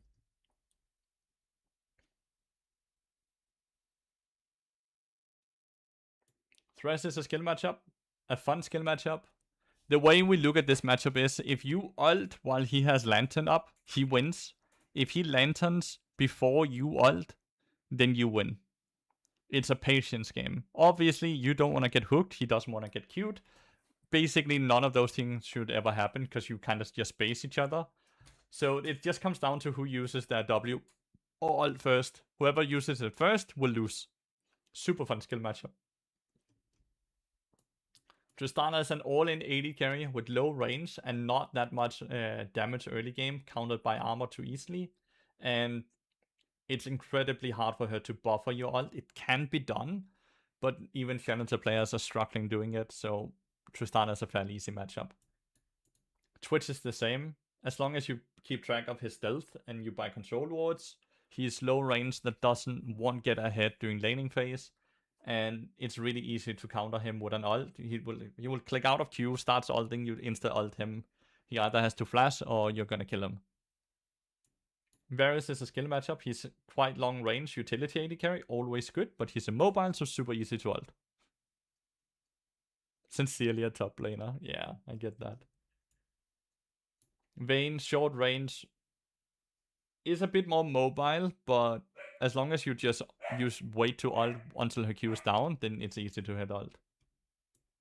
Veigar as any mage is really hard to play against. AP carry. Vel'Koz is the exact same. They farm super safely. They end up getting quite a lot of HP because all their AP items, well, not all, but a lot of them, Protobelt and such, that are super popular right now, all give too much HP. And they still do so much damage. Victor is the same. Vladimir is the same. Like, all of these kind of falls into the same category of immobile mages that are super tanky, so harder to deal with, can play 1v2 incredibly easily, but and scales really well. Zerath is just a shit champion, so he doesn't get up there. Even though he's also an AP carry, he does less damage, he's less reliable, and he's never gonna get really that tanky. Could Chobi build a Cosmic Drive? Yeah. Saya is a skill matchup. Her ult counters your ult, but he's not that long range, so she's a bit easier to play against. Yunara is the exact same. Play around her ult dash cooldown, and you're golden. If you mess up, you will have a hard time playing into her. Yumi is free roam. She will outscale you, but she can never set up dives on your AD carry. She cannot match your roams, so you basically just get to control the map maturity of the game. But if you don't win through those roams, you will have a hard time. Opinion on Velka support in Master. Velka support is shit. This is Velka's AP carry. No one really plays Velka support. Like, it has a really low pick rate. It has 3%, so it does exist, but Velka's AD carry is like 10 times better than Velka's support. Zac support used to be really good, got nerfed hard, so kind of easy to play against now. It used to do a ton of damage, doesn't do a ton of damage anymore. Siri AD carry is super low range, but she can have a dash, but she's easy to play against. 6, same as the other one. Sorry, the same as the other one. Zoe is a skill matchup, whether being AD carry support. She doesn't have the same wave clear, so she's easier to play against. But if she hits a bubble, she can kind of run you over, right? Cillian is the best champion in the game. Nah, like, Cillian is likely here. If the Cillian understands how to itemize just stacking abilities and that he has to max out his E first, then it's really hard to play against. You're basically playing versus 6 players instead of 5 players. His ult doesn't really have a downsize. His E ability is incredibly strong. It's overall super hard to play against it, but you can counter him. You do have a better early game than him. You do roam better than him. Talia AD carry is the exact same. Yeah, true. Thanks for the raid, Rasa Durai. I appreciate it. Yep, this is how I would put it. There's really only one champion that is incredibly hard to play against. Then there's 5 champions that are really hard to play against. And then there's a lot of champions that are more likely to win than I am.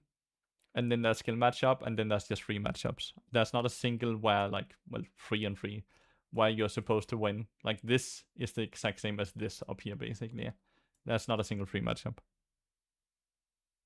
Since play rate is way too low for me to... I don't think it's relevant to put it in there. These immobile mages as difficult matchups is because they get too tanky, and Protobell counters Bard. Yeah, but Protobell counters. If you pick Bard into these mages, they would buy Protobell stunted, and then you can't hit an ult on them at all. This up here are all fake mobility, because they will just play by Protobell second item. So, like, it does not matter.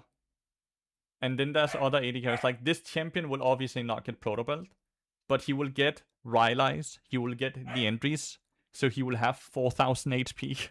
So even if you ult him, he will have so much HP, and maybe even an hourglass as well, that it's really hard to kill him through the ult, unless he is so out of position that he doesn't have any teammates around him that will try to help him. Raven has only played mid lane and top lane. She's not really played at all AD carry. Like, once in a blue moon, you're gonna see it, but it's like 0.1% pick rate. So yeah, mages are incredibly strong right now because of Protobell. Like, it's basically the same issue as back when Stridebreaker gave a dash and it broke bruisers, right? Because bruisers are balanced around not having that much mobility.